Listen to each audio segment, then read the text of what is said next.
ọwọ́ bí ọwọ́. Àṣẹ ìṣàmọ́dún ọdún ayọ̀ ló máa ṣe.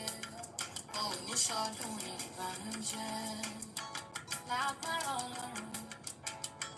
Tìmí Daniels tọ́ba kórè akọni òun a ó fi dá lálẹ́ gàràgà. Ìwọ lọ nínú rẹ̀, ìwọ lọ lọ́kùnrin rẹ̀ òun, ọkùnrin takuntakun. One man battalion, man with wisdom, man of knowledge, akínkàkà ọlọ́rọ̀ ló ti ní ìdájọ́. Àwíkọ́nkọ́ lójú ọlọ́rọ̀ Rotimi Daniels. Akínkàkà létí akínkàkà tẹ̀sán ọlọ́rọ̀ máa gbọ́ kàkà. Ìlọ ọlọ́rọ̀ máa ṣe Rotimi Daniels.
Sáré inú orí kò fàdà.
Ọláwálé Olúwayẹmísí. Thank you so much. A ṣẹ̀ṣẹ̀ bẹ̀rẹ̀ náà ni.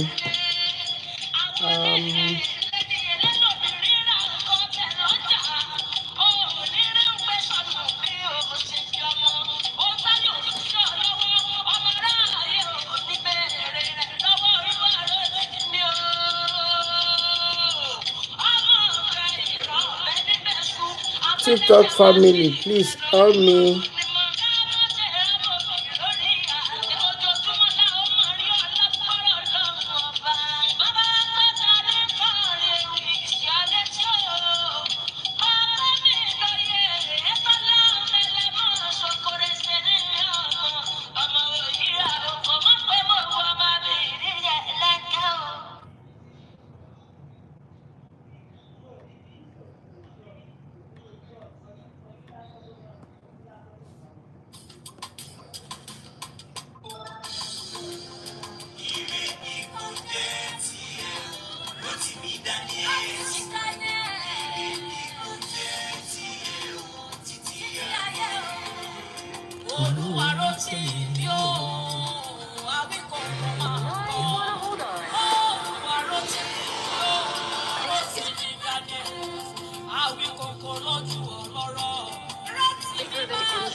V Beauty Glam, I appreciate you, ma.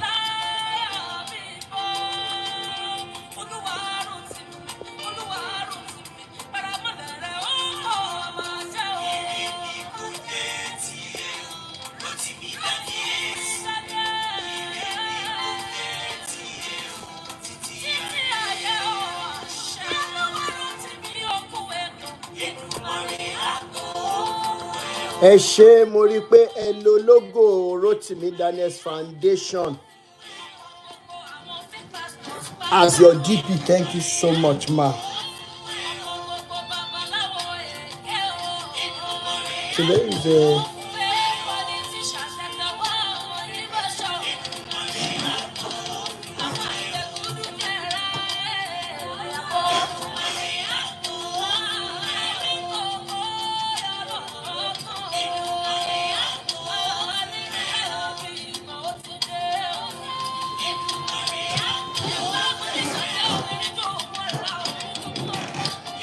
all right.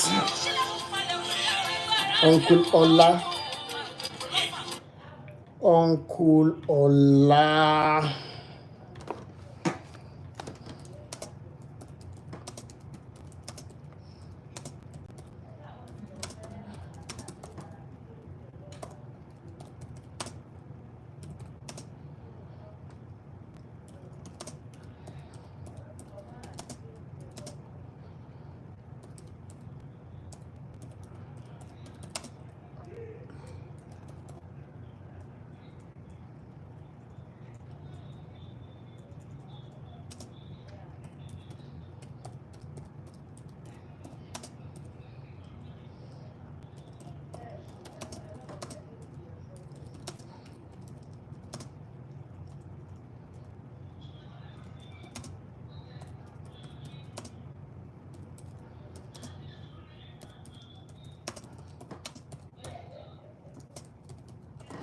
All right.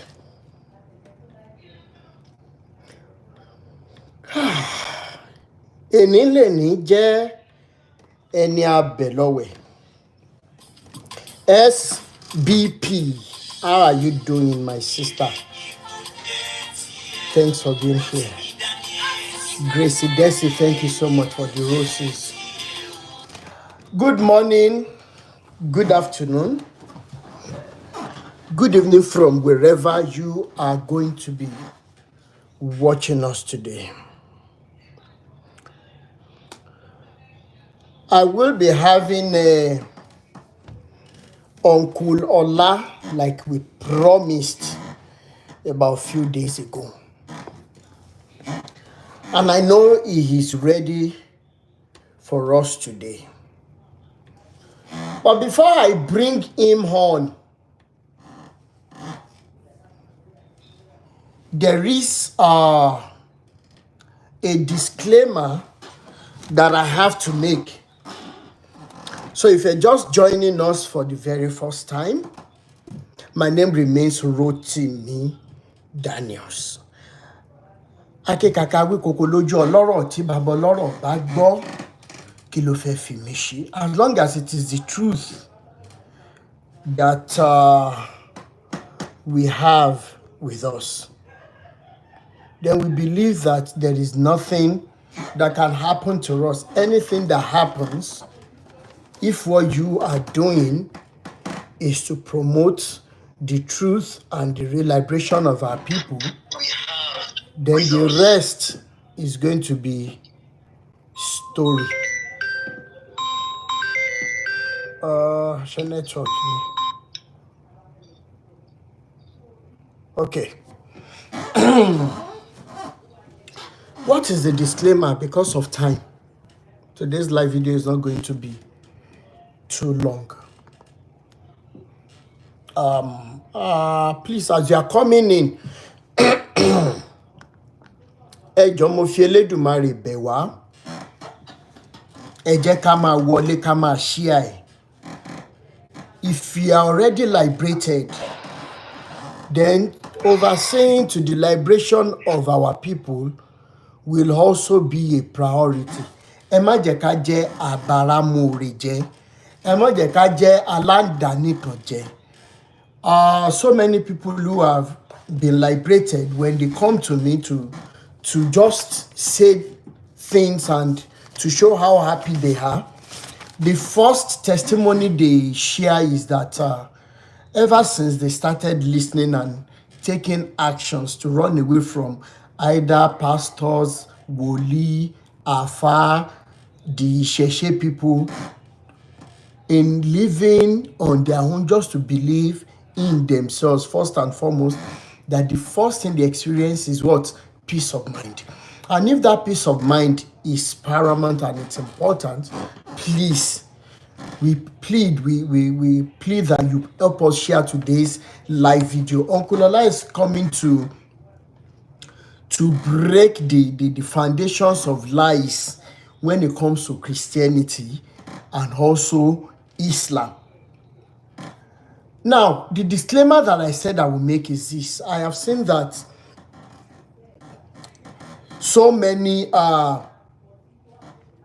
people who are deeply rooted in the higher level of Isheshe, I will say that, coming from either Islam or coming out of Christianity, and have gone into Isheshe in a deeper level. When I say deeper level, I mean that I, as a Yoruba person, I speak Yoruba, I have Yoruba blood, I have Yoruba father, I have mother, my culture, the food, I grew up in eating. Easy buy, thank you so much, ma.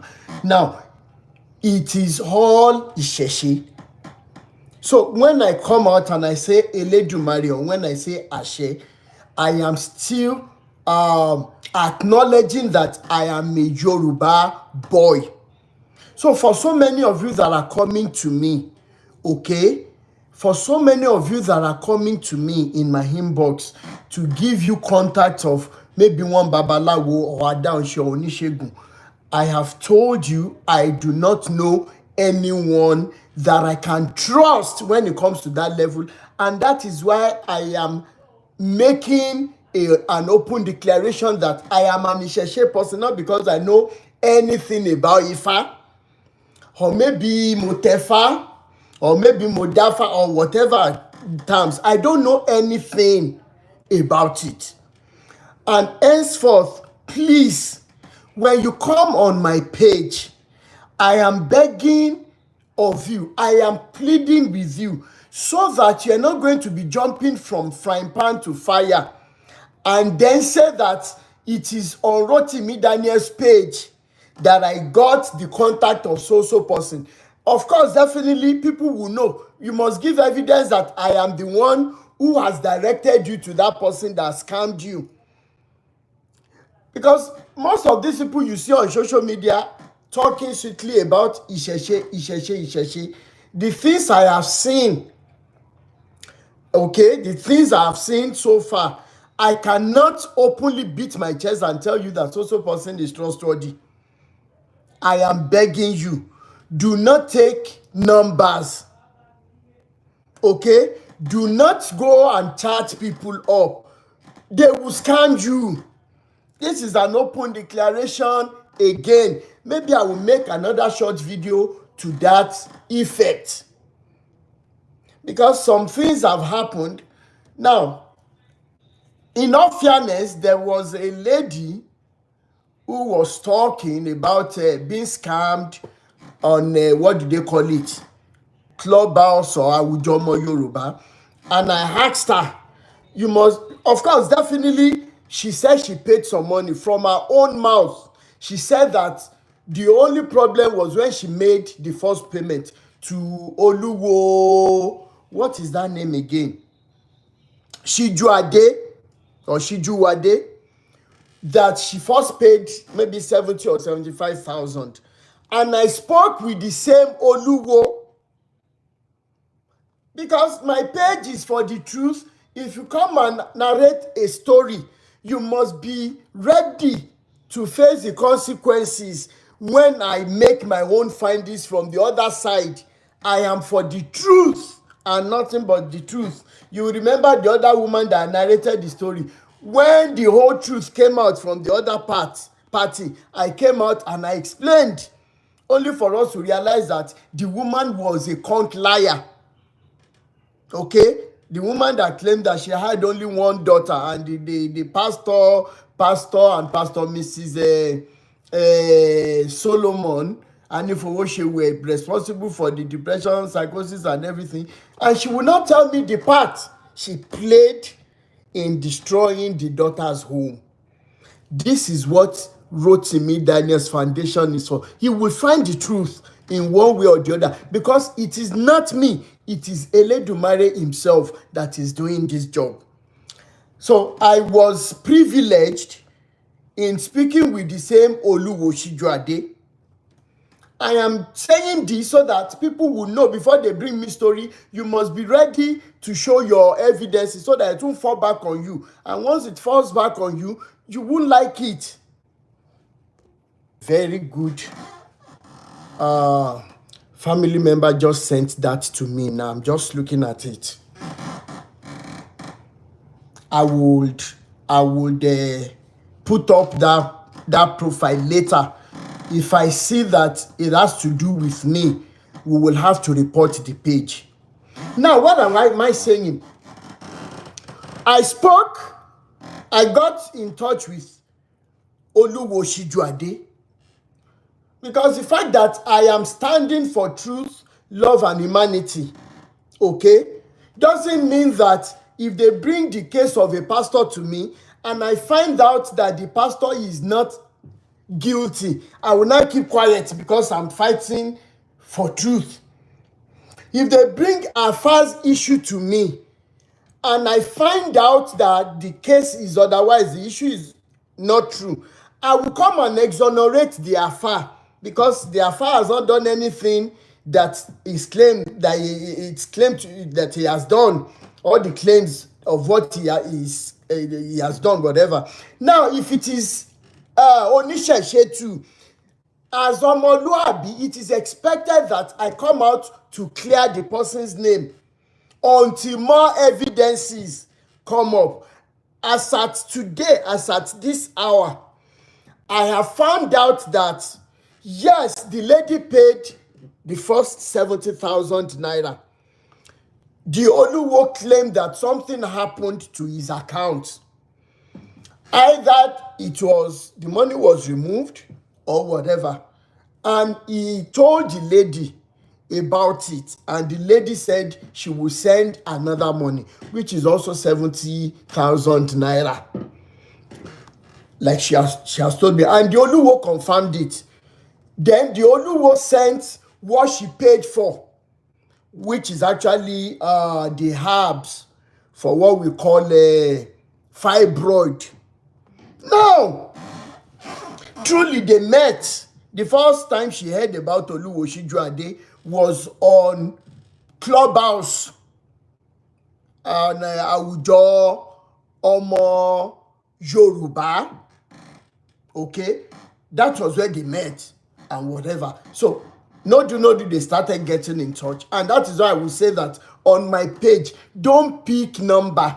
What we're doing on our page is total liberation for you to start believing in yourselves, for you to start prioritizing your peace of mind, for you to start prioritizing, okay, prioritizing truth, love, and humanity, which we are pleading that you start from under your roof, which we are pleading that you start with your family members. Torí wípé àwọn Yorùbá lọ wọ́n bọ̀, ẹ má bínú bó ṣe bí òwe ẹ̀yin àgbàlagbà nulẹ̀, wọ́n nílé láti kẹ́ṣọ̀ọ́ ròde. So it is expected that you first start that under your roof before you now start extending it to your neighbors. And by so doing, we will have begun to build a very good environment for one another. I hope you are understanding. So after getting in touch with the Oluwo Shijuade and everything, he gave me some other evidence, and I said, it is not the money she complained of now, because nǹkan tẹ́ ẹ gbé fún ó ti ń bàjẹ́. And Oluwo Shijuade ṣàlàyé nǹkan kan fún mi. Wọ́n sọ wípé torí wípé àwọn nǹkan tó ń lò tán fi ṣe àgbo yìí, torí wípé nǹkan tútù ni, kì í ṣe ìgbà ọ̀gbẹlẹ̀. Okay, so toró ti tútù, ó ní láti máa wu àwọn kinní yẹn ní ẹnu. Ṣùgbọ́n àwọn wá sọ fárábìnrin wípé tó o bá fẹ́ dá a padà àwọn ajẹ́ send owó ẹ̀ sí ẹ. Mo dẹ̀rọ wípé wọn ò jayò pa pẹ̀lú irú nǹkan bẹ́ẹ̀. Dá a padà, a máa fún ẹ lówó ẹ. Now, ó ní ká má wọ̀rí kìnnìkan blah blah. Now, our allegation was that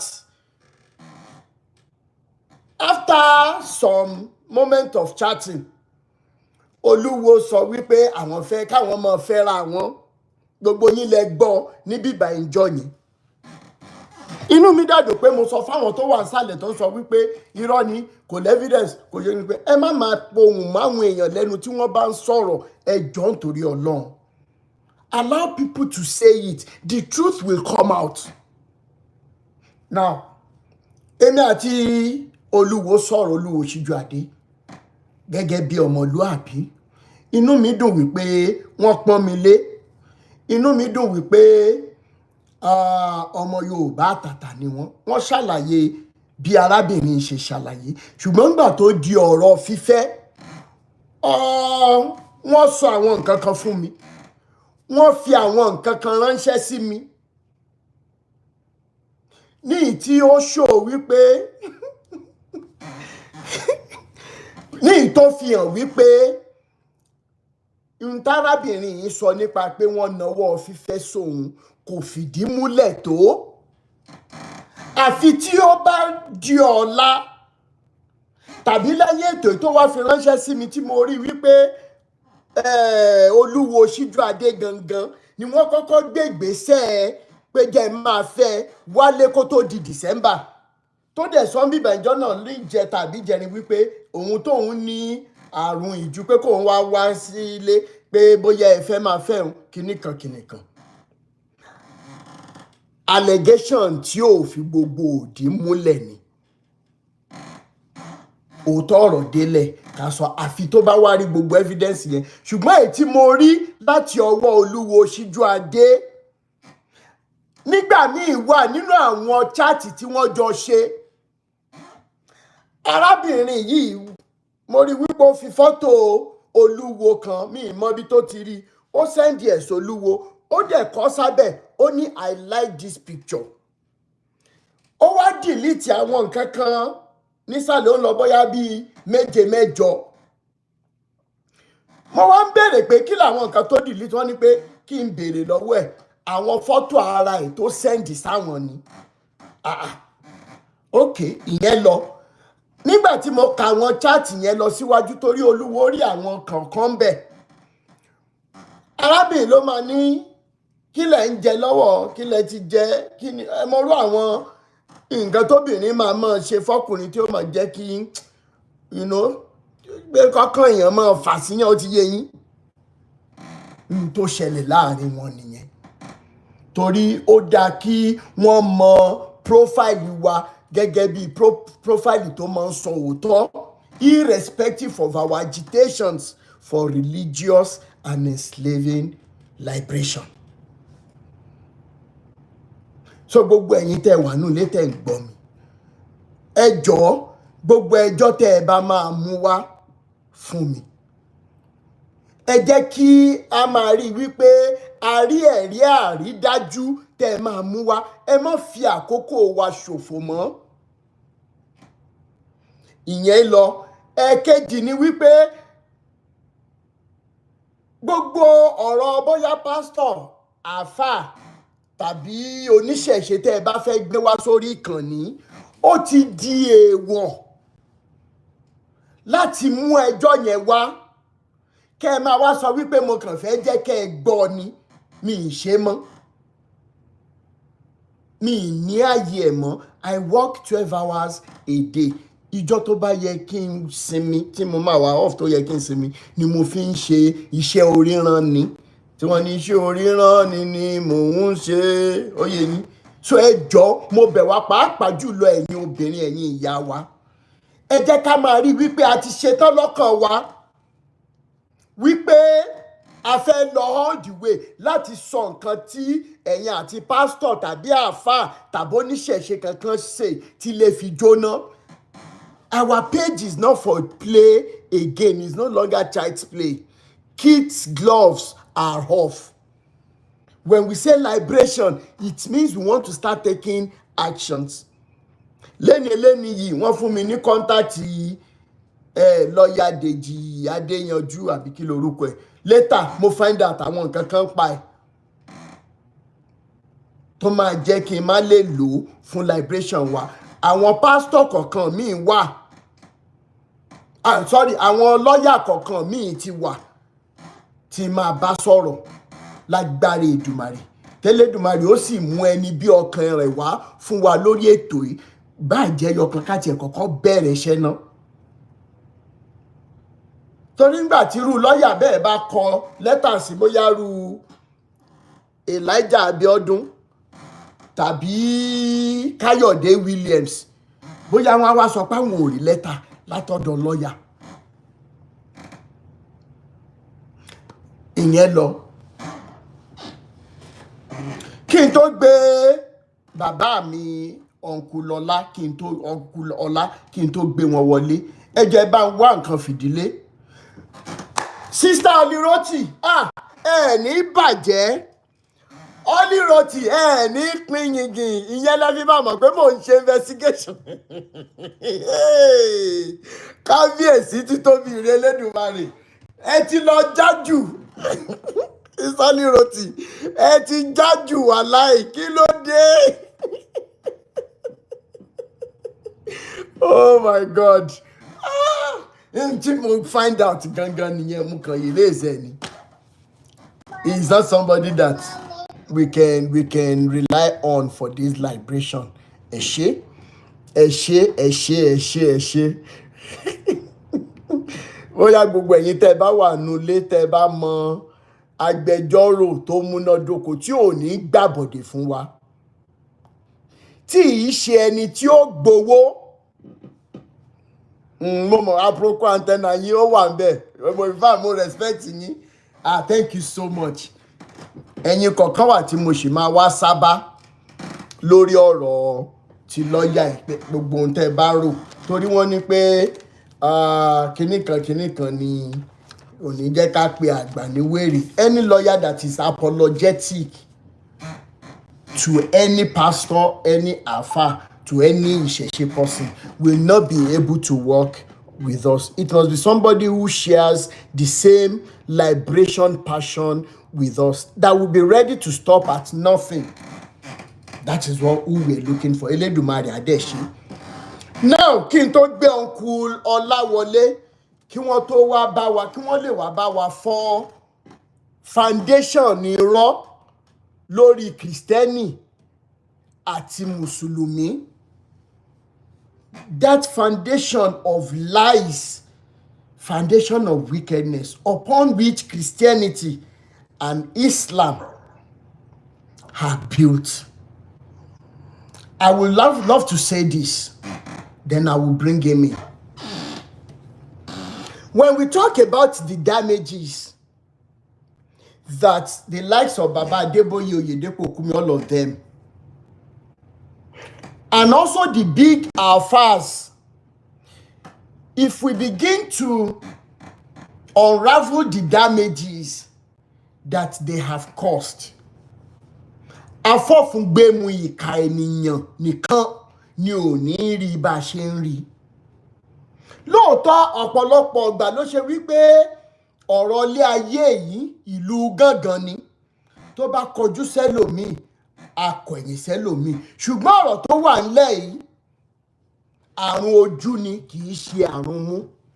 I will give us a short story that will highlight another bigger level of the damages tí àwọn Baba Adeboye ti cause than what you can ever imagine. Apart from the fact that during the days when they were always or before they even dualized Lagos-Ibadan Express Road, how many of you lè rántí wípé ní ọ̀nà yẹn àwọn programs tí wọ́n ti kọ́ sí ìjàmbá ọkọ̀ débi wípé ẹbí ẹlẹ́bí ti lọ sí? Ọ̀pọ̀ ìgbà ló ṣe wípé aboyún mi gan kú sínú ọkọ̀ lórí wípé Baba Adeboye tàbí Oyedepo ń ṣe program, tàbí Oyedepo ń ṣe program ní ọ̀nà ọ̀tà. Tá a bá nífẹ̀ẹ́ ọmọlàkejì, a lè mọ ibi tí bàtà ti ń ta àwọn tí àwọn ìjàmbá ìṣẹ̀lẹ̀ sí ní sàkání wọn, a lè mọ̀. N ta máa sọ ni wípé bàbá wa ní Olúwa wọ́n blọ́ọ̀kì títì pa, afọ́fúngbẹ́mu tó wa ò sí. Road to heaven. Thank you so much, Sister Oli Roti. Now, what am I saying today? Ẹ farabalẹ̀ gbọ́ ìtàn ní bí ìṣẹ́jú méjì mẹ́ta. Eléyìí máa build the template fún Uncle Ọlá láti wọlé. In the 18 something, there was a man called Jake White or something like that. Ìtàn tí mo fẹ́ sọ, ẹni tó bá fẹ́ link ẹ̀ lórí Wikipedia, ẹ jọ̀ọ́ ẹ kàn sí mi, màá send ẹ̀ sí yín. Ó wà lórí Google. This guy, I will say this in English. This guy was a railroader. Àwọn tó ń bá ọkọ̀ ojú irin ṣiṣẹ́. Gbogbo ọdún tá à ń sọ yìí, ó jẹ́ ìgbà tí wọ́n máa ń lo èédú, tí wọ́n máa fi ń power locomotive. How many of you lè rántí Ṣòlè? India movie Ṣòlè. How many of you lè rántí wọ́n practicalize ẹ̀? Torí nígbà tí ọlọ́pàá yẹn ń kó wọn lọ sẹ́wọ̀n táwọn jàǹdùkú fẹ́ ja tírèènì wọn lólè ok wọ́n wá ran àwọn onítírèènì lọ́wọ́ bọ́n ṣe ń da èédú sínú combusting engine yẹn. arákùnrin yìí jẹ́ ẹnìkan tó máa ń tí tírèènì bá ń lọ ó máa ń kọjá láti inú rail car kan or coach kan sínú míì. ibi tó ti ń ṣiṣẹ́ ẹ̀ lọ́wọ́ níjọ́ tá à ń sọ yìí ìjọ burúkú èṣù gbomimu ni. ìjàmbá ńlá kan ṣẹlẹ̀ sí arákùnrin yìí débi wípé ibi tó ti ń fò láti inú ọkọ̀ kan sí mi ẹsẹ̀ ẹ̀ yọ̀ ó wá ṣubú. ó ní nǹkan kan tá a máa ń pè ní nọ́kù tó máa ń di réèkà kan mú sí kejì inú ibẹ̀ ni ẹsẹ̀ arákùnrin yìí wọ̀. ìjàmbá náà lè débi wípé ẹsẹ̀ arákùnrin yìí méjèèjì láti orúnkún lọ sísàlẹ̀ ẹsẹ̀ ẹ̀ méjèèjì gé. wọ́n ṣàgbé dùgbàdùgbà wọ́n du ẹ̀mí ẹ̀. wọ́n du ẹ̀mí ẹ̀ débi wípé omi ló dànù àgbè ò fọ́. ẹ jọ̀ọ́ bẹ́ẹ̀ bá ṣe ń wọlé ẹ máa bá mi share fídíò yìí kí Uncle Lọlá tó wọlé. We need to do better than this. nígbà tí wọ́n lẹ́yìn ọdún kan tàbí méjì ó padà síbi iṣẹ́ ó wá ń lo wheelchair. arákùnrin wá ra ọ̀bọ kan ó sọ ọ̀bọ yìí ní Jack. ó ṣe kí ni ó sọ ọ̀bọ yìí ní Jack. kí ló ra ọ̀bọ yìí fún kí ló tírẹ̀nì ọ̀bọ yìí fún ó tírẹ̀nì ọ̀bọ yìí pé kó mọ bóun ti wheelchair káàkiri bóun ṣe ń ṣiṣẹ́ òun. so nínú yáàdì tí àwọn ọkọ̀ ojú irin máa ń wọlé sí parabi tá a bá pè ní park ó ní tí wọ́n ń pè ní switch tí wọ́n fi máa ń change direction ọkọ̀ ojú irin láti tíráàkì kan sí ìmíràn. so ọ̀bọ yìí ló máa ń ti arákùnrin láti ibi switch kan lọ síbòmíràn tó bá ti fẹ́ láìní switch. ká tó wí ká tó fọ̀ arákùnrin yìí ti tírẹ́ẹ̀nì ọ̀bọ yìí débi wípé ọ̀bọ ẹ̀ fúnra ẹ̀ ó ti ń láìní switch. ọ̀bọ ẹ̀ mọ switch láìní débi wípé ó máa ń yọ kípà kúrò ńbẹ̀ á fà sókè á láìní ẹ̀ á fi kípà yẹn padà síbẹ̀.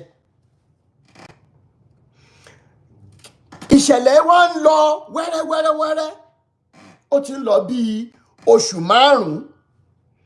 ara àwọn passengers wọ́n wá rí n tó ń ṣẹlẹ̀ wọ́n sọ fún train engineer wọ́n sọ fún train conductor pé ẹ̀ ń sẹ̀mí wá wéwu báwo ni ọ̀bọ ṣe máa láìní switch fún réèkà tó kọ ọgbọlọ́gọ̀ èèyàn tó bá lọ ṣe mistake nǹkan ṣe fẹ́ pa wọ́n ni. torí ẹni tó bá ti rí ìjàmbá ọkọ̀ ojú irin rí ó máa ń le gan. àwọn wọ̀nyí kọ́ wọ́n escalate issue lọ́sọ́dọ̀ management escalate issue lọ́sọ́dọ̀ àwọn directors tó bá yẹ pé òótọ́ lọ́rọ̀ ẹ̀ táwọn believe yìí pé kò lè jó òótọ́ ẹ yan àwọn delegate ẹ jẹ́ kí wọ́n lọ sí ibùdó ọkọ̀ ojú irin yìí. nígbà táwọn máa débẹ̀ lóòótọ́ ìyàlẹ́nu tó tán kọ́kọ́ rí ni wípé arákùnrin yìí ò kí ń láìní switch mọ́ ó kàn máa jókòó síbi òkè níbi ọ́fíìsì báyìí ọ̀bọ yẹn ló máa lọ máa láìní switch.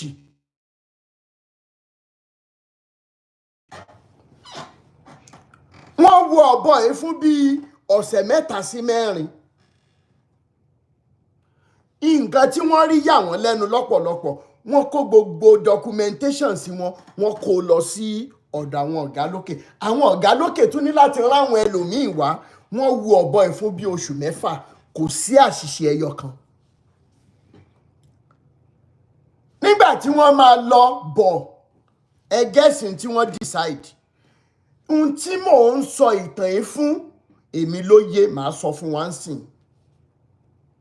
torí wípé nǹkan tó ń ṣe wá mental problem tí àwọn bàbá Adébóyè ti fún wa mo dẹ̀ ń sọ lákòókò ọ̀wọ̀ yìí pé gbogbo ibi tí àwọn bàbá Adébóyè bá ayé ìran yìí jẹ́dé ní ilẹ̀ aláwọ̀ dúdú bàbá mi Fẹ́mi Arẹ́gbẹ́ṣọlá mo kí yín àwọn ọmọ láti ìran kìíní ìkíní ìran yìí títí di ìran karùn-ún ìran kẹfà wọn ò ní bọ́ nínú òṣì wọn ò ní bọ́ nínú ìyà ayérayé wọn ò ní bọ́ nínú ìgbèkùn bó tilẹ̀ wù kó kéré tó. nígbà tí àwọn directors náà fojú ara rí nǹkan tó ń ṣẹlẹ̀ ǹjẹ́ mọ̀ nǹkan tí wọ́n ṣe wọ́n wá kọ sínú ìwé wípé ọ̀bọ yìí ó ti di ẹni tá a mọ̀ pè ní switchman wọ́n wá employer officially ọ̀bọ là ń sọ̀rọ̀ yìí ọ̀bọ náà dàbí ìnàkí báyìí torí fọ́tò ẹ̀ mo rí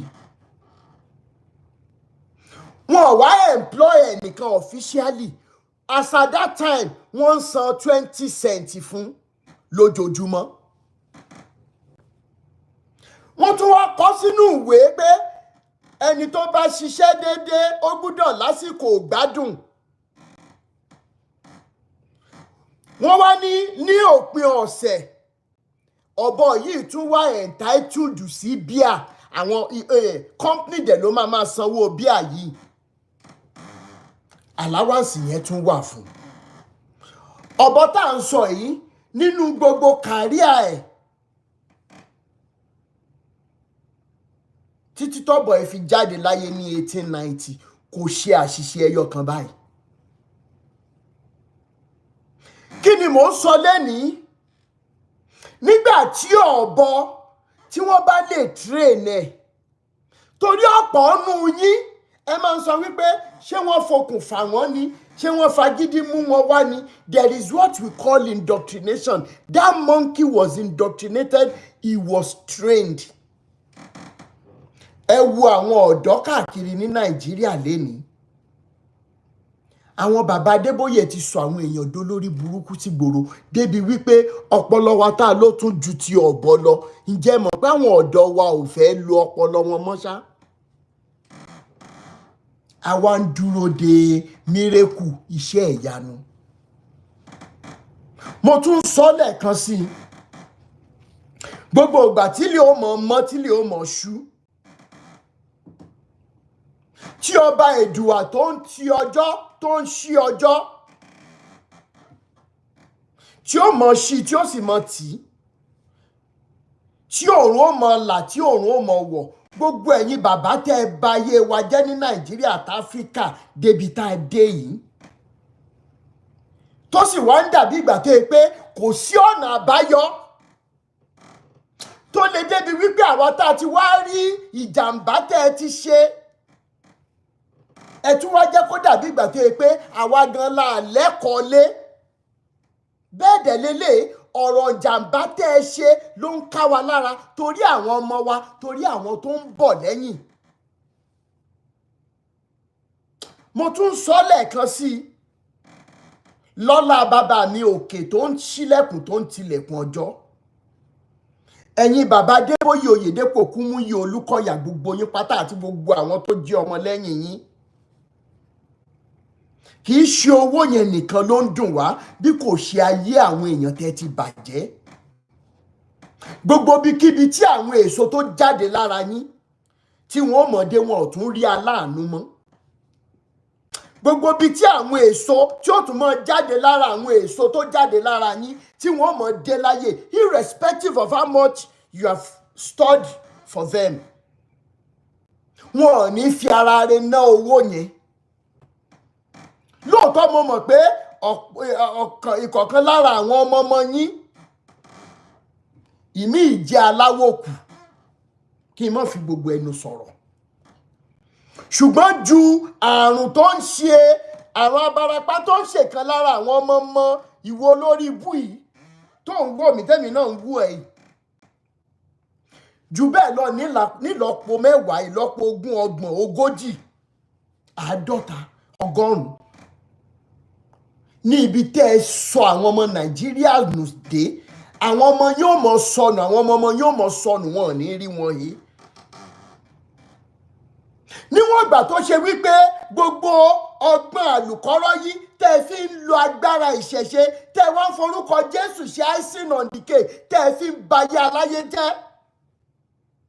Èmi Rótìmí tún sọ lénìí.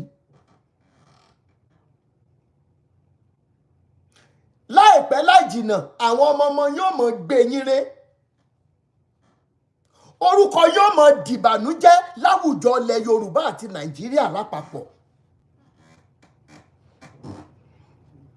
Ẹ wá mú ọpọlọ àwọn èèyàn ẹ ṣe.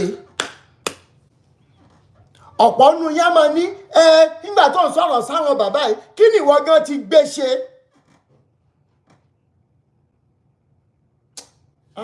Ó mà ga o pé mo tiẹ̀ lè dìde láti máa sọ̀rọ̀, láti máa kojú ìjà sí àwọn bàbá yìí. Mi ìwáyé asán. Even when I know the dangers that are involved, I still spoke up and I'm still speaking. Mo ti wáyé eré náà. Torí tí wọ́n bá sọ fún àwọn bàbá ẹ̀ ní mid 2018 wípé àsìkò kan wà tí wọ́n mọ̀ fún wọn gbàgbós, wọ́n á sọ pé rọ́ ni. Ká mọ́ bàbá ọ̀rọ̀ lọ́lé olópò. Ẹ jẹ́ ń pe ọ̀nkù Lọ́lá wọlé. Ìgbà tí mo rí story yẹn, ó bà nínú jẹ́ lọ́pọ̀lọpọ̀. Ọ̀bọ lè ṣerú nǹkan báyìí throughout his career. Àwọn ọmọ Nàìjíríà wọ́n ti fi ẹ̀sìn, wọ́n ti fi bayé wa jẹ́. And there is no machine, there is no equipment to measure the damage. And it is really, really sad. It is really, really sad.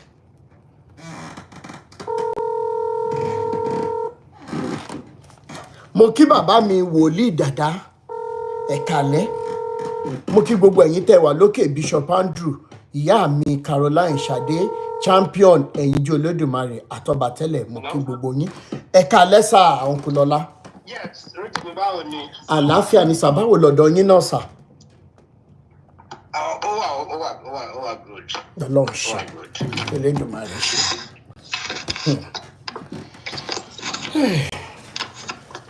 Mo ní kí n gbé yín wọlé kẹ́ ẹ bá wa sọ̀rọ̀.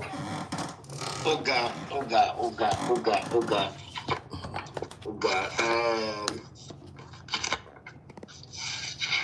Yorùbá ní wà ní ìbànújẹ́. Ìbá ló dorí àgbà kodò. Bẹ́ẹ̀ ni sà. Téèyàn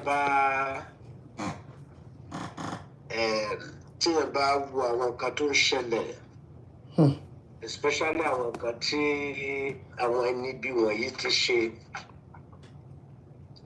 sí wa, àmì sí àwọn ọmọ Nàìjíríà, ìyẹn á rí wípé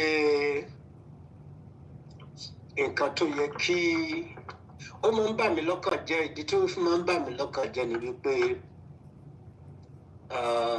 ní century tá a wà yìí, bẹ́ẹ̀ni, Nàìjíríà àti Áfíríkà a sọ̀rọ̀ nípa technology. A sọ̀rọ̀ nípa technology at all. Àwọn nǹkan tí tó wà irrelevant, àwọn nǹkan tí ó wà defensible, òun là ń sọ̀rọ̀ lé lórí. À ń sọ̀rọ̀ nípa religion. Nígbà tí tó yẹ ká máa discuss lórí advancement, technological advancement. Then just like ìgbà tí Catholic ló assist láti set up Islamic religion. bẹ́ẹ̀ni, And kí ni aims Catholic Church ni wípé wọ́n láti raise up both Christianity and Islamic religion láti antagonize ara wọn. for benefit our ruling class. And that is what is happening today. Wọ́n láti gbé irọ́ méjì sókè. Irọ́ ti Western world àti ti àwọn Arabian. So ó jẹ́ nǹkan tí bá jẹ́ pé àwọn ọmọ tá a bá bí sí àwọn orílẹ̀-èdè wọ̀nyí báyìí, ó hardly kan tó rí ọmọ tá a bá bí sí Nàìjíríà kó tó lè discuss nípa technology bí ó ṣe nípa ẹ̀sìn nípa ẹ̀mí mímọ́ nípa bá ṣe máa rán ọmọ lọ sí ilé kéwú àbí kéwú ni wọ́n pè é bẹ́ẹ̀ni tí ò dẹ̀ mú nǹkan kan jáde tó instead kò mú nǹkan kan jáde ju pé kó bà yé àwọn ọmọ wọ̀nyí jẹ́ lọ. So mo fẹ́ examine Islamic religion. Okay, sir. I want to look into it. And only the most dangerous liars are those who think they are telling the truth. The most dangerous liars are those who think they are telling the truth. And if it would buy ilẹ̀ Yorùbá dé, to the bá ilẹ̀ Nàìjíríà dé nìyẹn. Christians and their leaders are defending lies. So they were very, very dangerous. Same thing in Muslim and imams and other, titles in Islamic religion. Ben. Àwọn tó jẹ́ ọmọ Yorùbá tí ò mọ kankan nípa ilẹ̀ wọn, wọn ò mọ kankan nípa bíbí wọn, ṣùgbọ́n wọ́n mọ̀ nípa ẹ̀sìn jákujàku wọ̀nyí ju àṣà àti ṣe tí wọ́n gángan lọ. You will see a Yoruba man a Yoruba man, a Hausa man, or any other Nigerians. Brilliant, very intelligent, defending lies. And that made that individual to be very, very dangerous. We have seen what happened in northern Nigeria. Orílẹ̀-èdè ilá wa nígbà ayé àwọn kótó tiẹ̀ di pé Boko Haram bẹ̀rẹ̀ láyé Ibrahim Babangida táwọn Islamic militant kan dìde ní Kano ní ìmọ̀bọ́yé rántí ń gbà ẹ̀fọ́ ẹ̀dẹ̀ kéré ń gbà yẹn tí wọ́n bẹ̀rẹ̀ sí pa àwọn Christians àtàwọn Igbo àtàwọn Yorùbá tó bẹ̀rẹ̀ sí pa everybody. Ó tó di pé Babangida wa move in military might Nigeria. Kí ló ṣẹlẹ̀ ní pé wọ́n ní ẹnìkan já Quran wọ́n láti bẹ́ onítàn lórí. Ẹ sọ fún mi, concussion of lies. Ó ní Quran,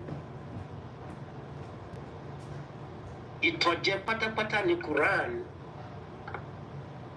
So, only the most dangerous liars are those who think they are telling the truth. Those are the most dangerous liars. So let's examine Islam. Let's examine pre-Islamic Arabia practices. Kí ló wà kó tó di wípé Islam dé, and kó tó di pé Muhammad is his name. I mean, his title was Muhammad. See? What he title tàbí nígbà tí bá sọ pé ìyìn in Arabic, that is the meaning of Muhammad. Okay? Ẹni tó ń pè ní Muhammad yìí ó ní orúkọ tiẹ̀. But let's examine pre-Islamic Arabia. Màá wà brief because of the time. Torí pé tí mo bá ní kí n take time láti ṣe justice gidigidi gan sí Islamic religion, ó máa gbà wá ní weeks and weeks and weeks.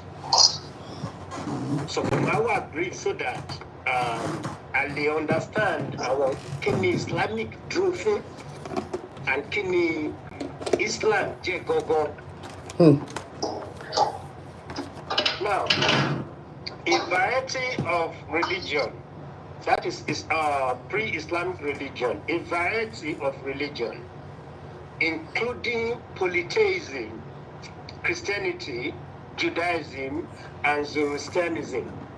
That was what was on ground before Islamic religion came. Then Arabians worship various deities. Our Arabs, they worship various deities. So, like Jinnah, Jinn, and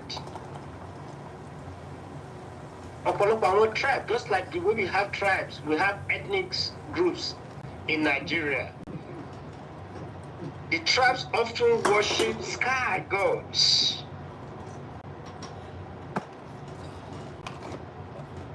The tribe, they worship sky god, which in most cases the moon. Tebade wokini logo àwọn Islam. Every kini logo wọn moon ni. So that shows you that wọ́n ti ń sin àwọn òrìṣà yẹn kó tó di wípé Islam wá sí kó tó di pé Islam gba ilẹ̀ Saudi Arabia kan. So let's examine let's look at the findings concerning the early Islam. Let's look at findings. We're going to look at the findings. We will also look at the classical Islam. Now, the first Arab inscription referring to Muhammad is in 691. That's the first Arab inscription. Mentioning Muhammad. That was in 691. This reference to Muslims, the reference to Muslims is in 690s. What dárúkọ Muslims or an individual as a Muslims, that came to be in 690s.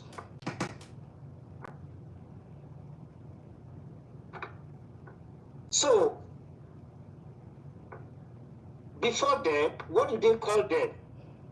What do they call the Arabians? They call the Arabians Saracen, Hagarin,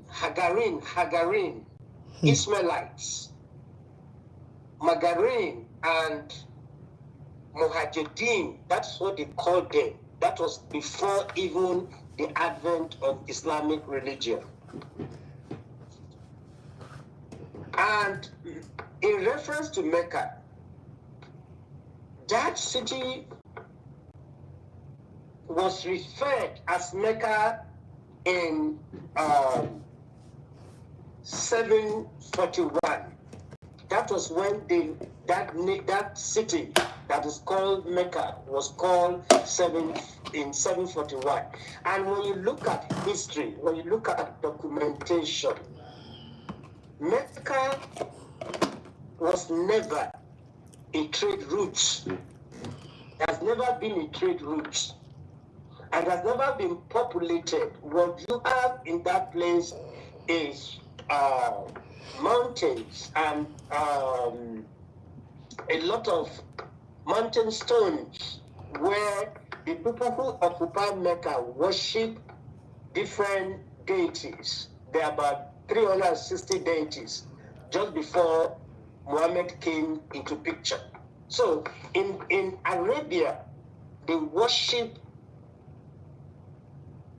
deities that can be found in the mountains. And when you take time to look at, when you take time to study Islamic religion, you will discover that majority of practices in Islamic religion is incorporated, is the way of lives of Arabians. It's most of the thing that they demonstrated has nothing to even show with their religion. So you have three prominent religions that influenced Islamic religion. First, you have Judaism. Then second, you have Hinduism. And I'm going to go into that. The Hindus. How actually majority of the practices in Islamic religion is from Hindu practices. Now, but when you look at all this, you will see that when Islamic cleric or those who believe in Islamic religion come out to condemn other religion, call them all kinds of names, call them paganism, infidel, whatever the language that they use. Now you have to take them and examine Islamic practices. You have to take time to look into, what Islam is all about. Now you have to look at how the house of Mecca, the house of Allah, all these things we are going to bring into being for us to understand clearly what Islamic religion actually stands for. So let's look at when the first biography of Muhammad, the first biography of Muhammad was actually written in 833. And who wrote that biography? His name is Ibn Hisham. Please pardon me, I'm not Arabian, so I just call the name the way I can understand it. His name is Ibn Hisham. The first biography of Muhammad within Islamic source is not until 833. It's not until 333. And who authored that? His name was Ibn Hisham. So now the mosque that is in Israel, in Jerusalem, was not mentioned until 709. And why was he mentioned? When Muhammad said that he went to Jerusalem and he was ascended to 7 heavens he met Moses and all other nonsense. Now, let's look at the significances. Nothing is known of Muhammad until the last 7th century. Nothing was known. As I said earlier, that when you want to understand Islamic religion, you have to, it's just like when you say in Yoruba land or in Nigeria, you have to look at pre-Yoruba history before the Christianity and Islam came to Yoruba land. So, what was our practices? Our religion. Our religion is not Isheshe. Isheshe is our culture. It's our way of life. It's who we are. That is Isheshe. It's not a religion. Within Isheshe, then you have religion. You have Ifa, you have those who worship Ori Isha. Orisha, that we call Orisha. Orisha. So you have to look at what is etymology of that word in Yoruba meaning. Now when my brother used to say Anjono, Al-Jannah.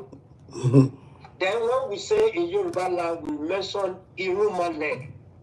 Do you even know the meaning of Irumale? It simply means Iru Imale. That is millions of malaik or angels. Iru Imale. That's what Yoruba are saying. And there's nothing wrong with that. That's our language. That's the beauty of our language. So, the biography of Muhammad did not appear until the 9th century. His city, Mecca, was not referred to until 8th century. So, thus, much of what we know of Muhammad is written down hundreds of years later and hundreds of miles away. This is what this place is saying, that whatever that you hear, that you know about Muhammad, was not written down 100 years after this individual left. When he died, after Muhammad left the stage, when he was no more. So, now, how did Quran came to be? How did Hadith came to be? How did all the story about Muhammad came to be? Okay. Now, Muhammad told his devotees that he received Quran through Gabriel. Now, if you, that is, he was not, he wasn't an educated person. He couldn't write, he couldn't read or write. So, according to records, everything that was in the Quran was what is like what Yoruba we say, Tomo Baba Ito, Uma Shekini, Abaroba.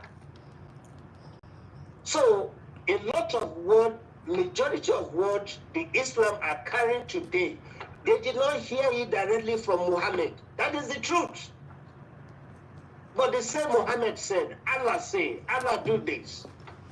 Actually, Muhammad had died 100 years before they started compiling Quran. And what is the meaning of Quran? The meaning of Quran is simply mean recitation. That's the meaning of Quran. Something that you recite. That is why they say there's no book like Quran, because you're able to memorize it and release it. That was what it said. And we are going to examine those who are authority, who wrote Quran. Now, so thus much of what we know about Muhammad is written down 100 years later and 100 years miles away. And you know the funny aspect of it was the fact that those who compile Quran are not even Arabians. Majority of them are from Jordan. They are from Iran. They are not even Arabian that wrote Quran.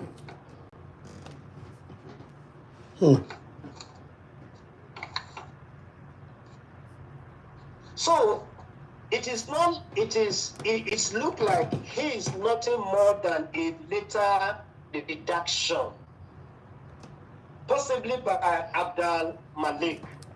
A reduction simply means when you gather all the literature, you gather all the books together. So you start filtering, taking out those who, note that those supposed to be in your writings or in the collection or in the pool of writings. So, and through that, Muhammad became a figure. When they compiled the Quran and they started writing the Quran. This is what majority of our imams, almost 100% of our imams, have no idea of academic aspect of Islamic religion, which is very, very, very, very important. And I want to say this, that the West, the Western world, the Western researcher knows more about Islamic religion than Muslims, majority of Muslims. Majority of those, when Islamic religion came to Yoruba land and other parts of the world, it came with force. It came with deception. And this religion was accepted without any examination. They don't look at, like the Western world.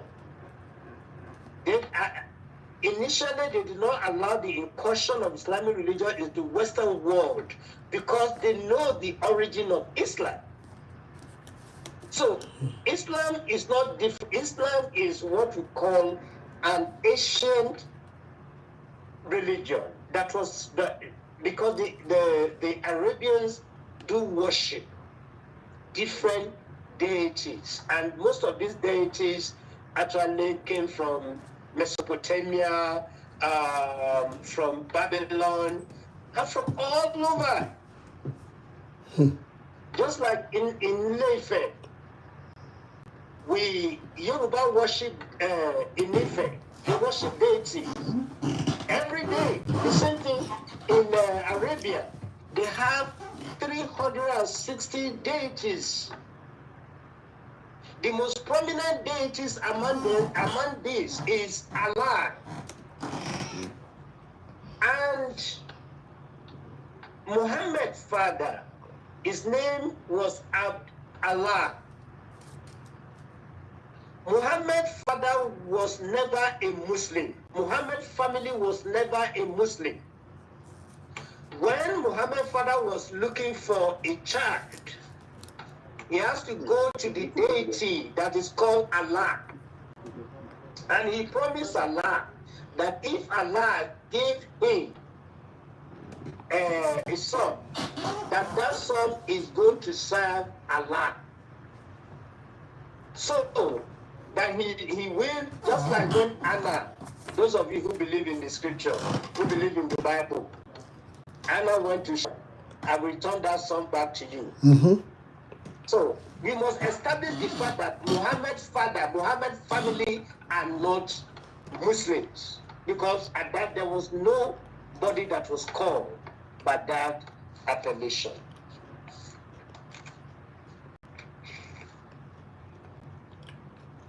So we have seen the significance of Islamic religion. Now, what did the Muslim believe? What did the Muslim claim? One, the Muslim claimed that Muhammad is the last and the greatest prophet. Two, the Quran was his revelation, sent down only to him, and is the final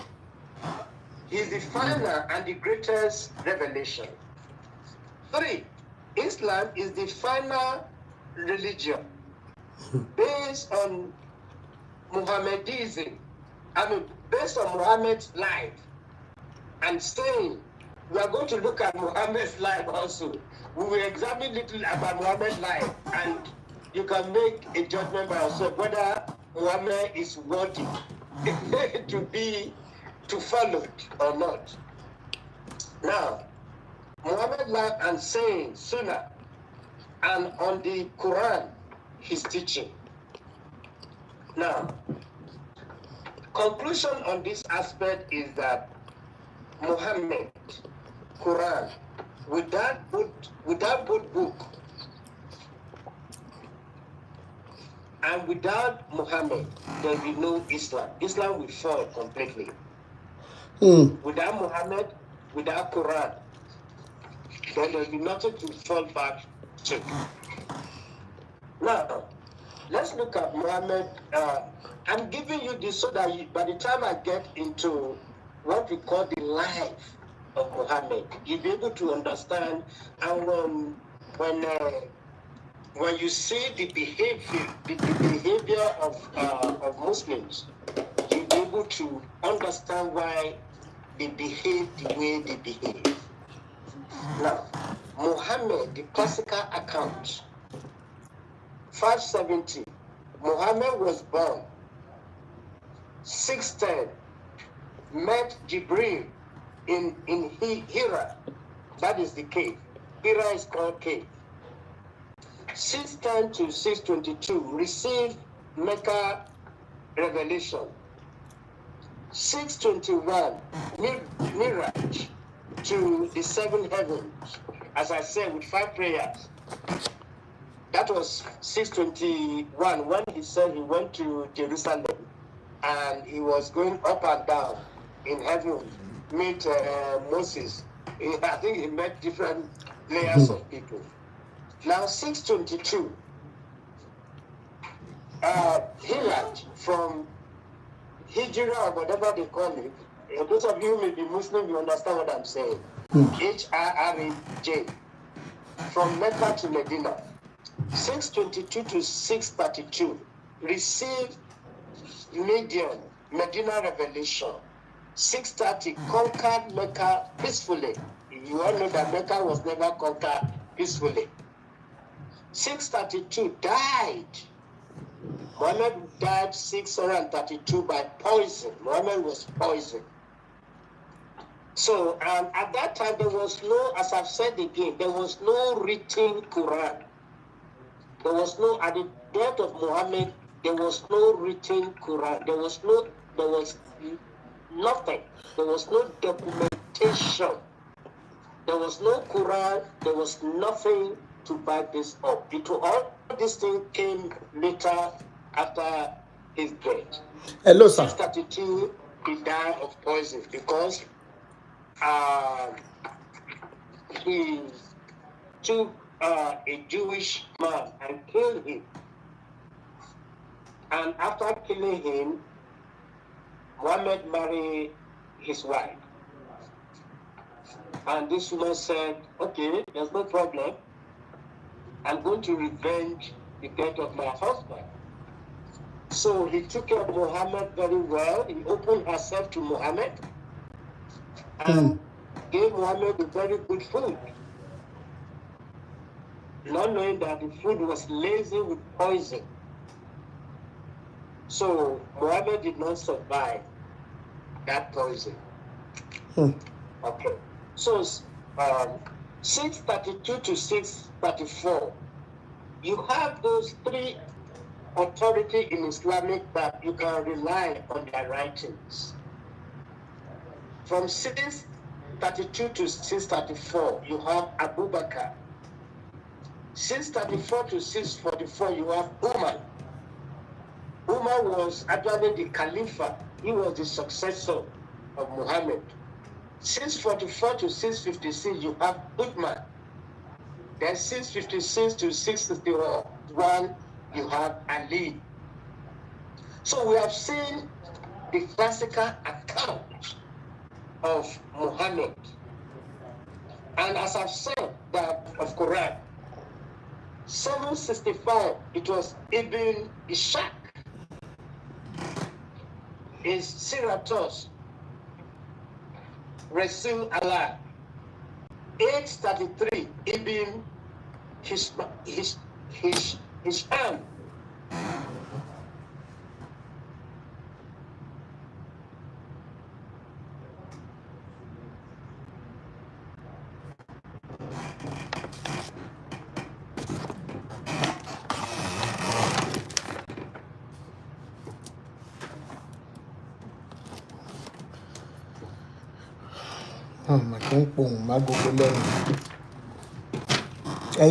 Question, if you're a Muslim in the house and you want to antagonize these facts, you are welcome.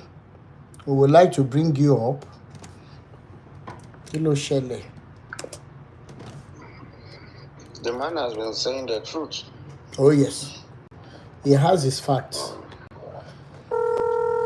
Mo pa àwọn Muslim yẹn mo tiẹ̀ fẹ́ béèrè lọ́wọ́ ẹni tó bá ní question náà kó máa kọ sílẹ̀ o wọ́n máa lè dá wa lóhùn. Ok, a ti ń gbọ́ yín padà sà. A ti ń gbọ́ yín padà. Okay, so to continue. Bẹ́ẹ̀ni. Okay. Now, let's go to, we have to look at some texts. Bẹ́ẹ̀ni sà. Okay, we have to look at some tests. You know that 1.6 billion people are taught to live by. One thing they let these people believe is that Islam is a religion of peace. Ben. But is Islam a religion of peace? Can we answer that? Is Islamic religion a religion of peace? No, capital no. And so it's a religion of peace or destruction. 2, Quran. I'm going to cite some Quran so that those who are Muslim there, who may want to ask questions or who may want to argue, can also cite the Quran. Yeah. Now, Quran 2, verse 191. It says, slay the unbelievers wherever you find them. Quran 3, verse 28. Muslim must not take the infidel as friends. So those of you who have a Muslim as a friend, you have to be very, very careful, because in Quran told them that they must not take an infidel. That is to say that if you don't believe in Islam, in their religion, you can't be their friends. 3, Quran 3:85. Maim and crucify the infidel. Don't hear that. Maim and crucify the infidel if they criticize Islam. So you can see what is happening in the northern religion. I mean, in the northern part of Nigeria. Where the Muslims don't actually give a hook to kill anyone who are opposed or criticize Islamic religion. Now, Quran 8:12, terrorize and behead those who believe in scripture other than the Quran. Behead. So if you believe in Bible, you believe in other belief system. That is what you are. That is what is going on in Yoruba land now. And that has been in the past, terrorizing those who did not believe in Islamic religion. So everything that is happening in Yoruba land or in any other place in Nigeria or all over the world today, is the Muslims are simply following the dictates of Quran. So Quran 8:60. Muslims must muster all weapons to terrorize the infidel. So we have to be very, very vigilant in Yoruba land and in other parts of Nigeria. We have seen that in the north, and North will continue to be our reference. Now, Quran 8:65. The unbelievers are stupid. Urge the Muslim to fight them. You see, if you don't believe in Quran or in their practices, they see you in their rituals. They see you as being foolish. Quran 9:5. When opportunity arises, kill the infidels wherever you find them. So, anytime by Muslim, they say you should be killed. That is what the Quran said. Now, Quran 9:30, the Jews and Christians are perverts, fight them.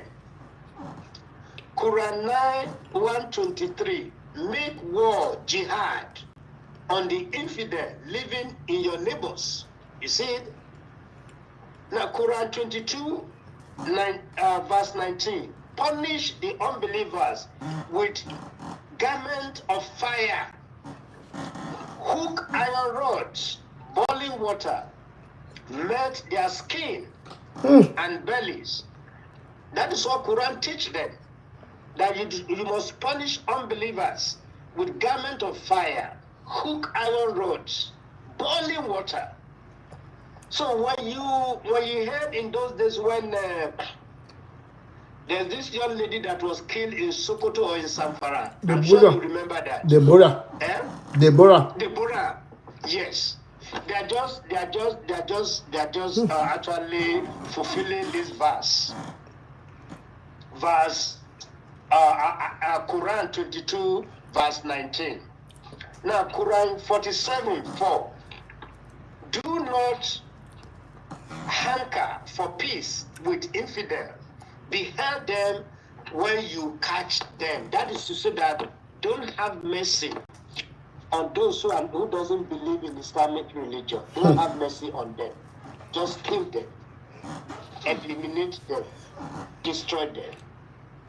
And that is what we are experiencing. Now, you mention any Islamic country that have peace. Mention one of them. Look at Somalia. Look at Afghanistan. Libya. Look at what is happening in Palestine, Libya, Ben. Yes. Palestine and Libya. Yes. Look at the war that is going on right now in Palestine. Now, as I've said earlier, that we have to look at what actually influenced the Islamic religion in the areas of violence. Islamic emerged in the 7th century in the Middle East, center at Mecca, and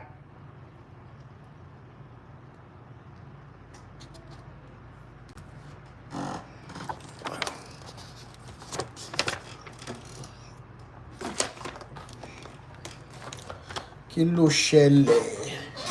Ẹ jẹ́ máa power tap o.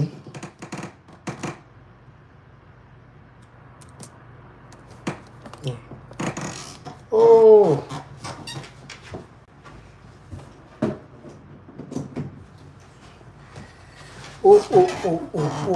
Oh.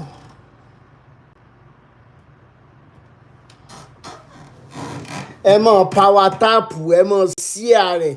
Please, my Muslim brothers and sisters in the house, ẹ jọ̀ọ́, it's going to be a constructive dialogue. Your questions, you can prepare them, and your argument, you can bring them up, but let it be constructive. Ẹ jọ̀ọ́, ṣé gbọ́? Ẹ jẹ́ kó wá constructive. Àjà á ka Quran yẹn fúnra wa ni lórí n tó àgbédání. Mo ń bọ̀ Ọ̀nkọ́lá, ọkọ̀ tiwa ọ̀fù. Lórí n tó àgbédání. Mo ń bọ̀ Ọ̀nkọ́lá. Funniest ẹ mọ̀ bá wa mú tètè. Mo ń bọ̀.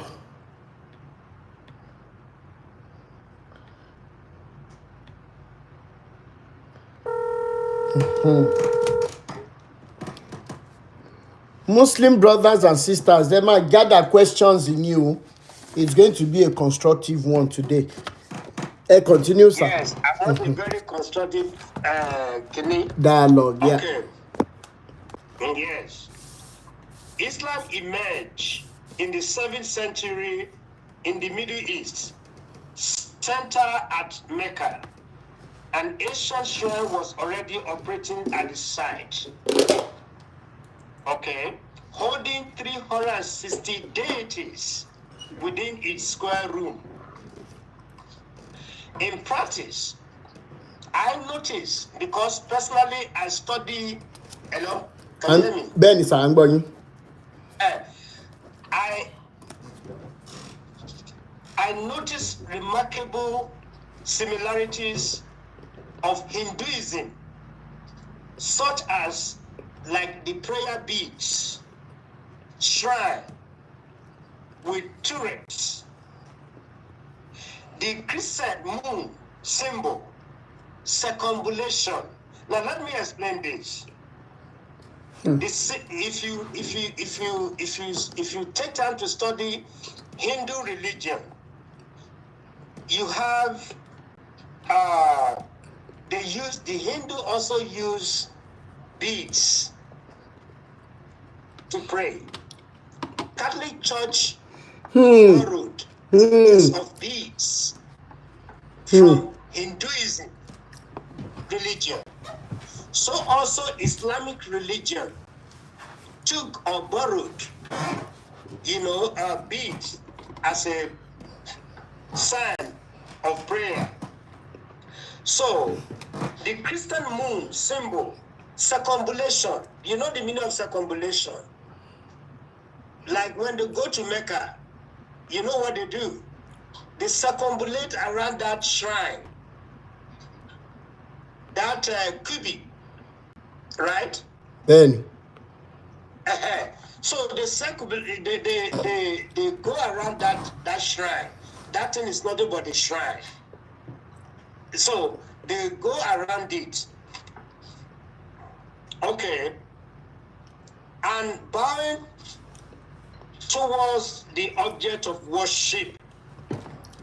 Bow down, like the way Muslims bow down to worship. And they exactly the same thing with Hinduism. They bow down to worship the deities. Now, in that house that is in Mecca, that house housed Allah. Allah is a deity of Arabians. It has nothing to do. Allah has nothing to do with the Almighty, the Creator of heaven and earth. Allah is just like any deities in Yoruba land or in any tribe all over the world. So there are diversion as well. The most striking aspect of how peaceful Hinduism is, contrast with how violent Islam is. See, in Hindu, the religion of Hindu is so peaceful. There's nowhere you record violent nature of Hinduism, but you cannot say that of Islamic religion. Okay, Islamic religion is violence. Is the most. I mean, I don't know between Islam and Christianity. I don't know which one is the most violent. Àwọn méjèèjì mo fi pa àwọn méjèèjì ní common denominators. Yes, both of them have common denominators. So, now, how did Muslim? Now, there are diversion as well. The most striking aspect of is how peaceful Hindu is, contrasted with how violent Islam is. Yes. The trail of Hindu deity. See, notice the trail of Hindu deity. Shiva. Shiva was a destroyer. Involved violence and mutilation. The crescent moon, a black stone, beads. You know, all these things are closely related to most fair Indian deities. It's very common with Indian deities. You see, Shiva is a very, in India, they have 3 prominent gods. The most violent of them is called Shiva. And Shiva aim is for destruction, is to destroy. If you don't do what Shiva wants you to do, you are going to be destroyed. If you don't believe in Shiva way of life, you will be destroyed. Just like when Islamic religion want to convert you, you either accept Islam by force or you be beheaded. So yes, you either accept Islam by force, or they will kill you.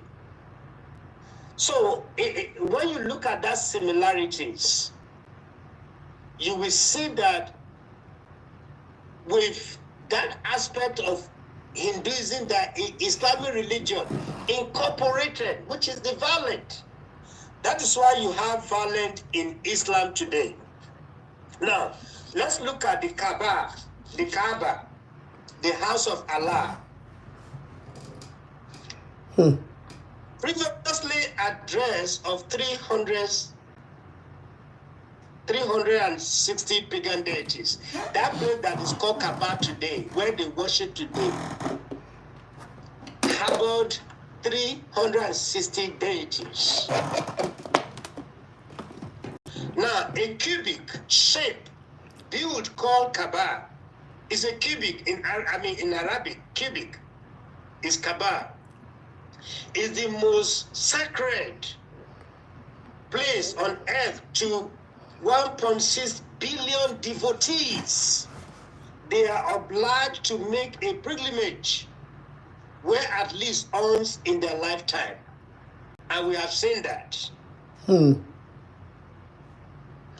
know, it is when you profess to be a Muslim, you have to go to Mecca once in your lifetime.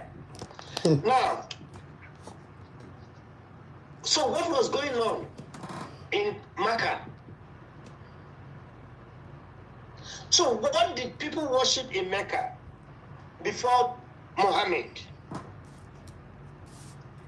What is actually going on in Mecca?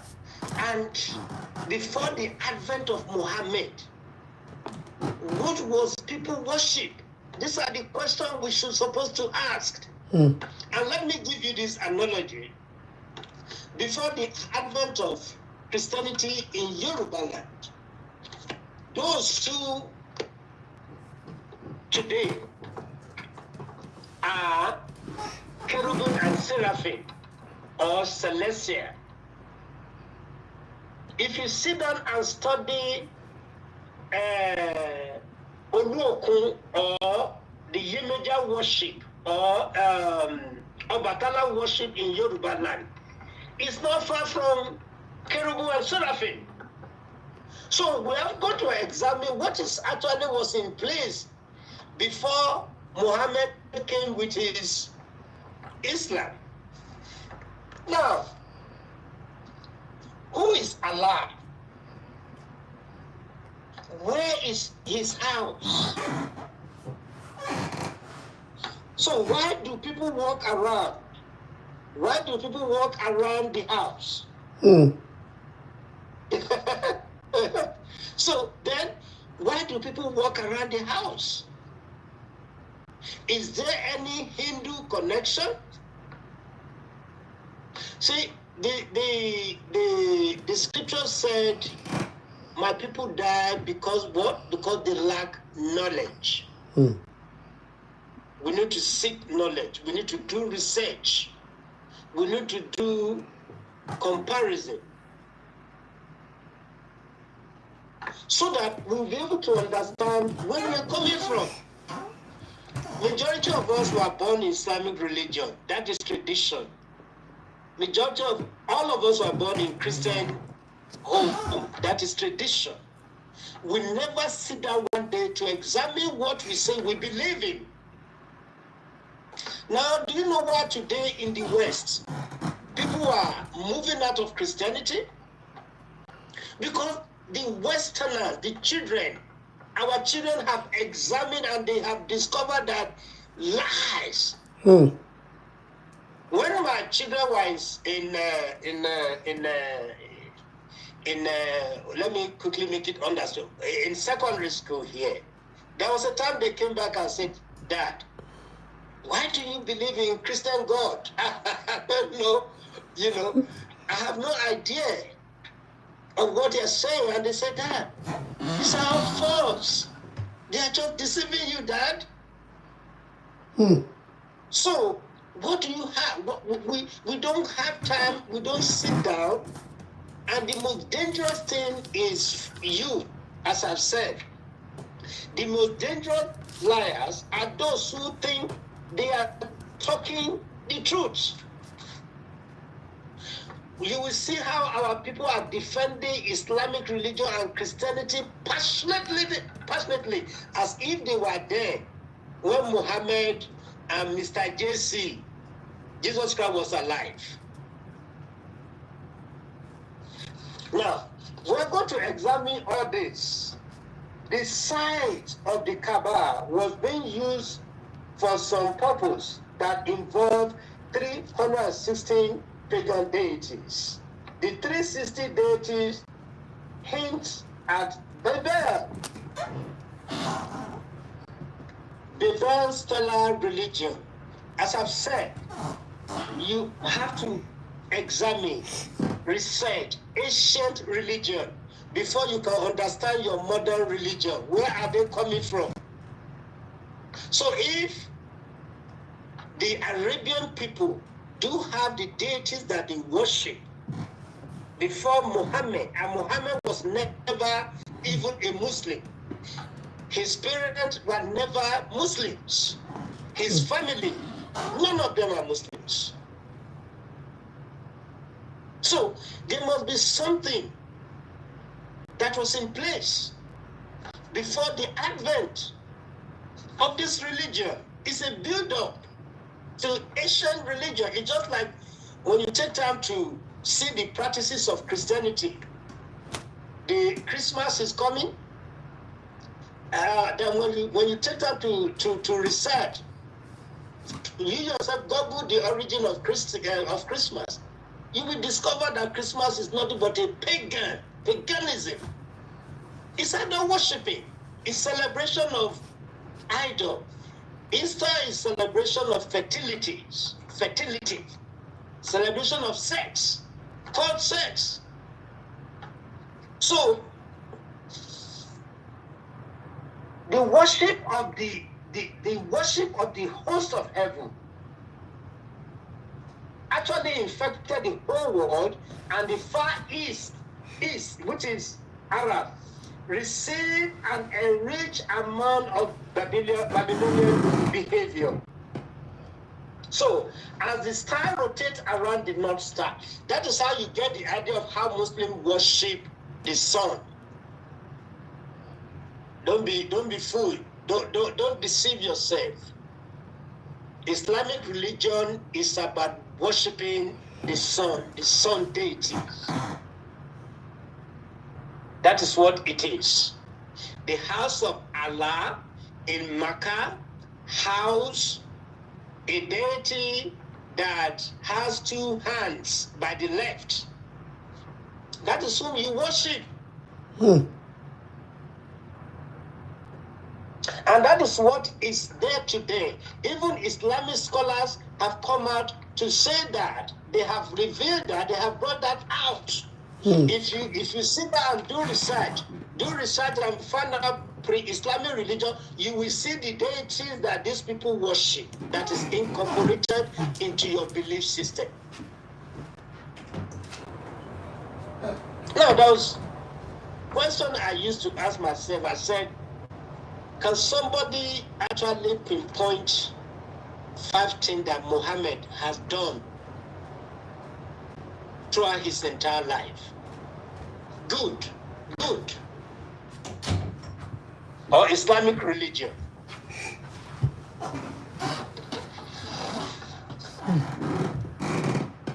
Now, if you go Hindu shrine, And temples were venerated by walking around them by the devotees. The same thing when you go to India. I've been in India. There are two things that I saw when I went to India. The first thing was the fact I was trying to find out about the Christian spirit. Then I went to some temples. You know, when I go to these shrine temples, do you know that people are falling just like the way people say they receive Holy Spirit and they are falling down in the church? Yes. My brother, the same thing is what I found in these temples in India. Now, if you go to some state in India, the Indian believe in circumambulation. They go around the shrine. Just like in the church when they will say, hold on, it's all paganistic system that was incorporated, that was borrowed, or that was taken outrightly from other religion and incorporated into our belief system. So, the 360 deity in Kaaba would logically not come about by random accident, but has spread there from elsewhere. The Babylonian worshippers of Nimrod, Semiramis, and Tammuz number the days at 360, linking their yearly cycle with the heavenly host. The three aspects of Hinduism are creation of Brahma, preservation. I mentioned three deities, three gods of India. The first one is Brahma, is preservation. The second one is Shinu, and then Shiva. And destruction, Shiva. There are three. Shinu is preservation. The third one is Shiva, destruction, which Muslims borrow their destructive actions from Shiva. Now, is it possible? The Shore of Mecca is an ancient Hindu site of Shiva worship. The question, when I do comparison analysis, what came to my mind was the fact that it's because when you go to India, the way and manner the Hindus worship their gods is the same thing the Muslims, the Arabians worship their Allah. The same congolate, the goes around. A lot of things was borrowed. The symbol of Shiva is a crescent. You see, if you go to India, when you see where the Shiva idol is, the symbol that is on top of that Shiva is the same thing as Islamic symbol. I hope you are still on line with me. Yes. Okay. Now, my brother, Shadi, we all know the symbol of Islam, right? Benny. Yeah. But if you go to India, the same thing that you have. You see how we've been deceived and destroyed?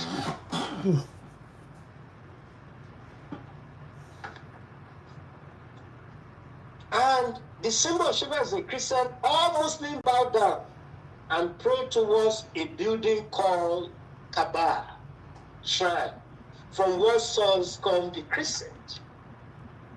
Now, why did they go to the house of Allah? They go there to worship that deity that is inside that house. They bow down to that deities. They are being lied to let people believe that they are worshiping Allah. Allah is not the creator of heaven and earth. Allah was simply a deity. A deity that is as dead as to do. You cannot even compare Allah to Shago. Oya, and all that, because they are real. Just they are the Yoruba deities that are real. They are human. They died, and Yoruba deified them. That is what it is. The Yoruba's culture don't worship them. They appreciate them. The Yoruba believe that there's only one creator, which is Olodumare. Ben. Or Olodua. That's what Yoruba believe. They don't believe in different deities. We will have to make this very, very clear. Yoruba did not believe in different deities. They appreciate all these deities. Eshulanu simply mean Eshu or Lailu. That is what the meaning of that. Yes, Eshu or Lailu ni. Just like the Christian will say, Ora Jesu Nisha, Ki Jesu lo payo, Ki Jesu lo shekinikan. The same thing ni Yoruba máa rán níṣẹ́ sí rere. Ṣùgbọ́n tó bá ṣe bí tó dalẹ̀ lú, Yorùbá fún èṣù ní tí ò yẹ kó jẹ Adẹ̀wà strike apẹ́ dànù. Now, so Samuel Ajayi Crowther, òun ló bà gbogbo ẹ̀ jẹ́. Ló yí èdè wa padà tí ò mọ tó ń ṣe. Hello sir. Now, mo fẹ́ béèrè kan. Mo dẹ̀ mọ̀ pé àwọn tó ń gbọ́ wa náà, àwọn náà máa ní a lot of questions. Àyè dẹ̀ máa wà fún àwọn tó jẹ́ Muslim scholars láti wá constructively antagonize ń ta àtàjáde nínú Quran. Question alákọ̀ọ́kọ́ ni wípé at what point ni àwọn Muslims believe wípé Allah ló sọ Quran kalẹ̀ fún Muhammad tí wọ́n dẹ̀ wá sọ irọ́ yẹn dòótọ́? Ṣó wà nínú Quran àbí wọ́n kàn sọ lẹ́nu fún wọn ni? No, actually, nígbà tí wọ́n compile Quran. Bẹ́ẹ̀ni sir. Because ọ̀pọ̀lọpọ̀ àwọn nígbà tí wọ́n compile Quran, Muhammad was dead at that time. There was nobody called Muhammad. Bẹ́ẹ̀ni. But Muhammad fi àwọn aya sílẹ̀, ó fi àwọn faithful sílẹ̀, àwọn lieutenant. Bẹ́ẹ̀ni. Okay, so tí Muhammad relates fún àwọn lieutenant pé òun rí sí ìgbà tó ń wà nínú cave. Gabriel wá bá ó sọ àwọn Quran yẹn bá, because tí Muhammad bá ti ṣe nǹkan tó wà against the norms society, ìgbà yẹn ni Allah máa ń sọ Quran kalẹ̀ fún, you know, just to defend his actions. Okay, like for instance, títà ń bá wà á máa ìgbà tó gba ìyàwó ọmọ ẹ̀. Okay, so ìgbà yẹn ìgbà tó gba ìyàwó ọmọ ẹ̀ táwọn kan dìde pé eléyìí wrong ní tó ṣe yóò dà, then a sọ Quran kalẹ̀ again nígbà yẹn just to defend defend that. So ohun tí àwọn Muslim tó believe ni wípé ó dàbí báwo ni mo ṣe fẹ́ fi wé tó tí ó bá yọ wípé Quran sọ̀kalẹ̀ wá kó nínú Quran or kó nínú belief system Muslim ó wá collapse. Ṣèbí tẹ́lẹ̀tẹ́lẹ̀ wọ́n máa sọ fún wa pé Quran kan ló wà. So mo pé 30 versions of Quran ló wà, and there are more than that. More than 30 versions. Yes. I want any scholar to come and challenge me. More than 30 versions of Quran ló wà. Okay. There was a time Thomas of our wípé Allah ò bímọ, ẹnìkan ò bí, or something like that. Right there in the Quran, jẹ́ ká mọ̀ pé daughter mẹ́ta ni Allah ní.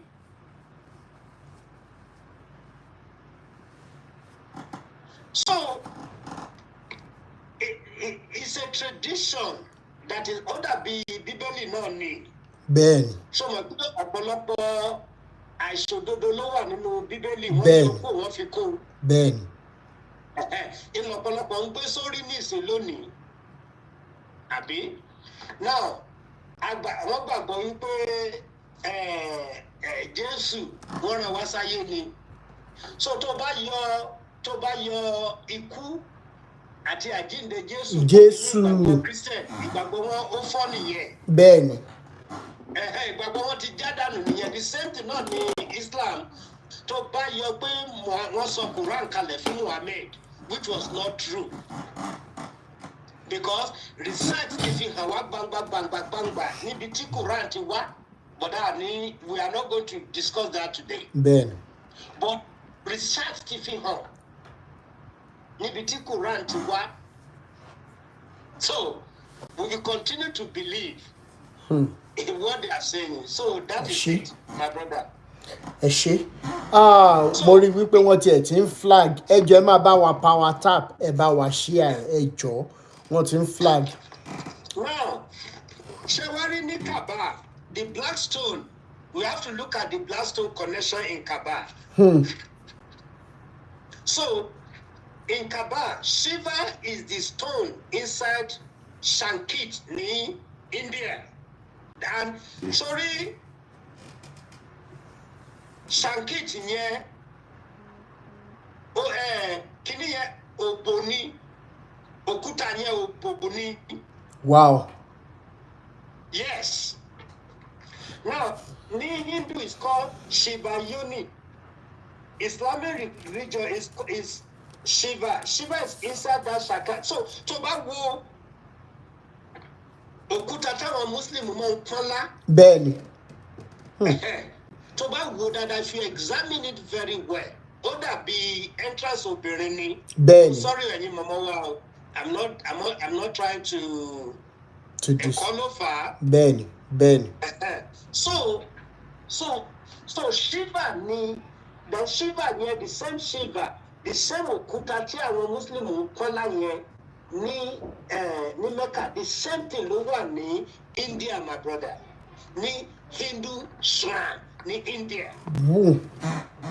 It's called Shiva. So if you don't do research, if you want to rely on Quran or the writings of others, we are there. Our mecca land trust in Islamic writings. I would to mention one of them is Al-Buhari, very righteous man who actually wrote, based on the fact and the connection that he has. And ọ̀pọ̀lọpọ̀ àwọn nǹkan àwọn tó close mọ́ Muhammad gidigidi gan. Now, the black stone of Mecca, or Kaaba stone, is a Muslim relic. According to Islamic tradition, the stone dates back to the time of Adam, that is the lies, and Eve. It is the eastern cornerstone of the Kaaba. So consider sacred. The black stone is touched by pilgrims as they walk around the Kaaba in the center of Grand Mosque in Mecca, Saudi Arabia. It is thought to be so sacred, it can cure impotence and any other diseases for that matter. So that is the belief. That is the Islamic tradition and belief. Wípé intimonati ṣe ni pé ida kí n fọwọ́ kan òkúta Kaaba yẹn tàbí kí n rí bí ojú òpó yẹn pọ́nlá. Tí bá ti rí pọ́nlá báyìí, kò sí diseases tí tó máa wà lára mi tí ò ní cure. That is Islamic tradition, and that is why people goes to Mecca, and not only that, because it is conditioned that a good Muslim must go to Mecca once in his lifetime. Now, the Black Shiva lingams are rare and considered very sacred. They are believed to contain energy for protection. So they were only found in Hindu temples. Share not your only concern. If you look at the square, if you look at the way the black Hindu look like, that is why that place is reverend in Islamic tradition and Islamic belief system. Hello, sir. Because of the belief that it has power to kill and to do and undo. Hello, so sir. You want to say something? Bẹ́ẹ̀ni, sir. Sharing nǹkan tẹ́ ẹ sọ yìí is another common denominator láàrin Christianity àti Islam, which is another pointer to the fact that Vatican ló gbé méjèèjì sílẹ̀ to cause disruption ní Africa. Nígbà tí ẹ sọ ilé mi ò tiẹ̀ gbọ́ yẹn rí pé reason tán ṣe fẹ́ máa ń la kíní yẹn ni pé wọ́n believe pé ó máa cure diseases. Kí ẹ rántí orin kan tán máa ń kọ́ wa ní kékeré pé tí mo bá fọwọ́ kan iṣẹ́ tí aṣọ rẹ ara mi yóò ya gágá ara mi yóò ya gàgá nínú Christianity. So ó jọ ọ̀gá tó jọ ọ̀gá tó mi pé wọ́n ń gbé méjèèjì sílẹ̀ wọ́n méjèèjì jọra gan. Yes. So the egg shape is considered a phallic. So tó bá wo òkúta yẹn dáadáa. Bẹ́ẹ̀ni. Shape ẹ̀ dàbí egg. And that shape is like tó bá wo àárín ẹ̀ kíní kan wà tó dàbí tó nàró sáàárín yẹn ó dùn mí pé mi ò lè fi picture yẹn hàn. So and that thing phallic ni wọ́n ń pè, just like if you study the history of if you study the history of Christianity and the practices. Now Christian also worship fertility. Now gbogbo àwọn symbol tá à ń rí yẹn tó bá dé church tó wà rí kíni symbol tó máa dúró sókè lókè tó bá débi àwọn traditional church ó máa ń wà àwọn kíní yẹn staple ni wọ́n ń pè é ó máa wà lókè. So my brother, to àwọn èèyàn tí ò understand wọ́n á kàn rò pé bóyá kíní yẹn wà lókè ni phallic ni okó ni. That is the meaning, is okó ni. So look tó bá rí gbogbo àwọn church, take time to look at Catholic Church. Look at Anglican Church. And look at some churches also. So àwọn kìíní tó wà lókè yẹn they call this table. Níjọ́ kan tí mo bá tó ráyè màá lecture lórí àwọn symbols tó wà ní gbogbo àwọn churches. They are all from occultic. What? And the symbol, the same thing ló wà nínú Islamic religion náà. Now, how many Islamic scholars actually knew that Islamic religion started from Jordan even? Yes. Ẹ bá wa yànnà nẹ́sà. Started from Jordan. Somebody struck that cubic to where the cubic is today. Ibi tí Islamic ti bẹ̀rẹ̀ wọ́n pè ní Petra ní Jordan. It's Petra. If you go to Petra today, you will see gbogbo àwọn symbol Islam ló wà ní Petra níbẹ̀. Petra. And because our Petra yẹn they worship sun deity, they worship sun, which is what Islamic religion is all about. They worship sun, they worship moon deities. Now, so when you look at that thing, so and also it's like a ritual. Yes, it's a ritual thing. So tí mo bá ń gbọ́ tí àwọn tí ò lóye tí ò mọ̀ nípa èdè Yorùbá tó máa ń sọ nípa ẹlẹ́bọ àwọn ẹbọ ẹjọ́ my brother àwọn tó wà ń bẹ kí ni ìtumọ̀ ẹbọ náà? Kí ni ìtumọ̀ ìtumọ̀ ẹbọ kí ni báwo la ṣe lè interpret ẹbọ ní English báwo la ṣe lè pè ẹbọ ní English language. Rituals. Rituals. That be sacrifice. Sacrifice. Yes, sacrifice. Ẹbọ nìyẹn now. Sacrifice. Yes. So, all easy fún wọn láti wọ́n kọ sacrifice nínú Bíbélì. Wọ́n kọ síbẹ̀. Wọ́n kọ sacrifice but ẹ̀yin àwa máa ń torí pé àwọn ní ẹlẹ́bọ ni oníkíní kan ni. Ṣé ní tí wọ́n ṣe sí sáìkì àwọn èèyàn wa? That is our language. Ẹbọ kìí ṣe nǹkan tó bad.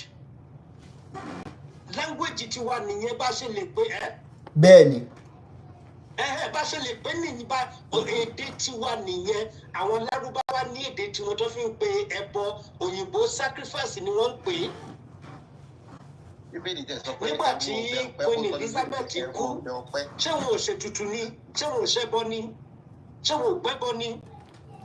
Ó gbẹ́bọ náà, so why you condemning your own? Mo gbọ́ tí sísà kan sọ ní bóyá ọjọ́ Sunday tó ń sọ wípé ní kọ̀kọ́ kó má ṣe ká má ní kọ̀kọ́ ṣe pẹ̀lú ìṣẹ̀ṣe. Mo kàn wá wò pé àní ìmọ̀ tó ìṣẹ̀ṣe yóò ìṣẹ̀ṣe ìṣe that's the meaning of it. Culture, way of life. Ó ṣe kankan tó burú but fún Christianity láti triumphant, fún Islamic religion láti triumphant, wọ́n láti demonize our way of life. Wọ́n láti jẹ́ ká rí gẹ́gẹ́ bí nǹkan tí ò dáa. Nínú Bíbélì, àwọn ọmọ Ísírẹ́lì wọ́n máa ń ṣe ẹbọ, wọ́n dẹ̀ máa ń ṣètùtù. Yes, wọ́n á ṣètùtù fún ẹni tó dá ayé àti wọ́n á sọ fún nǹkan ètùtù ní, nǹkan ẹbọ ní, nǹkan ètùtù ní. Yes, read Torah, tó ń pè ní Old Covenant. Read it. Wọ́n dáfá níbẹ̀, wọ́n ń pè ní ẹ̀fà, ephod. Yes. Báyìí ni Dáfídì mo fi mọ̀. Bẹ́ẹ̀ni. Báyìí ló fi béèrè. Bẹ́ẹ̀ni. Pé mo fẹ́ lọ sógun, ṣé kí n lọ sógun àbí kí n má lọ sógun? Ni wọ́n ń pè ní ephod, Yorùbá ń pè ní ifá. Kò sí nǹkan tó burú nínú ifá náà. But àwọn tó jẹ́ custodians. Wọ́n fẹ́ yọ kúlíkúlí kalele. Ẹ yọ kọ́mẹ̀ntì yín yẹn. Mo ń bọ̀. Mo ń bọ̀ champion. Mo ń bọ̀. Ẹni tó ń jẹ́ kúlíkúlí yìí ẹ yọ kọ́mẹ̀ntì ẹkún tẹ̀ ń sùn yìí ẹ jọ. Ẹ tètè ẹ yọ kúrò. Ṣé Muslim lẹ́ni yẹn ni?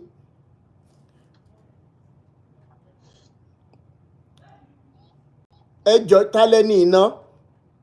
Kúlíkúlí. Ẹ jọ ta lẹ́ni yẹn? Jẹ́ kí n gbé ẹ wá sókè kó wá debunk nǹkan tá à ń sọ yìí.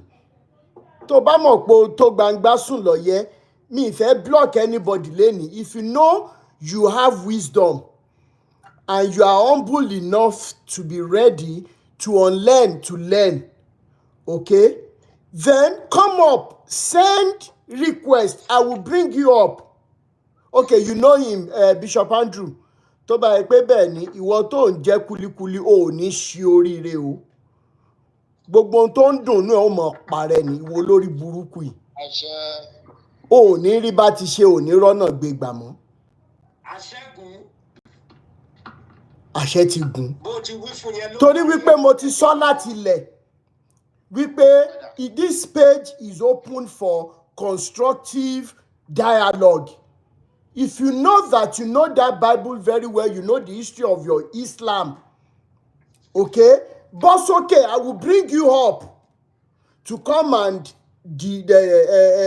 refute the claims that we are putting out to liberate our people. Lọ́wọ́ ẹ̀yin olòṣì aláyébàjẹ́ tí ò fẹ́ ṣiṣẹ́. But if you're not going to do that, látẹ̀ní lọ gbogbo ohun tó ń dùn ní ọmọ parẹ́ ni. Okay? O tún rí bá ti ṣe mọ́, o tún rọ́nà gbé gbà mọ́. Àfi tó bá yẹ pé bóyá àṣẹ pé ká liberate àwọn èèyàn wa, ẹ̀yin olòṣì olórí burúkú yìí. Lẹ́ máa fi Islam, lẹ́ máa fi bá àwọn ọmọ ọlọ́mọ sùn, lẹ́ máa fi gbàyàwó yà, gbogbo yín ò ní ṣoríire. ìkànnù yín sọ pé òun ò lè bọ́ láwàní òun láéláé ó dé UK nsìn àárín láwàní lórí ẹ̀ face cap lárí ẹ̀ ní rí bá ti ṣe ẹ̀ ní rọ́nà gbégbà gbogbo ẹ̀yin àfa olórí burúkú yìí tẹ́ ń di àwọn ọmọ wa mọ́lẹ̀ mo dẹ̀rọ ẹ̀yin òbí tẹ́ ń gbọ́ wa ẹ jọ̀ọ́ nítorí Ọlọ́run ẹ má jẹ́ káwọn ọmọ yín lọ sílé ké ó mọ́ it's like ilé ké ó tẹ̀ ń jẹ́ kí wọ́n lọ it's like shifting your responsibilities your primary responsibilities to other people and àwọn àfáà rádaràdà yìí they are using a religion to destroy the life of our children abẹ̀yìn àrọ̀ yín ni there are so many other things ibi tẹ́ ẹ lè rán ọmọ yín lọ instead tán fi máa lọ sílé ké ẹ ti àwọn ọmọ yín kúrò ńbẹ̀ ẹ jẹ́ káwọn àfáà olórí burúkú aláyébàjẹ́ yìí ẹ jẹ́ kí wọ́n lọ wáṣẹ́ ṣe àwa wítàrí àwọn kan sọ wípé èmi ò lè sọ̀rọ̀ nípa muslim ayé muslim ò ní dá ayé gbogbo àwọn àfáà yín ò ní sunwọ̀n ẹ̀yin olórí burúkú rádaràda ẹ̀ ẹ rò pé bóyá mò ń bẹ̀rù ẹnìkan ni ó là ń sọ́nsìn respectfully come up and refute the claims ó ní wọ́n fún wa ní lecture látàárọ̀ nsìn ó dé nsìn ó ń sunkún ẹkún yìí ò ní tán nílé yín kí wọ́n tó gbé ẹgbìn kí wọ́n tó gbé ẹṣin ẹkún yìí ò ní tán nílé yín níwọ̀ kúlíkúlí yìí ìbànújẹ́ òdẹ ní tán lọ́rọ̀ ẹ̀ kó tó filẹ̀ bóra bí aṣọ olórí burúkú aláyébàjẹ́ mo kàn mọ̀ fún ẹni kí n tó block ẹ mo ṣe máa block ẹ ń sìn ni ẹni muslim tó bá wà nulẹ̀ tẹ́ ẹ mọ̀ pé tó gbangba sùn lọ́yẹ́ ẹ jọ̀ọ́ ẹ bá wa pe àwọn àfáà yín wá ẹ jẹ́ kí wọ́n àwọn scholars yín àwọn tó láwọn ní ìmọ̀ ìjìnlẹ̀ Quran ẹ jẹ́ kí wọ́n bọ́ síta lẹ́nìí we still have some time ẹ jẹ́ kí ẹ bọ́ síta ẹ wá constructively okay ẹ wá constructively refute claims wa gbogbo kinní yẹn láti kọ sílẹ̀ ẹ máa ṣe fídíò fẹ́yìn náà láìpẹ́ gbogbo nǹkan tó ń kú lọ lásán àti kọ sílẹ̀ olórí burúkú nìyẹn lọ wáṣẹ́ ṣe àwọn àfàlẹ́ máa ní wọ́n máa fáwọn obìnrin olóbìnrin lóyún wọ́n ní mẹ́lọ lọ́run wí wọ́n máa fún wọn 200 300 ẹ ní ṣoríire ẹ pàṣán ni ẹ̀yin aṣèrè yìí ẹ continue sir. Okay, so silver òkúta tó lọ́lá ní Mẹ́kà yẹn my brother is ritual. It's a very deep ritualistic form in religious practices of Islamic. Now, and the same thing the Hindu, because Okuta nye, not only that, even when you study the New Age religion, Washi Ribitoti fi honor from the same Okuta tan so yi. Tó wà ní cubic tó wà ní Maka tí àwọn èèyàn circumambulate tó ń yí káàkiri yẹn. It's a form of ritual worshiping. That is what it is. Now, when you ní every year tó bá lọ sí Mecca, kò sí year yẹn tó lọ sí Mecca táwọn èèyàn kì í kú. Bẹ́ẹ̀ni. Kò sí ní last year ó ṣẹlẹ̀ àti nínú ọdún náà the same thing. Bẹ́ẹ̀ni sir. But don't ṣẹlẹ̀ ní pé the Western press will not carry it out. And you know why? Níbi táwọn èèyàn wá ya òpònú sí, you will go to Mecca. Wọ́n ṣe mọ̀ pé wọ́n máa ń ra nísìnyí ọ̀dà tó ṣe bí iléyá ni wọ́n fẹ́ ṣe báyà bí. Bẹ́ẹ̀ni. Wọ́n ra àwọn àgbò ní Mecca ni wọ́n ti ra àwọn àgbò yẹn o my brother. Tó bá ra àwọn àgbò yẹn tán, they are not sacrifice, they are not copying Abraham. Because Abraham has nothing to do with Islam. Abraham was never an Islamic and a Muslim. Sorry, Abraham was never a Muslim. Ishmael was never a Muslim. Ishmael. They don't even know the meaning of Ishmael. He was never a Muslim. The meaning of Ishmael is that ibi ìgbà tí Yorùbá wọn ní Ọlọ́run pẹ́kún. Ìyàwó Ṣọ̀ún of Ògbómọ̀ṣọ́ land. Thank you, Yoyole. The man was violent towards his wife. wá níbi kan tó ti máa ń sọkún Ọlọ́run ìgbẹ́kún, that is God that hears. The same thing no ni Ishmael, that is the meaning of it. It's even Hebrew word. He was never a Muslim. Then gap yẹn ti jìnnà síra wọn Canaanite land àti Saudi Arabia ṣáà rí pé jìnnà síra wọn ni. So tí wọ́n bá ti pa ẹran yẹn tán, my brother, àwọn western contractor ló máa wá palẹ̀ ẹran yẹn mọ́. Tó bá lọ sí gbogbo new store káàkiri ní if tó bá gbé Canada, check set out wàá rí tí wọ́n mọ̀ ọkọ̀ halal ní ẹran àwọn Muslim. Halal bẹ́ẹ̀ ni HALAL bẹ́ẹ̀ ni. Àwọn ẹran tí wọ́n kó wá láti Saudi nìyẹn, my brother. Ìyẹn ń jẹ́ yẹn gbogbo ẹran yẹn ni wọ́n fọ́ káàkiri gbogbo àgbáyé. Owó ní multi-billion dollars business. Àwọn wèrè wọ̀nyí ebi ń pa àwọn èèyàn wa nílé wọn ò rí nǹkan kan jẹ. Wèrè federal government release 90 billion. So multi 90 billion bá ṣe fún Nàìjíríà. Láti lọ kó sí Saudi Arabia. Wọn ò lè sọ fún pé wọn kì í pẹran náà. Ǹjẹ́ àwọn jókòó kó béèrè pé ẹran tá a ti ẹ̀ palẹ̀ every year yìí níbo làwọn ẹran yẹn lọ? Ṣé wọ́n á sọ ni? Ṣé wọ́n ń sọ ẹ̀rọ ni?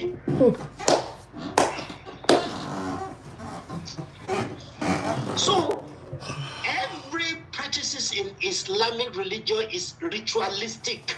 It's ritual. Kò sí nǹkan kan tó jẹ́ nǹkan ìmọ́lẹ̀ ní Islam. Nǹkan òkùnkùn ni. Kò sí nǹkan kan tó jẹ́ nǹkan ìmọ́lẹ̀ ní Christianity. Even though wọ́n jẹ́ kó fi hàn fún wa gẹ́gẹ́ bíi pé ìmọ́lẹ̀ ni, it's not. Now, you will come out to defend indefensible. Tó ní nǹkan kan lọ́wọ́ tó lè fi defend ẹ̀sìn ẹ̀sìn tàbí ẹ̀sìn gẹ́gẹ́ bí Yorùbá ti ń wí tẹ́ gbé lọ́wọ́ yìí. Now, you know the worst. Now, kò sí ọ̀kankan nínú àwọn èèyàn dúdú tó lè fẹ́ ọmọ Arabia o. Bẹ́ẹ̀ni. Let them come out kó sọ fún wa wípé ta ni Arabian ọmọ Arab kan tí ní gbogbo àwọn scholars wọn ìdébí àwọn tó lówó nínú wa tí wọ́n fẹ́ tó mú wá sí Nàìjíríà. Now wọn kì í fún wọn níwèé ìgbélú o, my brother.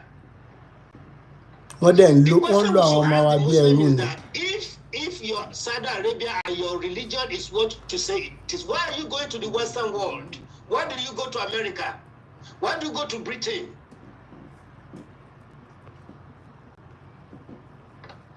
So every practices is nothing but Shiva Lane. What Muslims are practicing is what we call Shiva Lane rituals practices. That was embedded in Islamic religion.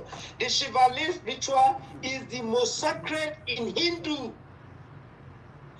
The stone may be any color. Thank you, Buddha. And are called Shivalingam.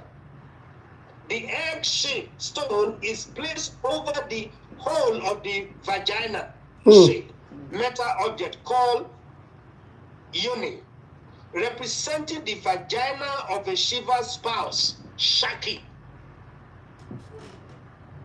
The egg-shaped stone and domes represent Shiva phallus. Ṣé mọ̀ wípé tẹ́ bá notice gbogbo àwọn dome ẹ mọ̀ wípé tẹ́ bá wo gbogbo àwọn mosque pátápátá ṣé mọ̀ pé dome máa wà lórí wọn. Hello? À ń gbọ́ yín sà. Mo ní tẹ́ mọ̀ pé tẹ́ bá wo gbogbo àwọn mosque wọ́n máa ní dome lórí. Dome yẹn represent the phallus okó ọkùnrin. That is what it is. Now,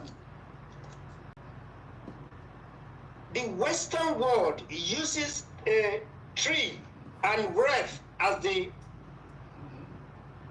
occult sex object for the nativity of the son. The same thing in the West. Now, the West use trees. Tree represent Oko.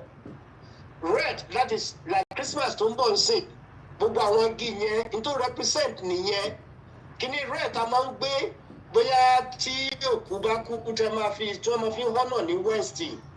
Ṣé mọ̀ pé ó ní àlàfo kan láàrin irun dẹ̀ yíká àwọn koríko tó fi ṣe yíká is nothing but female vagina.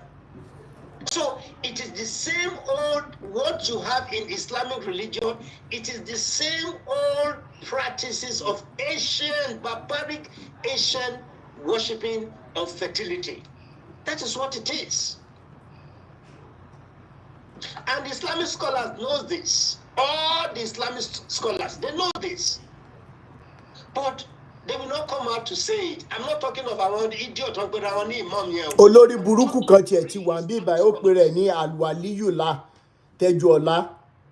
Another wèrè ti wà bẹ́ẹ̀. Wọ́n ò lè wá sókè kí wọ́n wá constructively kí wọ́n wá defend nǹkan tí wọ́n mọ̀. Ìwọ náà dẹ̀ ti forí gbé pé báyìí Alwaliyu àbí kí náà pe rẹ̀. Tó o bá mọ̀ pé o tó bẹ́ẹ̀, ìwọ send the request ká gbé ẹ wá sókè. Wá defend the Quran. Why defend Allah wèrè olórí ibú tẹ̀ ń sọ yẹn tẹ́ fi ń balẹ̀ wa jẹ́ ní Nàìjíríà àti Áfíríkà? Why defend ẹ̀ tó bá mọ̀ pé olóríire ni ẹ́?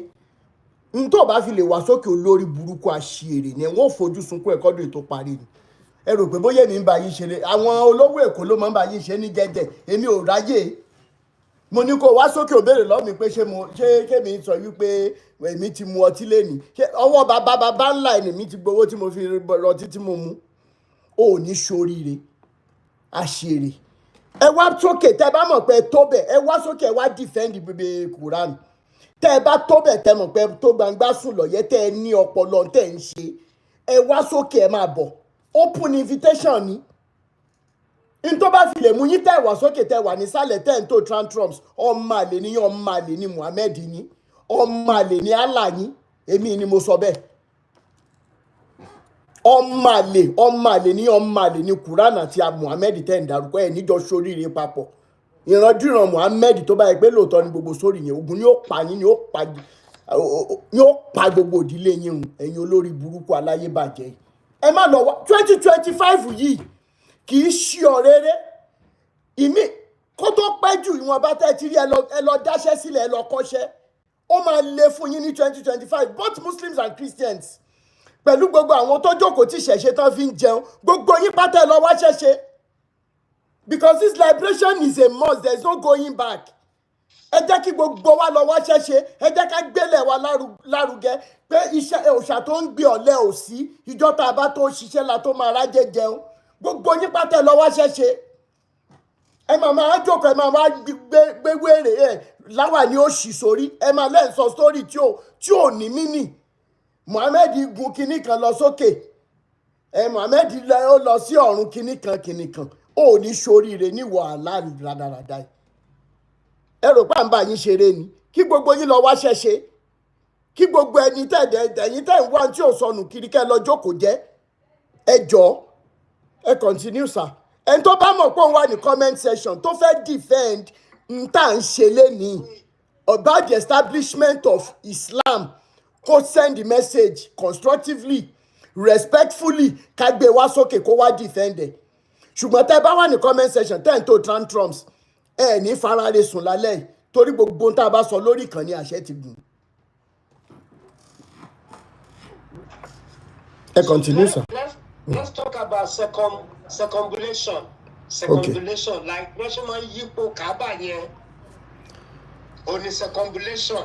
Then thereafter, I will actually hang on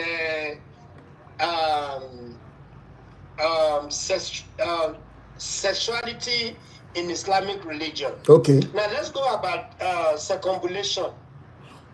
The ancient custom of secular walking or circumambulating is practiced by Hindus, Buddhists, Muslims. So circumambulation here is not peculiar only to Islamic. The Buddhist and Catholic Church. Now, Ojogati, if you take time to study the Catholic rituals, study Hindu rituals, study Islamic rituals, kò yàtọ̀ síra wọn. Kò yàtọ̀ rárá. Kò yàtọ̀. And why is it Kilode Islam no beads? The Roman Catholic in low beads. Our Hindus in low beads. So,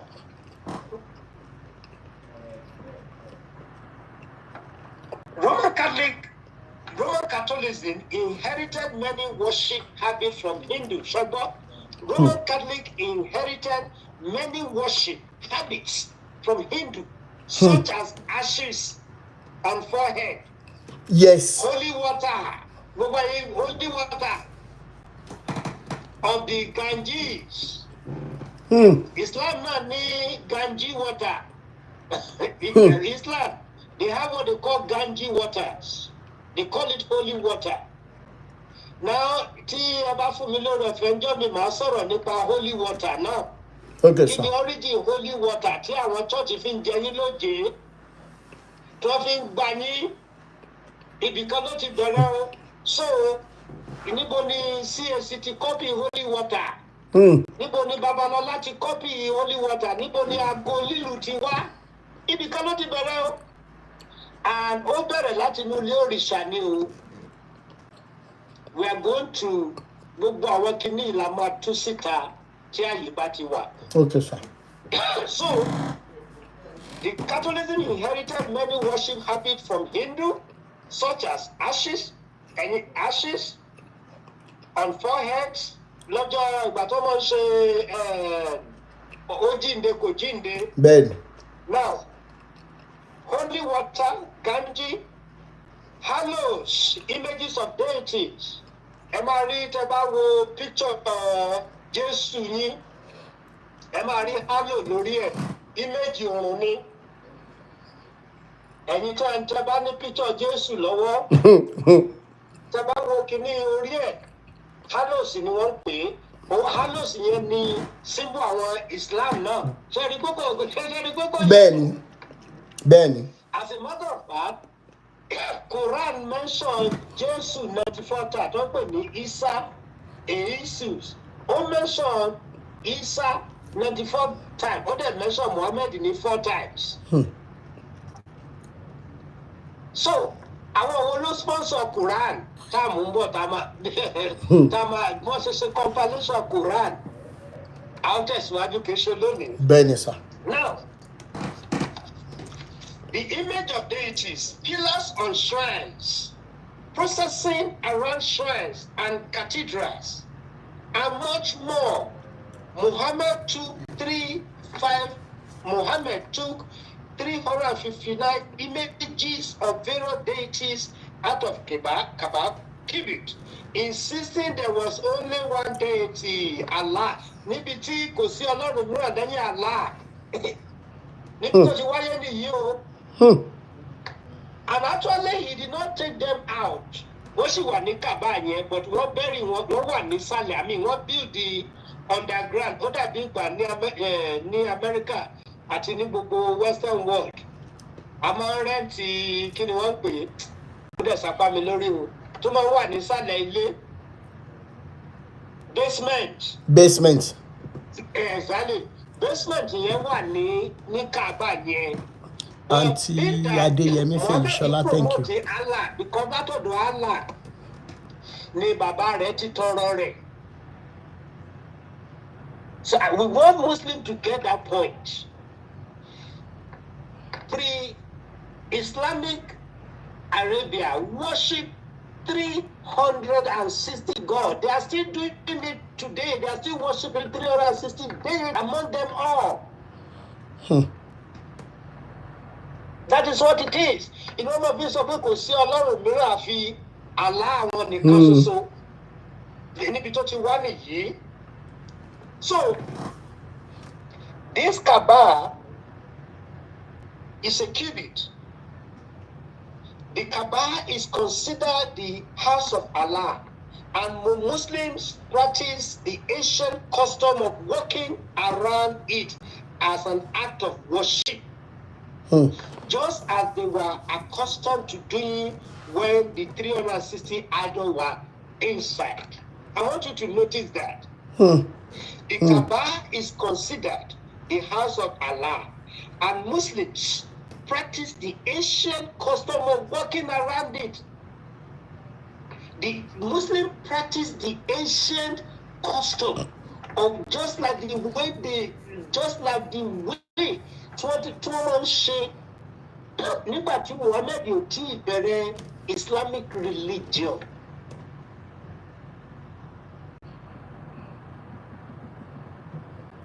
Just like ìgbà tí Muhammad ò tí ì bẹ̀rẹ̀ Islamic religion. Yes. So circumambulation yẹn ni wọ́n continue nígbà tí Muhammad bẹ̀rẹ̀ Islamic religion. So it's an act of worship, just as they were accustomed to doing when the 360 idols were inside. This practice is called tawaf. One more now, the Muslim is called tawaf or tawaf. Tawaf, tawaf, and show the worshipper unity in their service to Allah.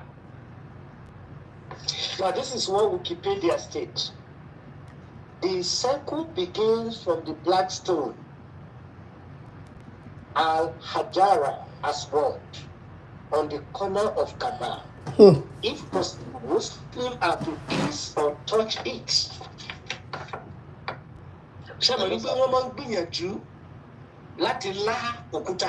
bẹ́ẹ̀ni, ṣé gbogbo àwọn tó bá lọ Mẹ́kà náà máa ń fún láǹfààní láti la?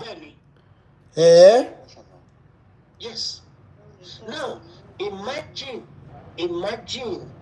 oríṣiríṣi àwọn èèyàn tó máa tẹnu kọ òkúta yẹn. My brother, ohun tí àwọn èèyàn wá fi 3 million 4 million tí wọ́n lọ ń waste ní Mẹ́kà nìyí o, láti pọ́n òkúta àwọn wèrè wọ̀nyí lá in the name of religion. Then they will have the audacity to condemn their own. Thank you, Brother Shitu. Religion. So now, iye wọn ti kú, iye wọn sì ti ra láti mọ́ lè béèrè wípé òkúta là ń lọ forí balẹ̀ fún yìí, òkúta là ń lọ tọ́lá yìí. Kí ni ìyàtọ̀ láàrin òkúta tá à ń lọ tọ́lá àti òkúta táwọn bàbá wa tí wọ́n tepo sí lórí tí wọ́n á gbẹ́sẹ̀ lé? Àti àwọn bàbá wo àwọn ìsá kíìsì òkúta, ṣùgbọ́n wọ́n á tepo sí òkúta lórí. Tó bá jẹ́ ìdílé ológun ló ti wá, wọ́n á tepo sí òkúta lórí. Brother Agbakinyele ní question kan. Okay, ẹ jẹ́ ká máa ju question wa wọlé. Brother Agbakin, ó yẹ sáré ju question yín. On mute. Ẹnìkan sọ pé èèyàn bíi 4,000 gan ló kú ní Mẹ́kà tán lọ lọ́dún yìí. Yes. Èèyàn bíi 4,000. À ń gbọ́ yín. Tí wọ́n gbọ́dọ̀ fi tó aláàlójú ní ẹ̀jẹ̀ ènìyàn. The same ritual practices náà ní pẹ̀lú àwọn Christianity, Catholic Church ní o, gbogbo àwọn ìjọ Sàṣàní èyí tó jẹ́ wípé ẹ̀jẹ̀ ènìyàn kọ́ ni wọ́n ti fi pilẹ̀.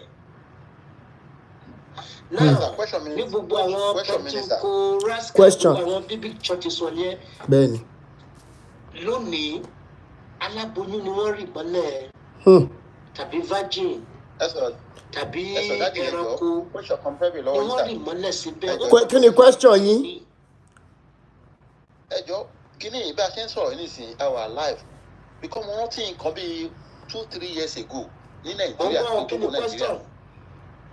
Now question mi ni pé nítorí gbàtà wà Nàìjíríà irú argument yìí máa ń wà tẹ́gbẹ́ àrí life tẹ́gbẹ́ àrí Kristẹni àrí Muslim tó máa takò ọ̀rọ̀ sọ láti gbàtà ti bẹ̀rẹ̀ program yìí ṣé à sọ pé ààrẹ nìkan ní Muslim tó lè jáde wá defend gbogbo àwọn kìnìún ni ṣé à sọ pé ààrẹ nìkan láti àárọ̀ tó lè sọ pé òkè o mo fẹ́ kanta yín bó tẹ̀ jẹ́ 10% nínú nǹkan tẹ́ sọ yìí pé bẹ́ẹ̀ ni ká má lè rẹ́ nìkan kú. wọ́n dẹ̀ wà ní FYP wọ́n ń wò wá. nǹkan tó dẹ̀ dùn mí nínú ẹ̀jú bọ́tọ́ bá ti tí program yìí bá ti lọ tán wọ́n máa fọ́nu káàkiri ìgboro wọ́n máa fọ́nu but nísìnyí ẹsẹ̀ tó bá sọ fún mi kò sí nínú Quran ló kù. ṣé bá máa kà á inú mi dẹ̀dùn pé Yorùbá Quran ti wà gbogbo ẹ̀yin Muslim tẹ́ wà lórí Facebook ẹ̀yin Muslim tẹ́ wà lórí TikTok ní FYP gbogbo ẹ̀yin tẹ́ wà lórí YouTube respectfully we are welcoming you we are inviting you we are challenging you pé ẹ wá refute claims tó jáde yìí ẹ kúrò ní comment section tó gun ẹni bá dáni lójú àfi gbárí ni ọ̀pọ̀ nínú yín ló ṣe pé tí n bá ti post nípa àwọn pastor olórí burúkú àṣìírè yín immediately lẹ máa wá comment síbẹ̀ ẹ bó ṣe máa ń ṣe nìyẹn kíní kan àṣírí àwọn àfa àti àálà yín ti tú báyìí àti Muhammad ẹni tó bá wá mọ̀ pé òun ò kì í ṣe ọmọ àlè ọmọ ọkọ lòun ó yẹ wá sókè n tó bá fi lè mú yín tẹ́ lè wá sókè tẹ́ wà ní comment section tẹ́ ń tó tantrums ẹ ní farare sùn ẹ dẹ̀ ní jẹun tí ó yọ yín. àbí wọn gbọ́ program yìí ni wọ́n gbọ́ wọ́n gbọ́. ilé ìyá mi lẹ́nu. wọn ò lè wá sókè wọn ò lè wá sókè ládùúrú gbogbo nǹkan tá a sọ nípa àlá àti Quran yín ẹ wá dúró Quran oríṣiríṣi Quran verses yẹn lọ́wọ́ lọ́wọ́ Bishop Andrew náà o tó kún ọwọ́ wọn ẹ jáde ẹ wá refute ẹ if Islam is truly a religion of peace tó bóyá wà tá à ń gbọ́ tá à understand dáadáa la ṣe èrè yín o àbẹ́yìn tí wọ́n ń kà fún torí yín ò pé tẹ́ ẹ̀ fẹ́ ṣiṣẹ́ tó yẹ pé torí ọ̀lẹ kẹ́ lè máa báwọn obìnrin sùn káàkiri anyhow báwọn àfáàyín olórí burúkú ṣe ń ṣe lẹ́yìn náà fẹ́ ṣe lẹ́gbà ẹ̀ ní jẹun tí ó yò ní tẹ́ ẹ bá mọ̀ pé tó bẹ̀ wá sókè. Another question is another question. Okay. Now nígbà tí àwọn dádì tó ń ka àwọn kìnìún yẹn fún wa. Bẹ́ẹ̀ni. àwa ti mọ̀ ti pẹ́ pé jàgídíjàgan ni wọ́n bí ẹ̀ẹ́dì èèyàn ní gidi kan kí ló dé táwọn Muslim especially in Africa in Nigeria kí ló dé táwọn kan especially in Yorùbá tó ń pera àwọn Muslim tó máa fake wọn ní ẹ̀sìn àlàáfíà ni wọ́n máa sọ pé ẹ̀sìn àlàáfíà ni nígbà tí wọ́n dé gbogbo kìnìún tá a kà sílẹ̀ yìí tọ́lẹ̀ mọ̀ pé yes ẹ̀sìn warrior ni ẹ̀sìn common unforgiving religion ni Muslim kí ló dé tí wọ́n fi ń pretend especially in Nigeria especially in South West ní Yorùbá land wa ọ̀pẹ̀rẹ̀ àwọn Muslim kí ló tọ̀ fi ń condemn wọ́n lè mọ̀ òtítọ́ yìí wọ́n máa wọ́n ní pé kí ló dé táwọn àfáà ní South West tí wọ́n lè jáde kí wọ́n ka àwọn kìíní ní Yorùbá fáwọn tó ń kó káàkiri ọ̀ kí wọ́n refute claims tá à ń sọ yìí. wọn ò lè jáde wọn ò díẹ̀ náà. àwọn tí wọn mọ history tí wọ́n gbàgbọ́ they don't know the origin. òun láti sọ díẹ̀ bẹ́ẹ̀ lẹ́ni yìí torí àsìkò ní nǹkan pọ̀ tán fẹ́ sọ nǹkan pọ̀ tán nǹkan la fẹ́ sọ díẹ̀ kékeré la sọ yìí lẹ́yìn kan wà ní comment section lẹ́yìn tó tantrums. Bishop Andrew. ọjọ́ mi láti mo máa fi treat sex and Allah. Okay, sex and Allah máa kọ sílẹ̀. mo fẹ́ expose Muhammad gidigidi gan. ṣé ǹjẹ́ àwọn ṣé wọn mọ̀ pé homosexual Muhammad ó bòkú sùn òkú tó ti kú. Bẹ́ẹ̀ni. Muhammad lọ bá a sùn nínú ibojì.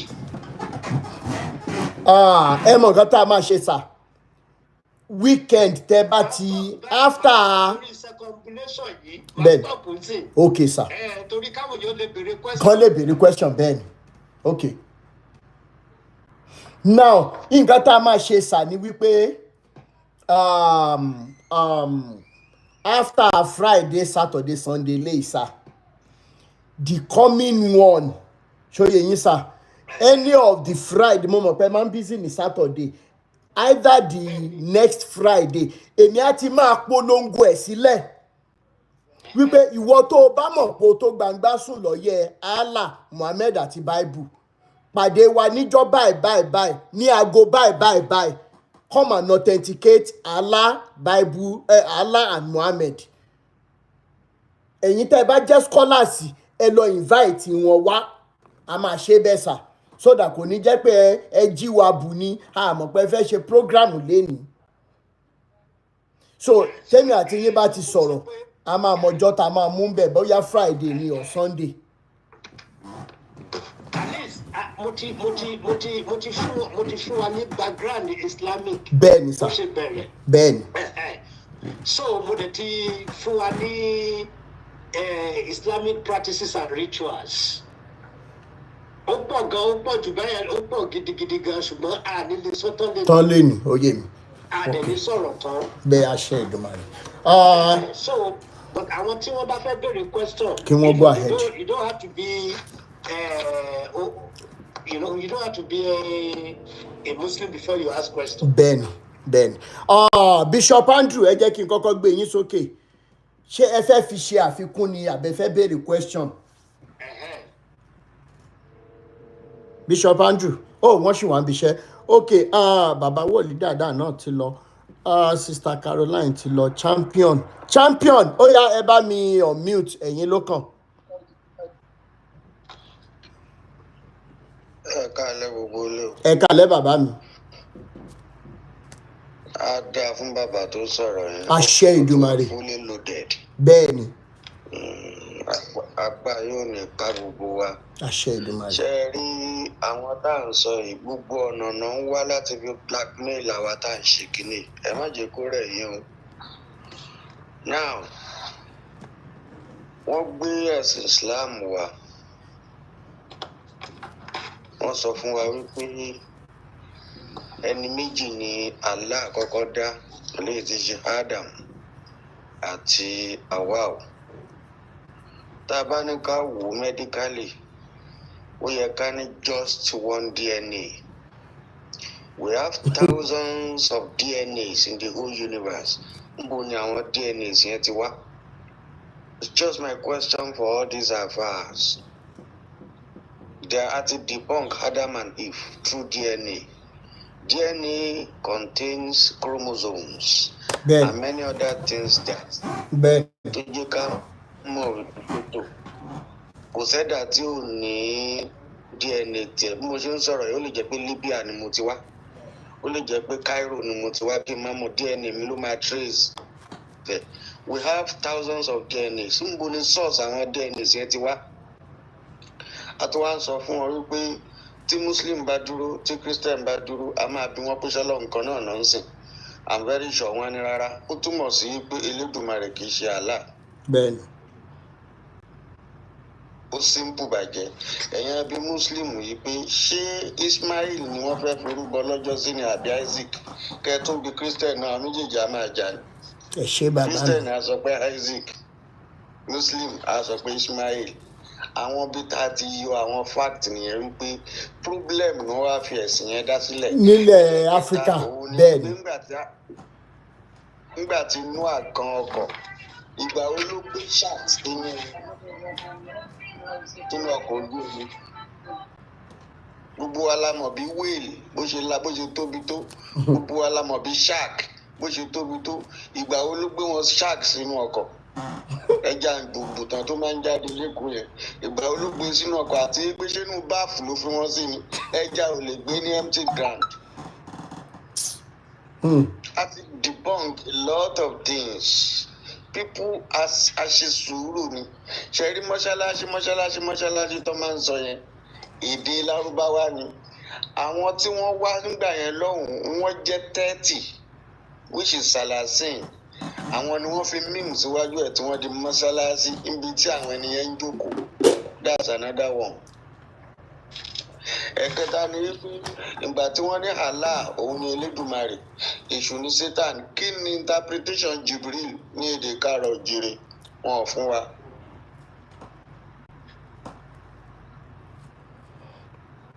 Now, nígbà tí wọ́n máa sọ èdè Kùránì kalẹ̀ fún Ànábì, ṣé ìwé náà sọ?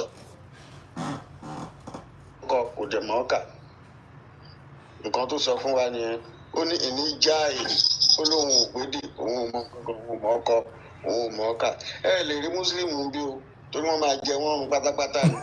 Àwa ní a lot of facts tá a máa mú jáde, tá a máa fi debunk everything tó wà ní láti bá wọn jà rárá. ẹ ṣe láì jà kán má fàjà rárá bẹ́ẹ̀ ni.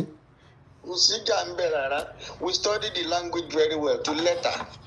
A lè pín àwọn gan tó jẹ́ Mùsùlùmí lọ tá a máa ti sí ṣọ́ọ̀ṣì bọ̀ tá a máa gé ẹ̀sìn yẹn wẹ́lẹ́wẹ́lẹ́wẹ́lẹ́ tẹ fi máa mọ̀ pé kò sí nǹkan kan bẹ̀.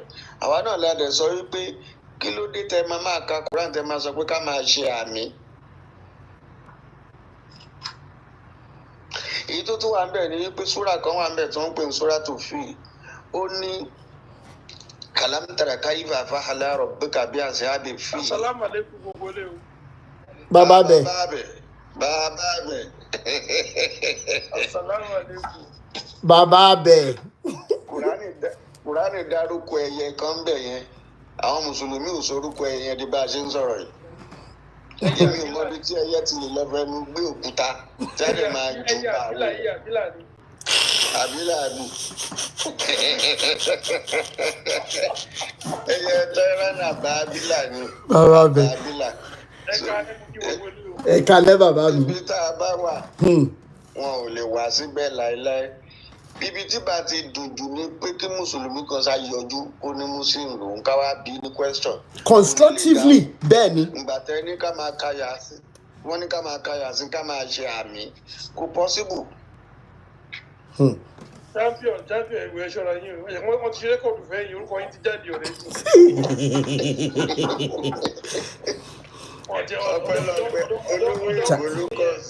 Ọ̀dọ̀ Rótìmí ọ̀tẹ̀ débẹ̀ rárá, ọ̀tẹ̀ ń wí. Wọn ò lè wá. Ẹ mọ̀ pé lówó Èkó ní sùúrù dáadáa. Question kan péré dẹ̀ ló tún ẹ̀fí kọ́kọ́ máa ń gbé wọn ṣubú. Mo ti ní kó lówó Èkó tún lọ à question yẹn díẹ̀. So that wọ́n á tiẹ̀ lè kọ́kọ́ bẹ̀rẹ̀ sí ní rọ̀rọ̀ sọ. Lè rí nǹkan kan sọ, kò possible wọn. Èmi máa ń pàṣẹ máa ń gbé wọn tí kò gbọ́ wọn, kò ṣàánú àwọn ni. Ẹ ṣe Magold. Ẹ jẹ́ kí n sáré jẹ́ kí Àgbàkin náà sọ̀rọ̀. Àgbàkin ó yẹ gbóhùn sókè ká ṣe ní ṣísẹ̀ntẹ̀lé. Question, addition, subtraction. Ẹ jẹ́ ká welcome ẹ. Ẹ ṣe gan. Yes sir. Ọ̀rọ̀ mi experience mi ò pọ̀, ọ̀rọ̀ mi ò pọ̀. Ìgbà tí mo wà ní mo fẹ́ lọ sí illustration orin kan tó wà ní TikTok tí kọ̀ọ̀kan kan tó ń pè ní B.O.O. kan tó ní àṣírí ìgbèkùn ni mo wà mi ò mọ̀. Àti tó máa ń tàgì báyìí iṣẹ́ tí wọ́n ní. Bẹ́ẹ̀ ni táwọn èèyàn fi ń ṣe post oríṣiríṣi.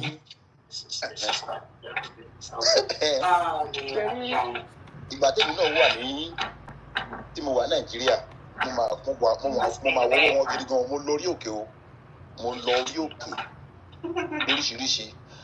Àná orí òkè yẹn ó da ìgbéyàwó àkọ́kọ́ mi rú. Abẹ́ ẹ̀gbọ́n bra ó sì ní. Bẹ́ẹ̀ ni à ń gbọ́ yín sà.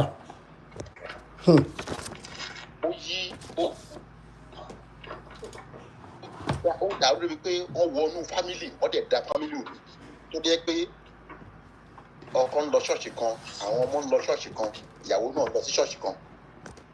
Now mo bẹ̀rẹ̀ sí wọnú àwọn oríṣiríṣi pé mo mọye tí kí n sọ pé báyà ohun mi ṣe ni mo mọye tí mo tó ń gbàgbọ́ mi lórí. Ní tó jẹ̀lẹ̀ last ní 2022 kí n tó kú. Mo lọ orí òkè mo forúkọ bo orí òkè láti rí mọ́tò kan èmi tí mo ní mọ́tò mẹ́ta mẹ́rin lẹ́tẹ̀lẹ̀ mọ́tò kọyọ kan lọ́wọ́ mi mo ṣe lọ sórí òkè àpè. Sista Ọláwálé Olúyẹmísí. Ẹ máa sọ̀rọ̀ lọ Àgbàkin. So wọ́n ní ṣe mo ìsáná tó kù tèmi ṣe ń fèsì oríṣiríṣi ìṣòro. Wọ́n ní kí n gbé ìsáná mi kan sílẹ̀ mo kàn ẹyọ mọ́tò kan tó kù lọ́mọ tẹ́gbọ̀n mo fi ń káàkiri. Mo ti lọ kó pépà ẹ̀ document original document yẹ mo ṣe ń lọ sórí òkè mi kọ́kọ́ sọ fún mi pé má gbé sílẹ̀ mo gbé lórí òkè títí fẹ́ drop ẹ̀ kíní kankan yìí lọ́kọ̀ mi padà mi ì gbé sílẹ̀ ìkó ìmọ́tò mi lọ́kọ̀.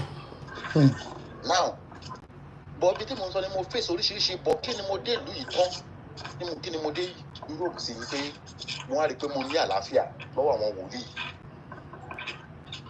Mo wá rí i pé gbogbo wọn ṣe ń gbé ṣọ́ọ̀ṣì náà sórí òkè o wàhálà o gbàwẹ̀ ogún ọdún ẹgbẹ́ mo wá rí pé ìgbà tí mo débí ọ̀rẹ́ mi kan sọ kínní kan apọ̀ bẹ́ẹ̀ níbí ó ní jọ́ tóun ti débí lòun ò lálàkàlà mọ́ bẹ́ẹ̀ ni pé tó bá ti wà ní ìlú yẹn àwọn wòlíì yẹn wọ́n fẹ́ gbó lọ́wọ́ ẹ̀ wọ́n á gbóríṣiríṣi àlá wọ́n máa tẹ̀ wọ́n ṣe bẹ́ẹ̀ ni wọ́n manipulate spiritually bẹ́ẹ̀ ni. ọjọ́ tá a ti débí tí mo ti gbé flight kúrò ní Nàìjíríà tí mo ti wá síbí mo dẹ̀ ní ìfọ̀kànbalẹ̀ àlàáfíà jọba mo wá rí i pé àṣẹ kó ń tàn àṣọ ń gbà wá wọ́n ṣà ń gbà wá ni. torí ẹjọ́ sọ nǹkan fún yín last one Bra Rotimi. Yes, sir. You have built, I don't know your age o, but I'm looking at you pé you have built a lot of hope.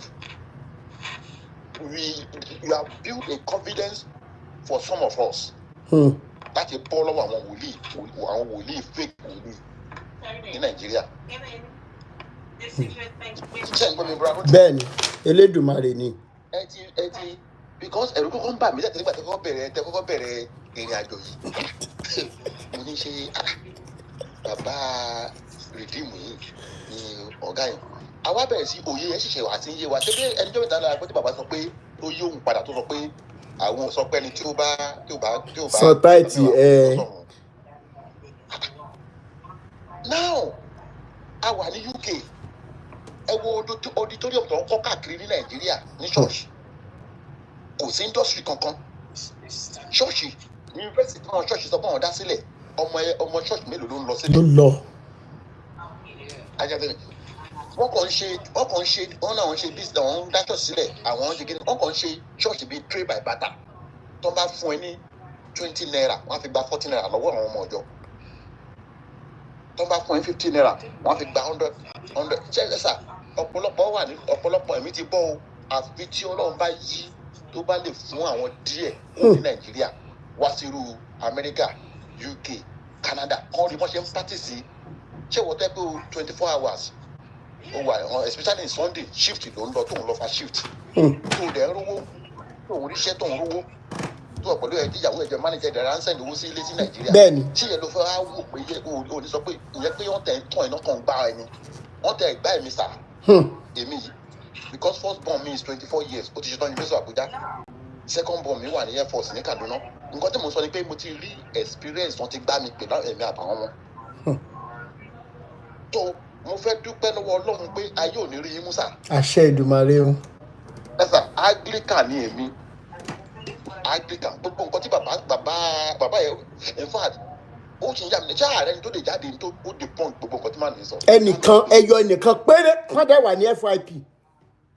dáàmì pé nǹkan tí dáàdì yẹn sọ 99% is true mo ń sọ fún yàrá mi. ṣé bó náà kà fún wa nínú Quran yìí how many verses wọn ò tí ì sọ nǹkan kan nínú Quran o ọ̀nkùlọ́lá ò tí ì sọ nǹkan kan o. ẹ wo bí àwọn káàtì sọ pé kò sí ní South West tí àwọn Muslim nínú South West kọ́ máa bìyẹ́ kọ́ máa pààyàn but a rí bí wọ́n ṣe ń ṣe bí àwọn Muslim tó ń forúkọ wọn pé Muslim tó ti ń ṣe ní other state ààrẹ àwọn South West kankan dìde ogun pẹ̀lú àwọn Muslim ní other state bíi north yẹ pé nǹkan tẹ̀ ń ṣe yóò dá ní ìtì rí ẹ wo wọ́n ṣe pa ọmọ Deborah yẹ wọ́n ṣe ń treat wọ́n ṣe ń bìyẹ́ bẹ́ẹ̀ ni àwọn Muslim wọ́n dẹ̀ silent àwọn South West Muslim sọ wọn tàbá wí náà ní ṣé káwọn lọ bá wọn jà ní it's better kan kú òun bẹ́ẹ̀ bíbélì ní tèmi ṣe mọ̀ nínú yìí wọ́n ní ẹ jáde kó láàrin wọn ò ní jáde so kìrìsìtẹ́nì kan táwa tó wá gbà àwọn wòlíì kéékèèké fèkì wọ́n ti fi bàjẹ́ so gbàdémi dé bí Ọlọ́run láìpẹ́ mo rí oore ọ̀fẹ́ gbà ní mo dẹ̀ gbàdúrà pé ọ̀pọ̀lọpọ̀ náà ní Nàìjíríà wọ́n á bọ́ nínú kinní yẹn so àdúrà tá a máa gbà fún yín ni pé Ọlọ́run àwa wà lẹ́yìn yín. ẹ ṣé. Ọlọ́run ló dẹ̀ wà lẹ́yìn yín. Ọlọ́run ni o. I can see how old you are or how small you are that boldness that courage is in you so nǹkan tí mo fẹ́ sọ nìyẹn. ẹ ṣé bàbá mi thank you so much. Yeah. ẹlẹ́rìí ìpín ẹ̀yin ló kàn ẹ bá gbóhùn sókè ẹ jẹ́ ká máa ṣe ní ṣókíṣókí kí gbogbo àwọn tó wà nísàlẹ̀ náà lè sọ̀rọ̀ ẹlẹ́rìí ìpín. So what we do here basically, for so many of you that are just coming on our page for the very first time, don't ever think that we are debunking the lies in Islam or Christianity. The deep aspect of Ìṣẹ̀ṣe. But you must understand that as a Yoruba person, you are naturally an Ìṣẹ̀ṣe person by the virtue of your name, your parents, your culture, what you eat, what you drink, what you believe in. The deeper aspect of it is going to acknowledge what they do in your father's house. I don't go in that route. I only stop at the extent of truth, love, and humanity, whereby we try to encourage individuals to first love themselves. It is when you love yourself that you begin to understand what it means to love your neighbor. And that is why we believe that once that love begins to spread within the family, families táwọn bàbá láyé bàjẹ́ ti bàjẹ́, we are trying to do what? To mend the families again. And you cannot go against me on this, that once the families are held together again, when there is love within the families that we have in the societies, it is important. The society will not have any option than to become sane and better than what we have currently. Hence, if you're just joining us on this platform, it is the platform of truth, love, and humanity. It is not a platform that is religion-based, or that is preaching any religion. However, it is bent on bringing out the lies in Christianity and Islam. At the same time, it goes further to expose the evil ones in Ìṣẹ̀ṣe too. So you can see that we leave no stone unturned. We touch everything that should be touched so that our people can be truly liberated. So anything you're going to be saying today, or that you are saying, it is the reason why you're going to be saying those things. Thank you. Ẹlẹ́rìí ìpín ẹjọ́ ṣe wà ń bẹ̀. Bàbá mi mo wà ń bẹ̀. All right, sir.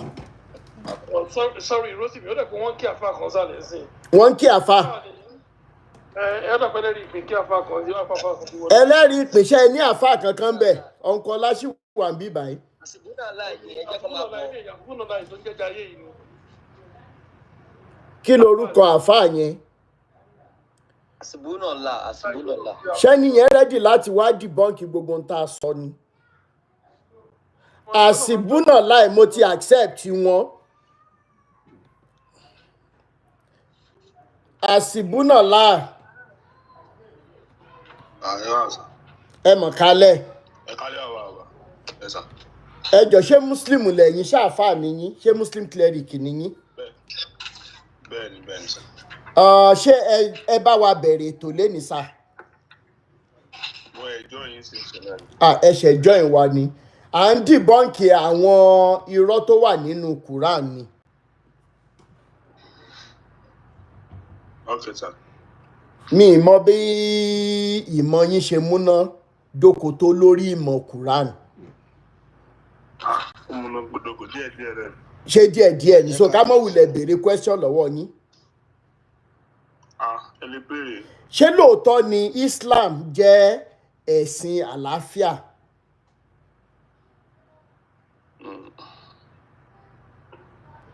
Ká kọ́kọ́ ti bí pẹlẹbẹ mọ́ọ̀lẹ̀ jẹ ni o.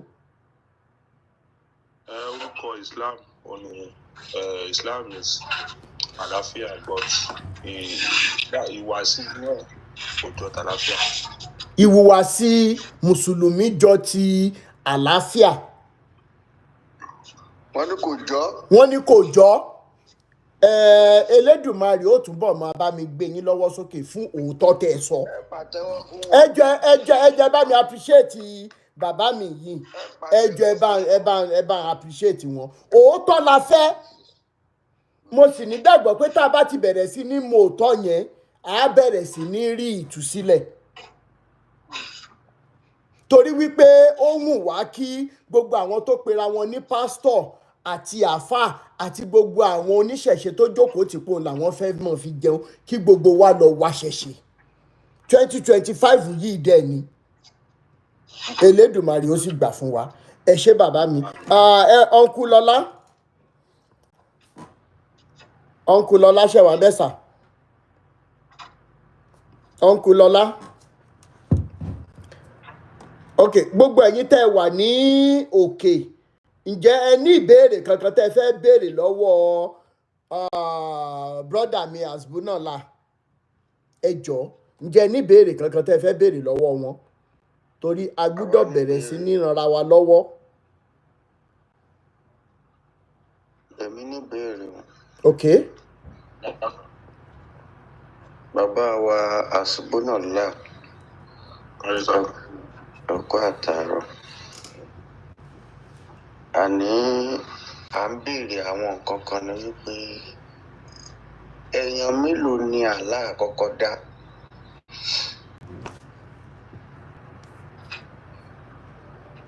Ní according to Quran àbí? Bẹ́ẹ̀ni. Bẹ́ẹ̀ni, tẹ́yìn náà dẹ̀ believe. Ayaola, ẹ ṣé gan. Thank you so much. Sister Olúbùnmi 122, I appreciate you. Bí bàbá champion ni mo bá sọ lórí mo ọ̀pọ̀ ẹ̀mọ́. Bẹ́ẹ̀ni. Ibi tí a ti gbé náà ni pé níjà ìlú fẹ̀lá òde Khalifa. Àwọn làwọn ò dá nǹkan kan mọ̀. Wọ́n lọ́mọ kékeré làwọn pé mọ àwọn ò tó nǹkan. Alright, ẹ jẹ́ àṣẹ báyìí ká má ba àdénà pẹ̀lú inú mi nù pé wọ́n ti kọ́kọ́ sòótọ́. Ok, ẹ fẹ́ dá ọ lónìí. Ó yá. Níjà ìlú fẹ̀lá òde Khalifa. Wàyí kọ́lá ní màláìka tí níjà ìlú fẹ̀lá. Ẹ sọ Yorùbá, ẹ jẹ́ àṣẹ ní Yorùbá, ẹ jọ gbogbo wa táwọn bíbá àgbọ̀ èdè Arab. Okay. Quran nínú Surat al-Baqarah ó ní òun fẹ́ dá sórí. Ẹ sọ bẹ́ẹ̀ ó ní níjà ìlú Khalifa fil-Kharidi. So Khalifa yẹn náà ni Adam.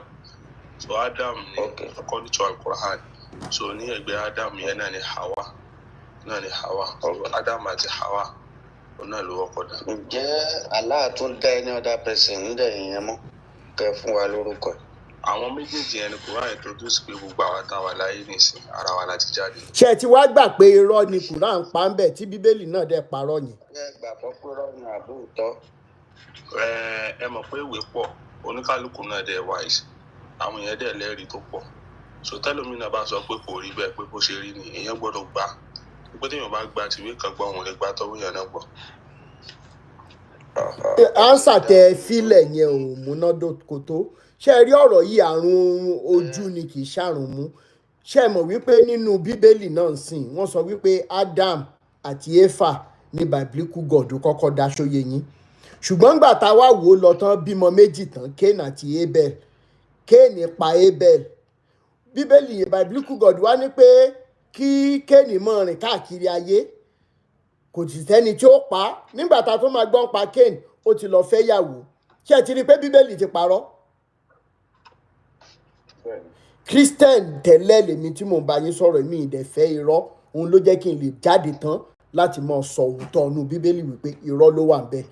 Mo sì nígbàgbọ́ pé tó bá yá ẹ̀yin náà dé level yẹn láti rí wípé ẹ dúró náà alọ́kọ́ lọ́wọ́ à ń fọwọ́ kómi nílẹ̀ Áfíríkà. A jẹ́ ejò a lè fàyàfà, àwa jẹ́ ẹṣin a lè dá eré sá. Wọ́n ń wò wá láwòsùnkún à ń wòra wa láwòrẹ́rìn. Òun lọ̀rọ̀ religion méjèèjì ẹja àfilẹ̀ bẹ́ẹ̀. Bàbá mi ẹlẹ́rìí ìpín ẹ jẹ́ kí n sáré gbé yín sókè fún 1 minute yín káwọn tó kù náà lè sọ̀rọ̀. Bàbá mi ẹlẹ́rìí ìpín sódà ní máa parabulate òótọ́ ọ̀rọ̀ la fẹ́ sọ ń bì báyìí. Yes sir. Wà pẹ̀lú yín sà. Ok, ṣé ẹ ní tẹ́ fẹ́ béèrè tẹ́ fẹ́ fi kún nǹkan tán sọ àbí tẹ́ fẹ́ yọ kúrò? Gbogbo ìtẹ́ tí ń bá wa sọ láti bí wákàtí kan yìí náà ti tó. Ẹ ṣé bàbá mi. Ẹ ṣé. Olódùmarè túnbọ̀ fòye ẹ̀yẹ wa ni. Àṣẹ Èdùmàrè. Èmi náà fẹ́ fara lé lọ. Ẹ ṣé. Mo dúpẹ́ lọ́wọ́ yín. Yóyòlì. Bàbá champion mo kí yín o. Andrew làwọn fẹ́ bẹ̀rẹ̀ question o. Mo ń bọ̀, mo fẹ́ ṣe ní kọ̀ọ̀kan ni. Mo fẹ́ ṣe ní bá a ṣe gòkè. Yóyòlì ṣé wà ń bẹ̀? Yóyòlì ṣé wà ń bẹ̀?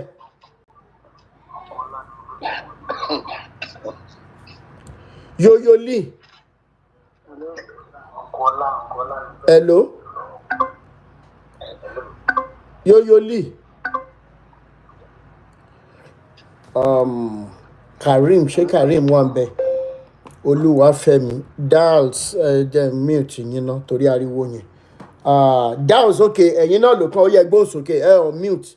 Dals ó yẹ on mute ẹ̀yin ló kàn. Dals o. Àwọn èèyàn pọ̀ ń sálẹ̀ ó yá ká ṣe ní 1 minute. Kalẹ̀ jàre bàbá mi. Torí kò sí bá ẹ fẹ́ rìn láyé ìmọ̀ ṣe pàtàkì. Bẹ́ẹ̀ni. Bíbélì náà sọ nínú àwọn ìwé rọ̀ wọn. Ó ní inú ìwé rọ̀ wọn. Sáwọ́tì ni ẹ lè gbé mi kalẹ̀ fún ẹlòmíì. Ok. Ó ní àwọn èèyàn ṣègbè torí pé wọn ò ní ìmọ̀. Torí ìgbà tí ìṣípayá yìí wá. Engineer Ọláwálé, thank you. Tí kò fara mọ́ ẹ̀sìn. So ó gbomi lójú mi lọ́pọ̀ gbà tán bá ní ká lọ mosque. Now we what are they doing there? Mugo origami as misfit. Nígbà tó yá try to convert me to Christian baby tí ẹ máa ṣe kan. Long story short, revelation ti àwa kan ní torí ẹ̀mí mi ṣe ń dùn sí ètò yìí láti ilẹ̀. Mo fẹ́ chip in kankan ni. Ṣé rí mo fẹ́ buttress nǹkan tí bàbá sọ lórí àwọn sons of mitras, phallic and all those things. Ṣé rí àwọn èèyàn yìí wọ́n tó gbàgbọ́ nínú nǹkan tó ń kà nínú ìwé yẹn. Àwọn tó ń dẹ̀ kọ̀wé yẹn ipò dẹ̀ pé ọ̀pọ̀lọpọ̀ òwe yẹn China ti ń bound ẹ̀ wọ́n ti ń print ẹ̀. Mo fẹ́ chip in sáwọn òwe kan tó yẹ pé àwọn òyìnbó tó mẹ́sìn wáyé náà rọ̀ ọ̀kọ́ torí wọ́n jọ láṣìírí ara wọn ni. Ó dàbí kí babaláwo méjì máa sọ̀rọ̀ ni tí kan bá parọ́ ìkejì mọ̀ pẹ̀lú ló pa ó mọ bóyá máa gbé. Ẹ ṣé bàbá mi bẹ́ẹ̀ ni. So ó ní ìwé ó náà òwe kan ní ìmọ̀ bí mo ṣe lè post ẹ̀ lẹ́gbọ́n ṣe kíní kí wọ́n lè àtàṣe ẹ̀ máa fi sí. The book is authored by David Ice. On pè ìwé yẹn ní the biggest secret of the world. We will see a lot of things how most of the religions were formed. Ṣé pé ìgbà míì tẹ bá kà á ẹ máa gbomi lójú èèyàn. It will change all what we believe with evidences. Láti story of creation to the formation and occultic things that are related to all those things. You know, so we are being fooled all along. So ẹnìkan béèrè title ìwé yẹn ẹ jọ̀ọ́ ẹ lè bá wa fi title ìwé yẹn sí comment section. máa fi sí comment section nísìnyí. All right. Okay. So bẹ́ẹ̀ bí for trends nǹkan tí bàbá wa yẹn sọ ni because kò séèyàn tó mọ̀ tán. But all of these things is just like àwọn nǹkan tí èèyàn tí mo ti gbọ́ níbọ̀ gbogbo wa náà láti láti gbọ́ because ẹ bá sọ fáwọn èèyàn ní conspiracy theory yẹn because ìtọ́jú mi bẹ́ẹ̀ ni pé this battle sir priority me. This battle is not just the battle you need to keep going on with life with this. If maybe you need psychologists because it's a psychological battle. Reverse psychology náà ń lò fún wa. Ó kọjá nǹkan tá a fẹ́ jẹ́ báyìí sọ yìí ẹjọ́ ò ní gbọ́ kí ẹ fẹ́ gbọ́. Imagine ẹ wo iṣẹ́ káwọn bí èsì ṣe ń ràn. Gbogbo nǹkan tá a rò pé ìgbóhùn ṣe ìgbóhùn náà ní wọ́n kọ̀ gbá sí wa lára àdéhùn ṣe lọ ni. For instance, you grown up in a Christian home. Nígbà tẹ wà ní Christian home tí Ọlọ́run bá fún yín ní you want to free yourself or bóyá it is in you to be a freedom person. Àwọn èèyàn ní ẹ̀mọ́ àwọn generations àwọn bá lára ló ti kú sínú wàhálà ìbẹ́ẹ̀ ni. Me, I always challenge those conventions because all these things, if this thing is good for us, these people will not show us the way. Èèyàn tó wá kó wa lẹ́rú tó ń ṣe gbogbo nǹkan ẹ̀fọn àti they won't show us the way. So ẹ̀yin náà wò kẹ́rù bẹ́ẹ̀ ṣe dàgbà yẹn you supposed to be fighting on their side by now. But torí pé Ọlọ́run fẹ́ Elédùmarè fẹ́ lóyìn ni ó ṣe lóye táyín jí.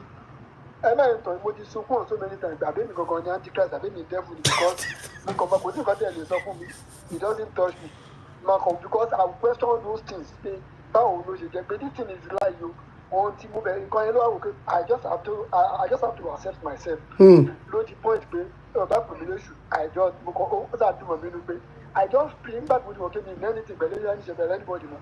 Nígbà tí mo wà ní wọn ní abúlé kí ni kò ní don't call me black my name is so and so if you cannot call me that name I'm not in for the advocacy of all those religious people.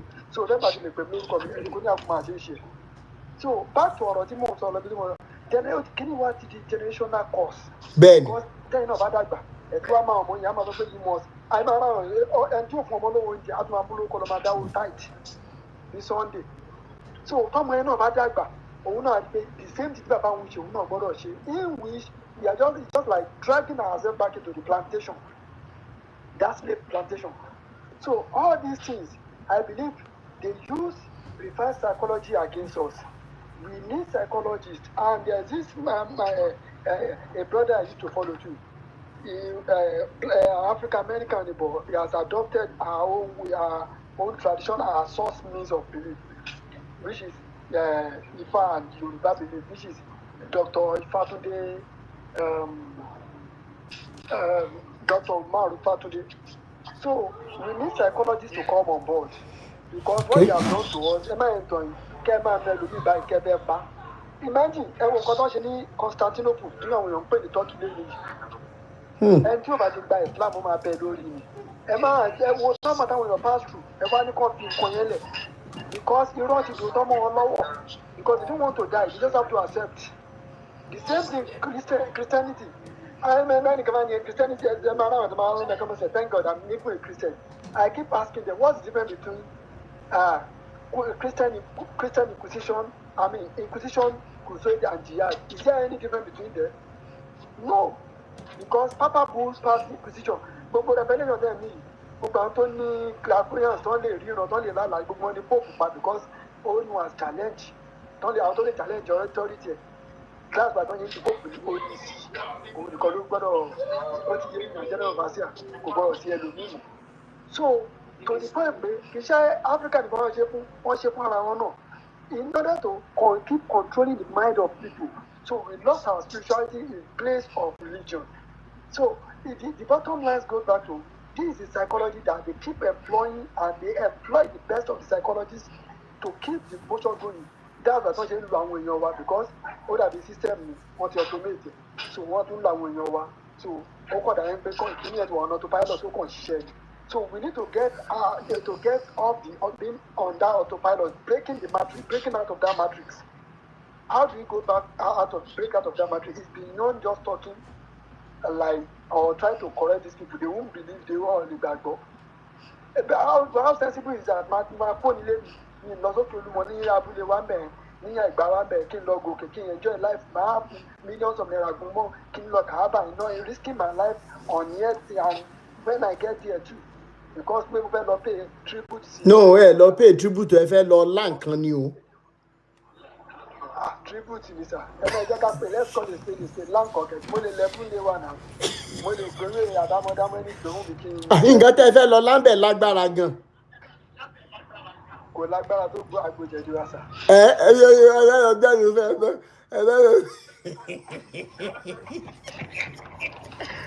So ó máa ń yà mí lẹ́nu tí bára àwọn èèyàn wá wẹ̀ sí orí. Now one thing about religion is the education of cultures. Ẹ máa rẹ́ lómi àwọn fífi torí pé kó ba lè fit into that religion. Ẹ máa rẹ́ lómi nínú orí burúkú ẹlòmíì agbóláàánú bàbà ní Nàìjíríà pé àgbáyé ẹ̀sìn mutual identification does that ṣé ìwádìí fọlọ́wọ́ mọ ẹni rẹ̀ àbọ̀ ní pẹ́pẹ́ ní ẹ máa wọlé àdànà àwọn tó kú fún ẹ káàbọ̀. So Barosimi. Ẹ ṣé bàbá mi. But one thing I want to impact is gbogbo àwọn tó ṣe believe in religion operates in three steps, in stages. It is called ABC. That is accept. First of all, accept whatever they bring to you. So don't question anything. Accept. Bẹ́ẹ̀ni. The second one is believe. Once you believe, Àwọn pẹ̀lú ìsà. you have to be converted. Okay. So you have to be converted. And once you are converted, everything, no question over anything. So àwọn èèyàn yìí, we need to get psychologists on board, and they need rehabilitation seriously. They need rehabilitation. They don't know. Inú mi dùn fún recommendation yẹn bẹ́ẹ̀ ni. Ṣó ti ẹyin gbèrè mọ̀ pé nǹkan tó ń ṣe wọn ò dáa tí ló máa ń jẹ́ kí wèrè máa rìn lọ́lọ́jà ló máa yan báyìí ní òwò. So most of them wọ́n bí nípa àwọn yan òwò ni wọ́n bí ní pé because I imagine yẹn tó lọ pé ìran bàbá òun àwọn bàbá ńlá òun ṣe mistake ní nǹkan tí olórí ẹrú sọ fún àwọn bàbá ńlá ṣe mistake táwọn bàbá ńlá wa ṣe ni pé they fall in love because they will go along they will go online táwọn bàbá yín bá lóògùn ni kí ló tí wọ́n ṣe lè rí no Men become weak when they fall in love. And Bolo in Africa, we always accept visitors and we honor them. Bẹ́ẹ̀. How do you save yourself from èèyàn tó ń ṣe tí wò ó lè ṣan? Àwọn táwọn àgbà tí agbàmọ́ra tá àtìgbẹ́ gbàmọ́ra ló ń kó bá wa. Ìyẹn ní pé tálejò bá wa wò gbà gẹ́gẹ́ bí ìṣẹ̀dálẹ̀ wa gbọ́dọ̀ kó wọn mọ́ra. Wọ́n gbàgbé gbà wọn sí lẹ́jọ́ pé àlejò ní ọlọ́run ní ká máa gbẹ eléfìmá ní ká máa ṣe wọ́n dáadáa. Tẹ́ ẹ tí wọ́n sílẹ̀ tẹ́ lọ bí iṣẹ́ tó ń bá yàwó yín sùkẹ́ tó dé. Aṣèwà mi bàjẹ́ nọ́mbà. Ṣé wà lórí TikTok àbí YouTube? No. Uncle Lọ́lá ni. Bóyá kẹ́ ẹ join wa lórí TikTok. So tán bá dẹ̀ ti dé. Ẹ ti ń gbọ́n sìn. Okay, alright. Okay, that was bá mi round up so that another person náà máa sọ̀rọ̀. Ẹ ṣé. Hello, Daus. Hello, Daus. Okay, okay, all right. Ẹ ṣé bàbá mi. Thanks for that wonderful contribution. Larry Abrush, ẹ̀yin ló kàn ó yẹ sáré gbóhùn sókè. Ẹ jọ̀ọ́ ẹ jẹ́ ká máa ṣe ní pápápá at most 2 minutes so that in the next 45 minutes kò ní ká lọ rest. Ṣé gbọ́? Ó yá, Larry. Ẹ má bínú, màá prefer láti máa gbọ́ nǹkan tí wọ́n sọ. Okay, sir. Ṣẹ́jọ́, ẹ All kọ́ right. ìtàn tó lọ lọ́wọ́. Ẹ ṣé. Thank you so much, bàbá mi. Bá ní question, màá béèrè question. All right, ẹ ṣé. Bàbá bẹ̀, ẹ̀yin ló kàn.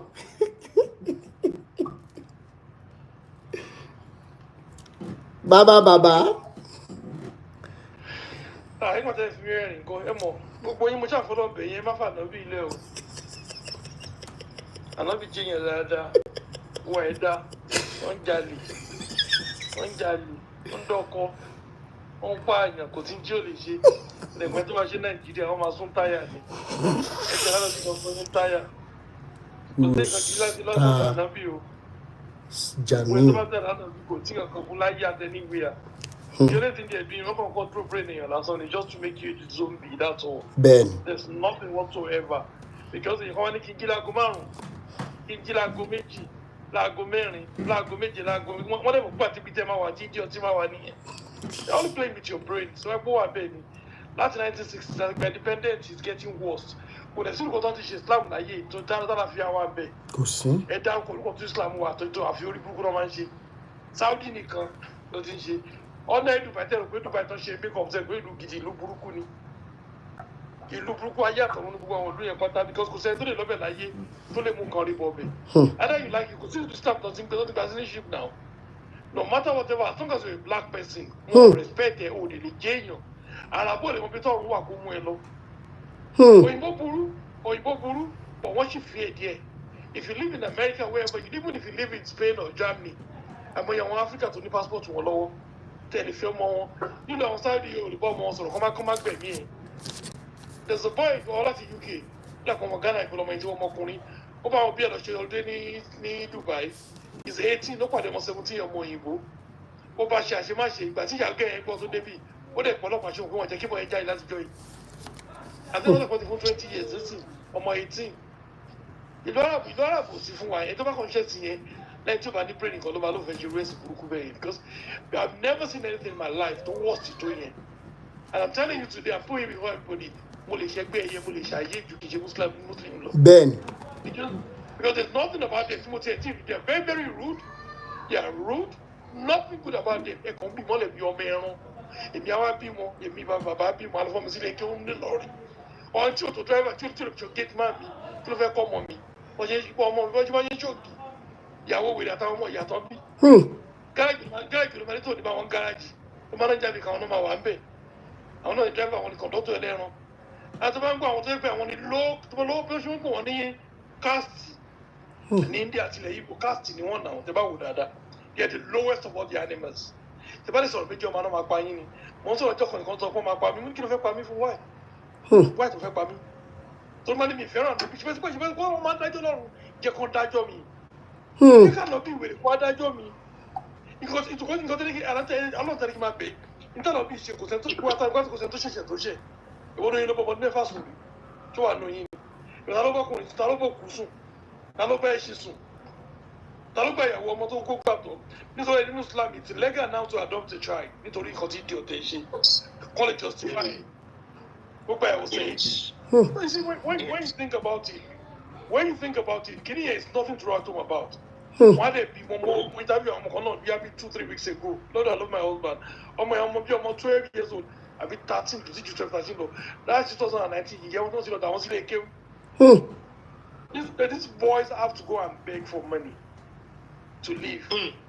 So when you think about it, I know you can hear me there. Ẹ̀sìn tó wọ́ọ̀sì jù láyé yìí ju ó pè kí ọ̀nà ṣe àyè kò ṣe anything kò ṣe yé ó bẹ́tà ju Islam lọ because bẹ́ẹ̀ ṣe ń pààyàn wọ́n á máa pààyàn wọ́n máa fi wọ́n máa gbèsè wọ́n ń gbẹ̀bẹ̀ sí wọ́n máa ṣe gbèsè ní láì tó ń gbẹ̀bẹ̀ sí yàn lọ́rùn ìsàyè ìwé èmi oríkì ọ̀tọ̀ ní pààyàn òun nìkan ni wọ́n pààyàn tó wà lẹ́yìn tó wà lọ́fù fún wọn ẹ jẹ́ gbogbo lé ẹ jẹ́ ká yára wá sẹ́ẹ̀sì o ẹ̀sìn oníṣẹ́sì gidi o kò ṣe kò ṣe fẹ́yàn ẹranko gan bẹ́tà wọn bẹ́ẹ̀ni the lowest of animal bẹ́tà wọn lóòótọ́ ìjẹ́rẹ́ yẹn jẹ́ ti bá ń jẹ́ já náà. So I just saw me again, you know. Thank you very much. That's all I have to say. Ẹ ṣé bàbá mi, ẹ ṣé. That's a very wonderful, short, precise explanation. Very lovely.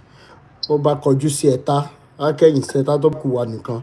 Tó èrò àrẹ̀ pa as a parent now tó ní ọmọ nílé kéwú, ẹ̀yin là ń bá wí báyìí. The Queen, your turn.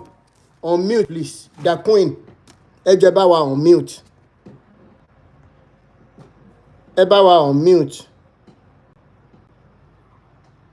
Hello, ẹ káalẹ́ o. Ẹ káalẹ́ ìyá mi. Yeah.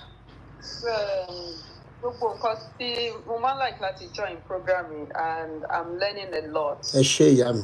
So èmi náà jẹ́ pé mo ti ń question nípa the Bible and actually mo ti ń search and I'm finding God gangan fúnra mi.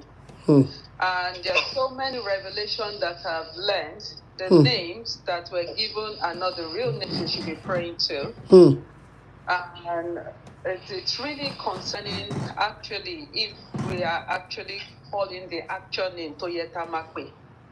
So that's what I'm researching, that is what I'm learning, and I'm seeking and searching for God myself, not what I've been told. And about 2020 was when I was praying to God to say, I want to know you myself.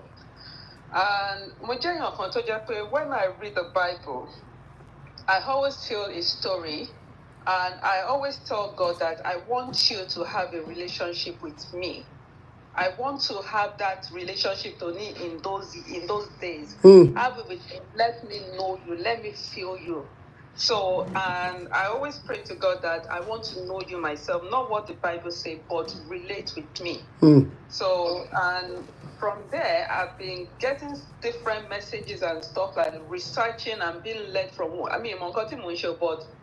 recently, I guess the prayer I prayed is what is leading me to be researching, and my minds are open to know more. I don't want to have a closed mind. I want to know more. And okay, I like to learn because I'm science background, so you like to know. And even there are so many researches that I've learned.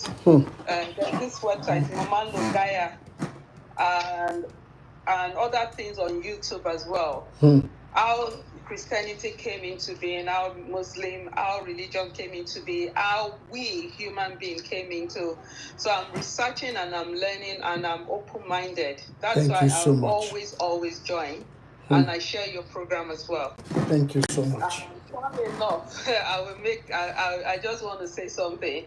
Was it not 2 or 3 days ago, I was listening to your program, a friend of mine came in, and she was like, oh, Monia, this person, I was telling her about you. And she was like, listening to you, I'm also committing a sin.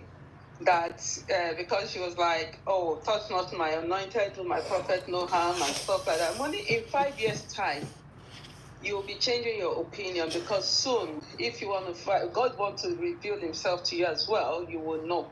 So she just said, please, I don't want to hear, I don't want to listen, because me, I'm also committing sin. I just laugh about it at her and everything else. And you're the forcing you. And I just want to have an open mind. And every day, as long as I see you online, I'm always joining. Thank you so much.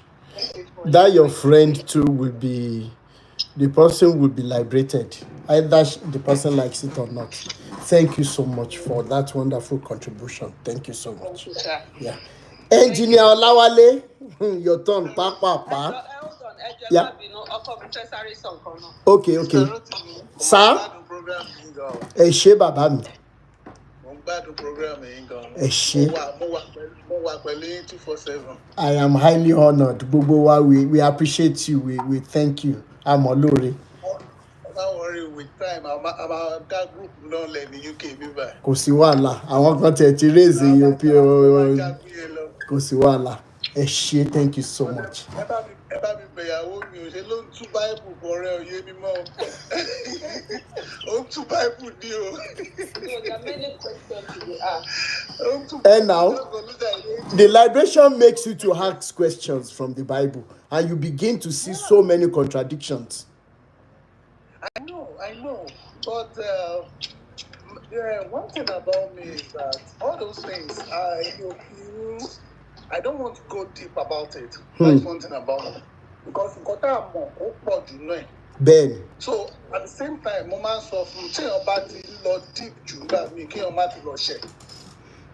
You understand? So, but man research like there's a time to ginger for talking Jesus, okay, it's not Jesus. You're not sinning against any God. Okay? Yeah, I know. But people God na scam, not called God. You are Yorubas. Okay. You are 100% right, saying that the name of God is not God. It's not. And in the Bible, they made it look as if it's one God they're talking about. There are many gods in the Bible. But when they summarize it, it's only one God. My friend and I were discussing only thing about war. Allah Mani God of war. Another the same Allah Mani God of peace. It's different. Ó tún wá lóhùn ò mú peace yẹn wá, pé wàhálà ló mú wá, pé kọ́kọ́ mọ báyàwó jà, kí ń lọ mọ bá ń lọ́jà, kọ́mọ mọ bá bàbá jà àti ìyá. Exactly. So it is different God. It's just like call on Shion. I pray at the prayer everybody my praying call on there is Almighty God. Do you understand? Which is not God. Gẹ́gẹ́ bí Yorùbá Elédùmarè Ben. It's another thing. Ben. So anyway, thank you. So ẹ jẹ́ kí n sáré pé kíní fún dádì wa. Sir.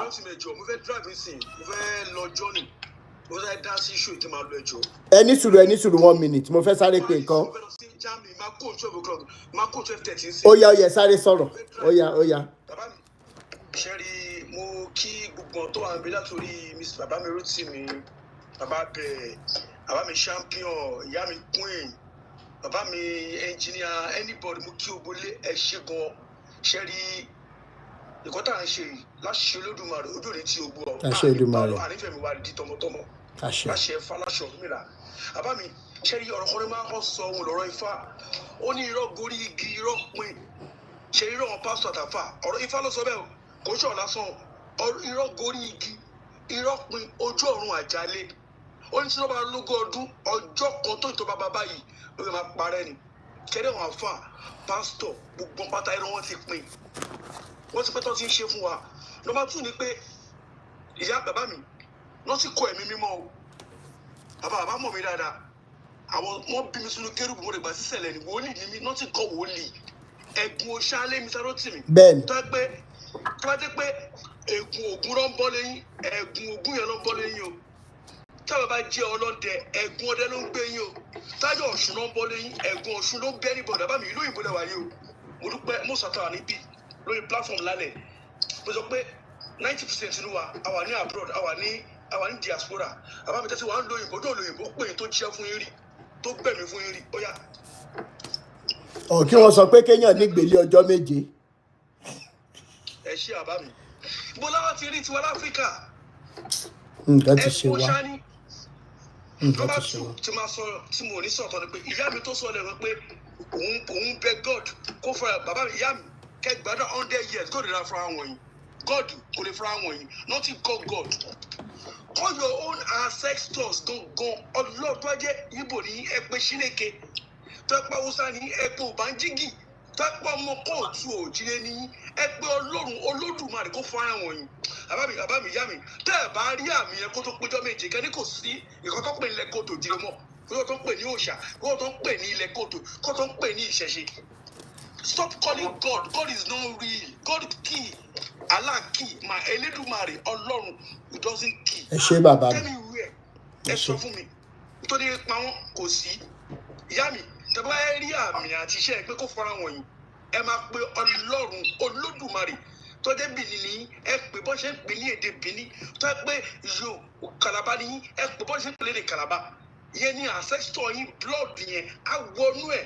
Ẹ máa rí ẹ̀rí movement ẹnu ayé yín tẹ́ pé Yorùbá ní ẹ pé Ọlọ́run Olódùmarè kẹfọ́ gbọ́ rí ìṣẹ̀dá mi ó yá farahàn mi Ọlọ́run Olódùmarè farahàn mi ìyá mi tẹ́ ẹ̀ bá rí kẹ́ni kò sí kan tó ń jẹ́ ìṣẹ̀ṣẹ̀ mọ́ ẹ máa pe God ò rí God na scam we have been calling God for 63 or 64 years now in Nigeria ìyá mi Bọ́lá Jásí gbogbo wa ti di ẹrú àwa ní America àwa London àwa ní Spain àwa ní Europe àwa ní Asia country àwa ní Arab country ìyá máa ti pe God for nothing àti pe Allah they are the same ìkan náà ní méjèèjì wọ́n wá kó wa lẹ́rú ni.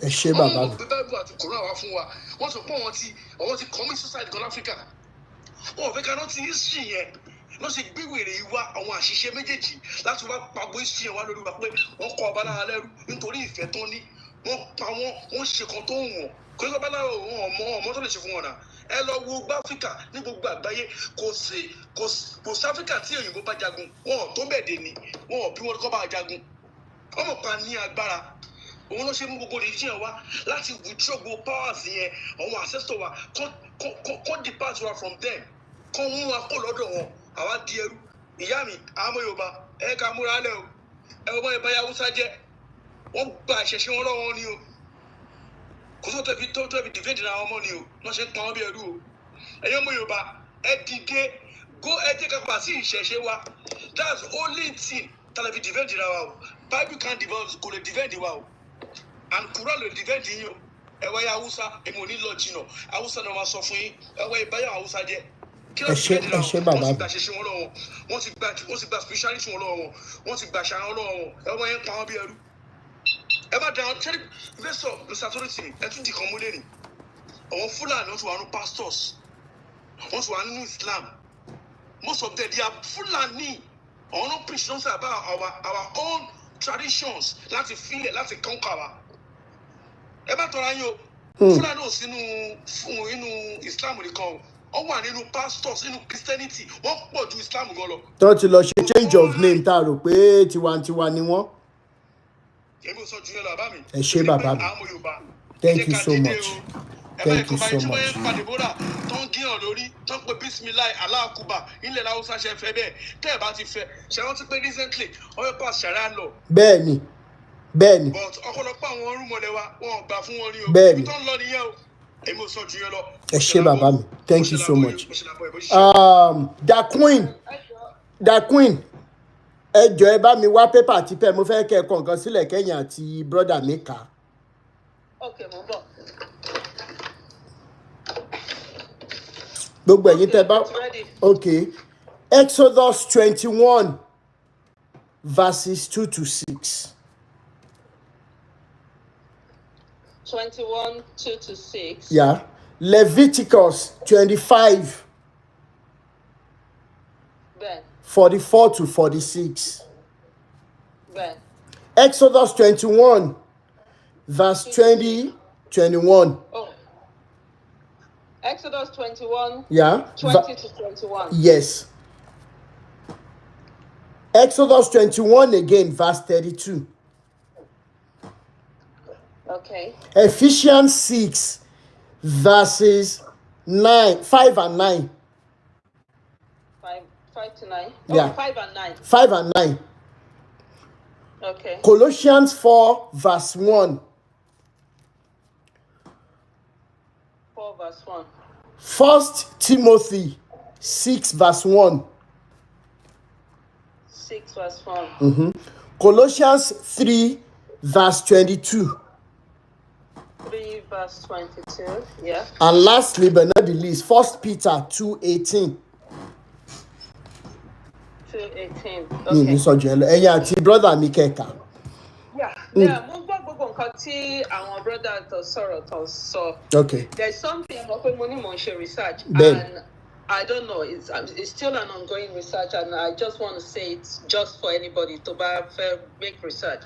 Yes, the name of God is not the real actual name. God,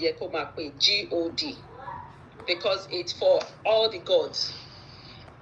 But the name of the creator is Yahweh, YHWH.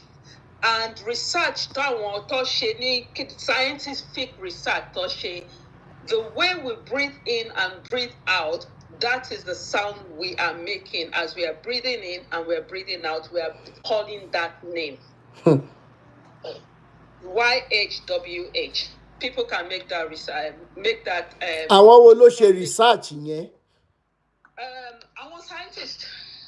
Do you understand? So I would say it's a scientific. Even the sound was recorded as well. Yahweh yẹn ṣé ó bálẹ̀ Yorùbá mu àbó bá ọ̀dà China àbí India tán?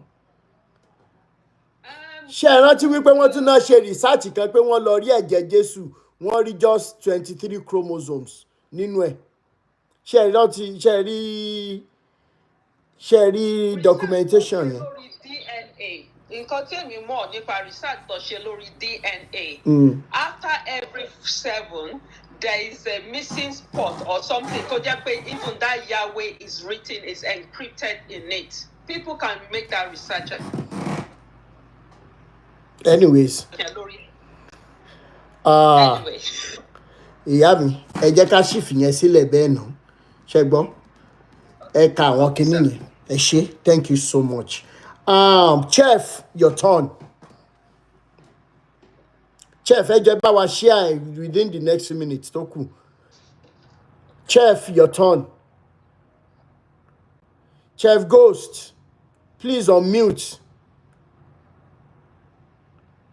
Chef.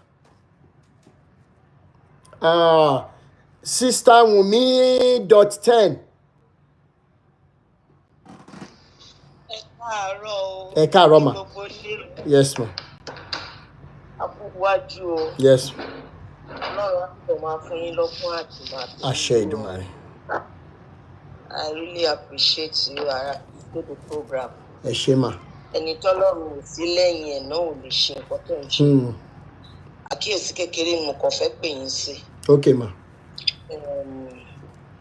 Number 1, nínú àwọn tó ti sọ̀rọ̀ síwájú. Bẹ́ẹ̀ni. Mi ò mórúkọ wọn, but ẹni yẹn sọ pé ó sọ̀rọ̀ nípa psychologist. It's very important. Okay. Program yìí máa dé stage yẹn. Lágbára Ìdùmarè. Psychologist máa sọ̀rọ̀. Lọ́rọ̀ mi yóò sá. Bẹ́ẹ̀ni. Because really ká sọ láti ní dọ̀là àwọn tí wọ́n ní gbọ́ wọn ní gbọ́. Ṣé ní Sunday nílé mi màá wá jókòó ní báńkónì tó bá kó àwọn ọmọ yẹn tó ń kó wọn lọ church mà ní ó máa ń dùn mí gan-an. Àwọn ọmọ yẹn á já skáfù mórí, gbogbo wọn á ṣàrí jálajàla.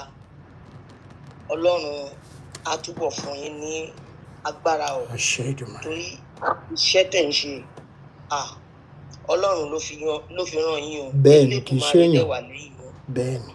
Kò dẹ̀ ní jẹ́ kẹ́ jábọ́. Àṣẹ Ìdùmarè. Lágbára òun náà ló lè ṣe. Ẹ ṣé. Ẹlẹ́ẹ̀kejì, àkíyèsí ti fẹ́ pè yín sí. Liberation ní program yín o. Bẹ́ẹ̀ni. Kò ń ṣe láti wá polówó o àbí láti wá exalt what we don't even want in the our environment. Bẹ́ẹ̀ni. Ṣé mi ò condemn anybody o. Anybody tó bá fẹ́ mention anything cultist, please be careful, my brother. Please be careful. Note that. Ẹ ṣé. Nobody should exalt what is not. Ṣọ́rọ̀ mi yé. Ó yé mi. Liberation la wà. A fẹ́ gbára wa kúrò lọ́wọ́ gbogbo àwọn nǹkan tí ò dá pátápátá tó ti fi kó wa lẹ́rú. a fẹ́ gbà pátápátá. So kọ́lọ́hún Elédùmarè kó wá jẹ́rìí ara ẹ̀ fúnra rẹ̀. Sọ̀rọ̀ mi yé yín. Bẹ́ẹ̀ni. So àwọn àkíyèsí tí mo fẹ́ pè yín sí ni. Ẹ ṣé ìyá mi, àgbà òkùnkùn ní tán lórílẹ̀, màá máa rí yín bá. I appreciate you so much, ma. Thank you so much. Willow Hearth, your turn, your submission. Just the way, everybody. yeah. Rotimi, please, what is cultist? No, it's just all these organizations in our schools that people join and a lot of things and all those stuff. Yes, okay. Sorry, I wanted to understand it. Well, anyway, good evening, everybody. Hello to all the Liberation family. I just want to start off by talking to, I think her name is Auntie Queen. And is it Queen? I didn't see the Queen. Am I right? The Queen. I just call her Auntie because I think she's much older than me. I want to say to Auntie Queen that you are very, very lucky to have a husband like you have. Yeah, I agree.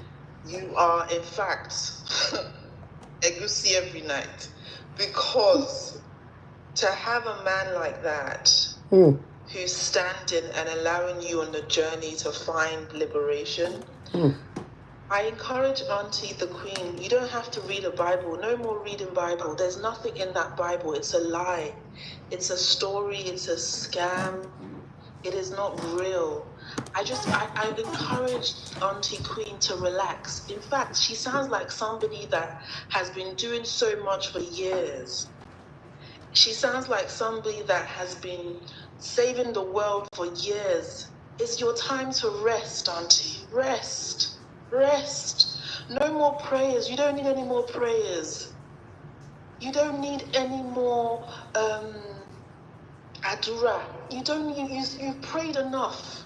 This is your time to relax and enjoy your life. Enjoy the universe. Enjoy what Eledumare has given you. He's given you life, sun, air, laugh, dance, drink. Enjoy life. I just wanted to encourage her, because what are we looking for? What is it that we always feel like we have to look for something? There is no special heaven for good people. We are not even good people. We are just humans. So when she was saying that, she's trying to unlock what God wants her to do, it's not that complicated. And I think that's one of the issues in the culture, that they have made Nigerians think that they are the saviors of the world. Nobody needs us. It's not that deep. If you die today, somebody else will do what you're going to do. But I think the culture has made us think that we are the chosen ones. No, you're not the chosen one. Life is a continuous journey. We are alive today and we're gone tomorrow. So we need to understand self-love and self-value. We need to reduce our ego. And that's something else. Religion makes you think you are better than what you really are. We are all human beings. We are all equal. So that, because a lot of us don't really have value in ourselves, we don't really have love in ourselves, we start to think that pursuing Jesus or trying to be godlike, even that the concept is not real. Let's focus on simplicity. Let's focus on life. Just live. Just live. Hug your children. I don't understand. It's not that complicated. It is not. Until we strip ourselves of the ego. There's a Yoruba ego, right? Where we think that we are better, meaning more. I am the one that knows more than you. As long as you're paying taxes, we are all equal. Live a life that you enjoy. Value yourself. There's no prayer you need to pray. What are you praying for? This is for all of us. When people say they're praying, even the Yoruba language, it's not to pray, but it's to meditate. It's Asher. Asher is very much, it will be well with myself. So the prayer you're praying is more for, you're praying for yourself to be patient. You're not praying to have more cars. You're not saying I command that the path will be clear. Why? Who are you that the path should be clear? So the path should be clear for you, but we should suffer, Abby.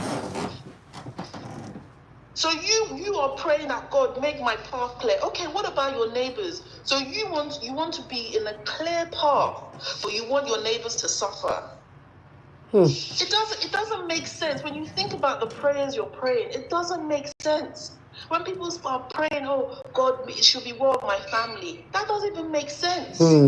Because for your family to be well, it requires the community to do their job. For your family to be well, it means that the nurse must do her job in the hospital. For your family to be well, it means that the teachers in your child's school must attend on time.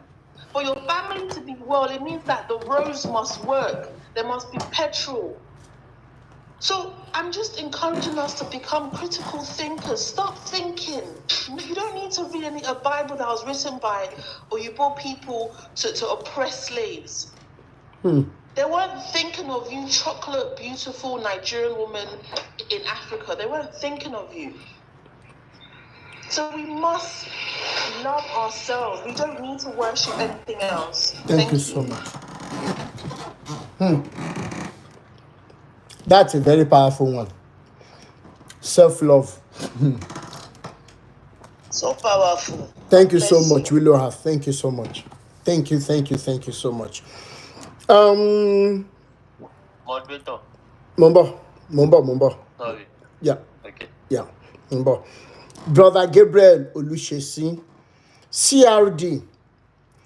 People may ask us, if you say Bible is full of scams, what should I read? Read books on psychology of individuals, audio books. You can read 92 ways to talk to anyone.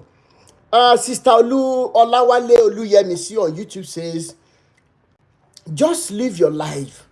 Go to volunteer in orphanage or hospitals or schools. Okay? Brother Gabriel again says, others include how to analyze people. Few minutes, you come in contact with anybody. They are all in audiobooks versions. Thank you so much. Abiola More Blessing says, truth is bitter. You are very correct. Willow Hearth, that is for you. I practice critical thinking, strategic thinking, and the likes. Thank you so much. Everybody making comments. And on Facebook, Quran, Sister Fumi Anima Shaun says, Quran and Bible are storybooks, they are fictions. Equator RD, God will continue to strengthen you. Hello, everyone. That's from Akintade Fumilayo. Thank you so much. I will bring up Brother Kendege. Are you there, sir? Yeah, okay, I'm going, sir. Fine, sir. Yeah, kí n kọ́kọ́ ṣe àdúrà fún ẹ, kí n kọ́kọ́ súre fún ẹ, kí n ṣe àdúrà kí n súre fún ẹ lédè Yorùbá. Ẹ ṣé bàbá mi. Elédùà Olódùmarè a máa wà pẹ̀lú ẹ. Àṣẹ. Ọgbọ́n àti ìmọ̀ àti òye tó fi ń ṣe ètò tó ń ṣe ọpọlọ ò ní dàrú. Àṣẹ Èdùmàrè. Agbára àwọn tó tẹ ilẹ̀ Yorùbá dó. Àṣẹ Èdùmàrè. Ọ̀rọ̀ mi ò pọ̀ náà. Ní sa ọlá.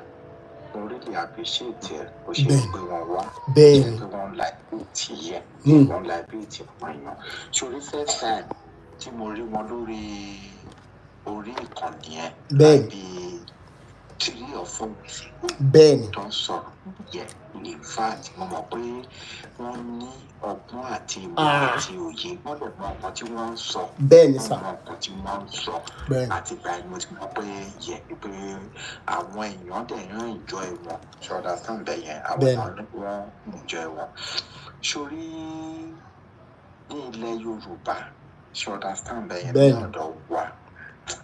Kí ọba Elédùmarè kó má jẹ́ kí ilẹ̀ Yorùbá kó má dàbí ilẹ̀ Haúsá pẹ̀lú nǹkan tó ń ṣẹlẹ̀ lọ́dọ̀ wa. Because tó bá wù ọ̀dọ̀ wa báyìí kan bẹ́ni pé ethnic cleansing bẹ́ni pé ó ń lọ lọ́dọ̀ wa yẹ abẹ́ ó ń lọ lọ́dọ̀ wa. Wo lè tí àwọn like irú Abdulrasheed Akànbí tó ń ṣe ń bẹ̀ yẹn àtàmúfì àti gẹ́gẹ́ bí Mr. ṣe sọ lẹ́ẹ̀kan pé lọ́tọ̀ fún wọn ní òye ni wọn ní ìmọ̀ wọn ní òye ìyẹn rú Abdulrasheed Akànbí àtàmúfì àti wọn ní àjẹ́ndà kọ́ ọ̀rọ̀ wa má ọ̀rọ̀ Yorùbá kó má tó lọ jẹ́ kó má níbi tí àwọn nọ́tánà ti àwọn Haúsá tí wọ́n kàn ká àwọn kí lorúkọ ẹ̀ àwọn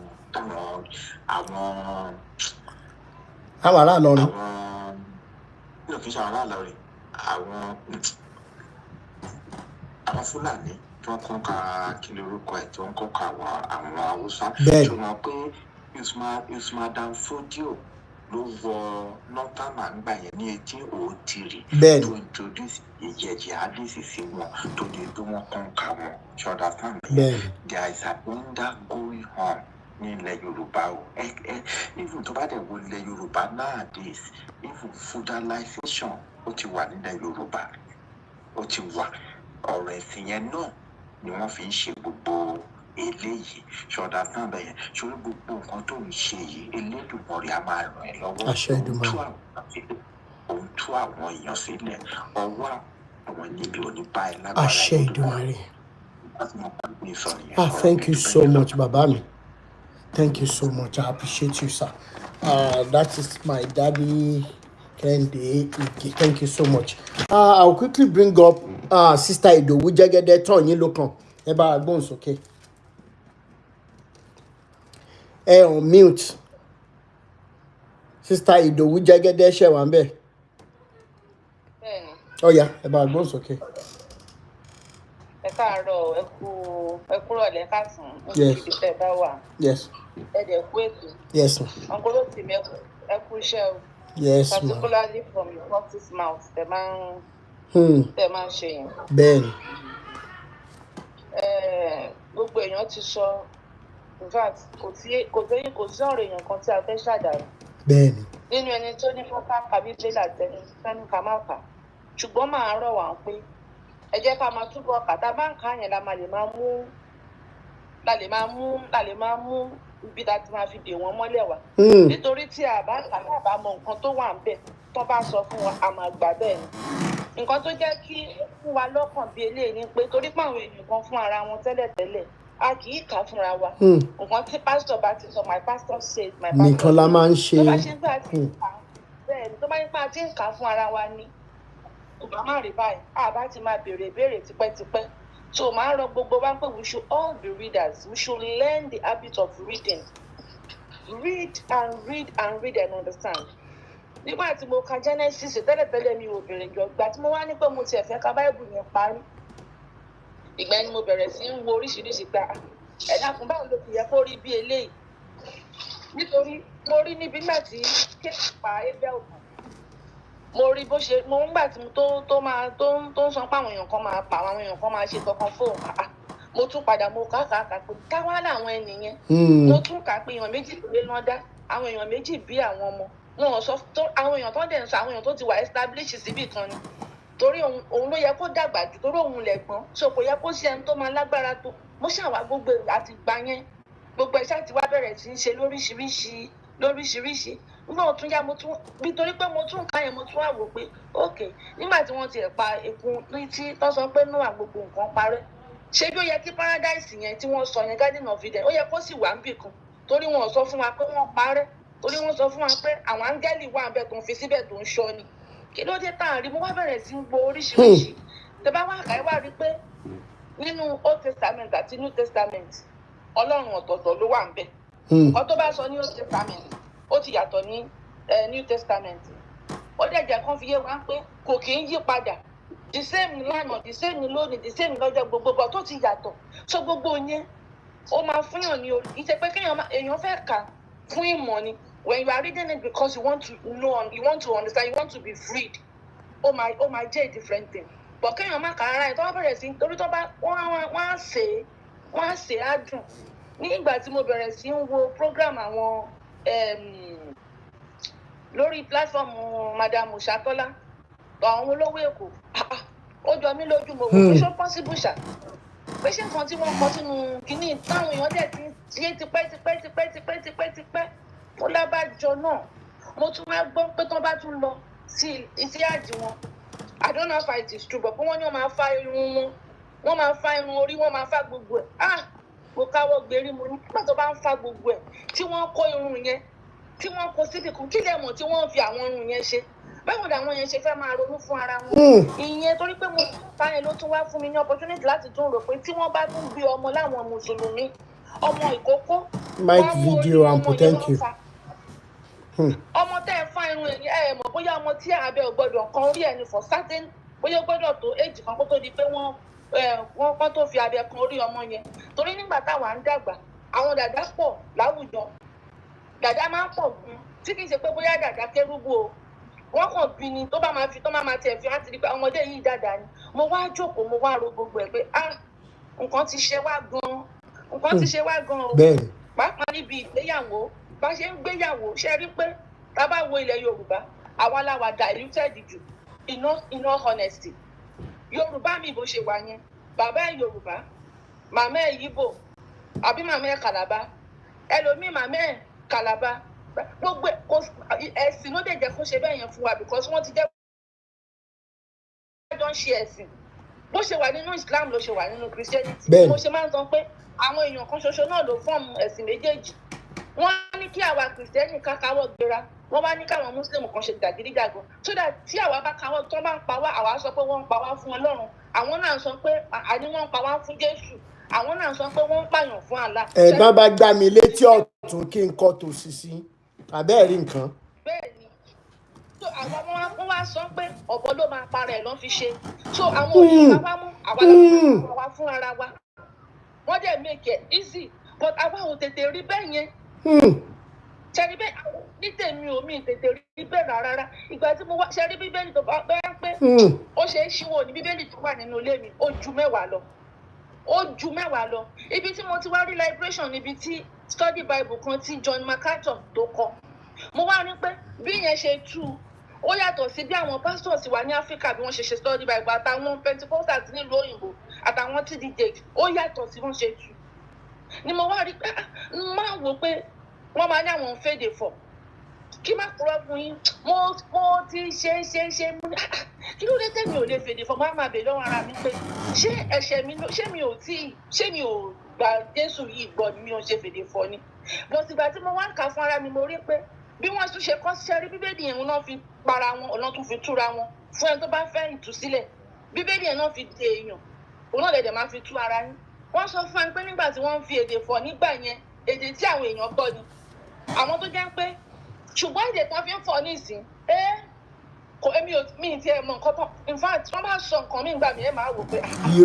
irọ́ ni gbogbo kinní yẹn ṣe àwa náà ṣe láyé ní 90s láyé Reverend George Adégboyè nígbà tán fẹ́ fi mí lọ́rùn lé ibi dẹ̀ ti ń pa mí wọ́n dẹ̀ kì mí mọ́lẹ̀ pé mo gbúdọ̀ fèdè fọ̀gẹ́ tó lọ mọ̀nàbó lórí ibú làwọn ilé ni mo bá dẹ̀ gbé gegegege bobobobobo ó wà kó mọ́ ẹ máa interpret ṣé bọ́n fi mí lẹ̀ mo lọlé. wọ́n máa pàtẹ́wọ́ bẹ́ẹ̀ ni àwọn aṣèrè rádaràda.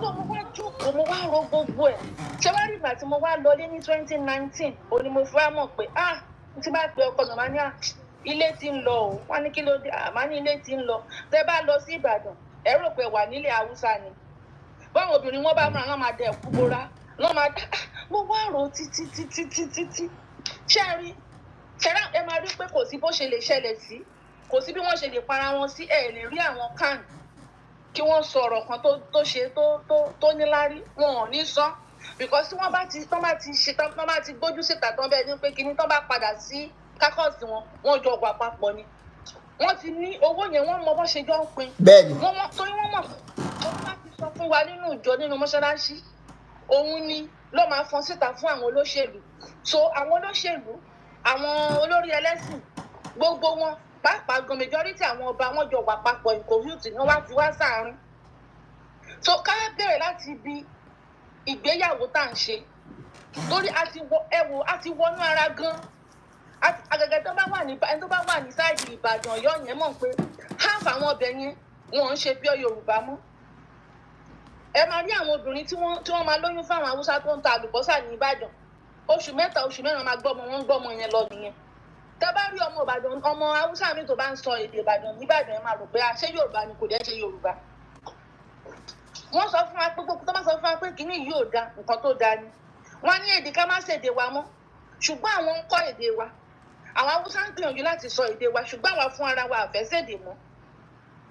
So kínní yìí èmi kàn mọ̀ pé kò sẹ́ni tó lè rí inú èèyàn ṣùgbọ́n mo máa ti ń sọ fún Ọlọ́run pé Ọlọ́run ṣé táwa bá wa dàgbà tá bá wa lọ àwọn ọmọ wa ń kọ́ àwọn ọmọ yìí máa padà sóko ẹrú ni torí àwọn ọmọ tó wà ní ìsìn wọ́n ti fi entertainment kó wọn lórí lọ wọn ò tiẹ̀ kankan mọ́ absolutely nothing nítorí mú àwọn ìyá àgbàlagbà bí ẹgbẹ́ mi máa ṣe nǹkan lórí TikTok tó máa sọ̀rọ̀ ọ̀rọ̀ tí ò tiẹ̀ pọ́n àgbàlagbà lé tí wọ́n máa sọ àwọn ọ̀rọ̀ rádaràda tí wọ́n máa gbé ara wọn síta wọ́n máa sọ torí owó òní mo ti mọ̀ pé kì í ṣe ojúlówó ọmọ Yorùbá lélẹ̀ nítorí pé bí wọ́n ṣe tọ́ àwa wọ́n tọ́ wa ní pé ìwọ̀nba nǹkan tá a bá ní ká ní ìtẹ́lọ́rùn wọ́n kọ́ wa pé kí ni wọ́n fò lè ṣe láyé tí mo wá ní ọkọ̀ fún wa ṣùgbọ́n nísìnyí owó nìkan ni kò yọ àwọn. chọ́ọ̀chì gan-an ti encourage olè jíjà ṣáàmù owó wa ni bẹ́ẹ̀ ni.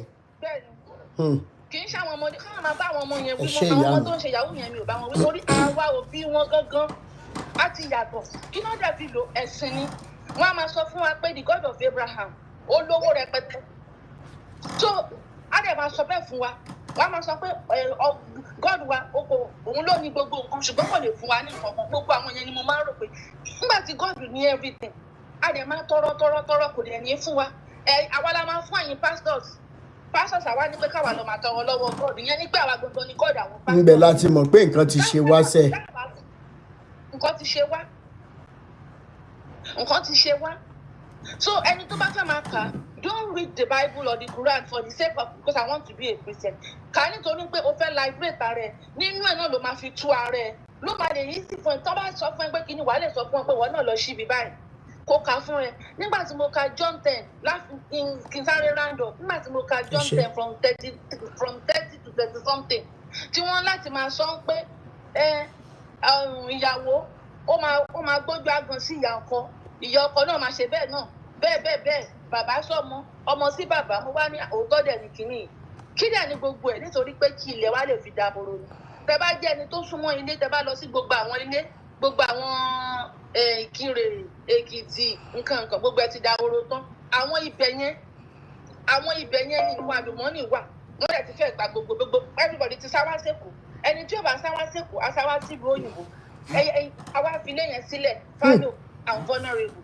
they go there they buy everything take whatever they want to do wọ́n dẹ̀ ti ń ra gbogbo ilẹ̀ wa bẹ́ẹ̀ ni mo sọ. wọ́n ti ra tán. so gbogbo àwọn àgbà bá wà níta ẹ dákun tẹ́ ẹ bá nílẹ̀ táwọn obìnrin bá filẹ̀ sílẹ̀ fún yín ẹ má ta ilẹ̀ yín mọ́ ẹ má jẹ́ ká máa ta ilé ta ọ̀nà ta gbogbo Agége wọ́n ti ta gbogbo Agége Ìgbò àtàwùsá àti Fúlàní ló la Agége wọ́n ti ta gbogbo ilé Agége tán bẹ́ẹ̀ ni mo sọ Ìgbò àti Fúlàní Haúsá àwọn ló ní Agége ọjà táwọn Yorùbá ń tà bẹ́ẹ̀ làwọn tó ta wòsíwòsí ta nǹkankan ta pọ̀n mọ́ lẹ́gbẹ̀ẹ́ títì ẹ̀yìn ìgbà yẹn lẹ́dẹ̀ máa torí àwọn tó ń tewé ọmọ nínú ìsọ̀kòkò kò sí nǹkan kan mọ́ tí Yorùbá ń ṣe mọ́ a ti ta gbogbo nǹkan tán. ẹ ṣe ìyá mi. mo rí kí ní tẹ́ ẹ ṣe foundation yín mo ní WhatsApp number yín màá chat yín up. Okay. I believe ó yẹ ká máa ṣe àwọn nǹkan kan tó jẹ́ pé ó wà physically present that people can see that this is for Yorubas. We can start with bóyá cultural display of Yorubas. Tí àwọn ọmọ wa tó máa ṣe bí competition. We'll put hands together. This is going to be something that we have to do and do it. Action plan. Then. We put something together. Yes, they win. They go into competitions, they win. We even offer some children some scholarship. Wọ́n mọ̀ pé ọmọ Yorùbá nǹkan gbà nínú wa wà bẹ́ẹ̀ láti jẹ́ ọmọ Yorùbá. We don't have to use everything as well, but we have to do certain actions. Bẹ́ẹ̀ni. Okay, this is just for Yorùbás. Bóyá ká bẹ̀rẹ̀ láti ibẹ̀ torí tá a bá ṣe bẹ́ẹ̀ yẹn ẹ má jẹ́ ká tanra wa ilé ti ń lọ. Bẹ́ẹ̀ni. Káwọn wa má tún padà ṣe ẹrú táwa bá ti lọ kọ́ má máa ṣépè fún wa pé àwọn ìyá tó dé àwọn ọmọ ọ̀sìn yìí lẹ́yìn kan wọ́n dé àwọn ọ̀nà ṣe ń gbé fóònù yẹn fún wa kọ́ máa ṣe entertainment. Bẹ́ẹ̀ni ẹ wo nǹkan tó ń pè ní content creation most of àwọn ọkùnrin tá à ń wòra wá ń bíbà táwọn ọmọ Yorùbá tí ì ṣí ọyàn àtìdí sílẹ̀ a kì í lọ wo post wọn o ẹ wo nǹkan tó ń pè ní content creation macaroni favourite yín Davido favourite yín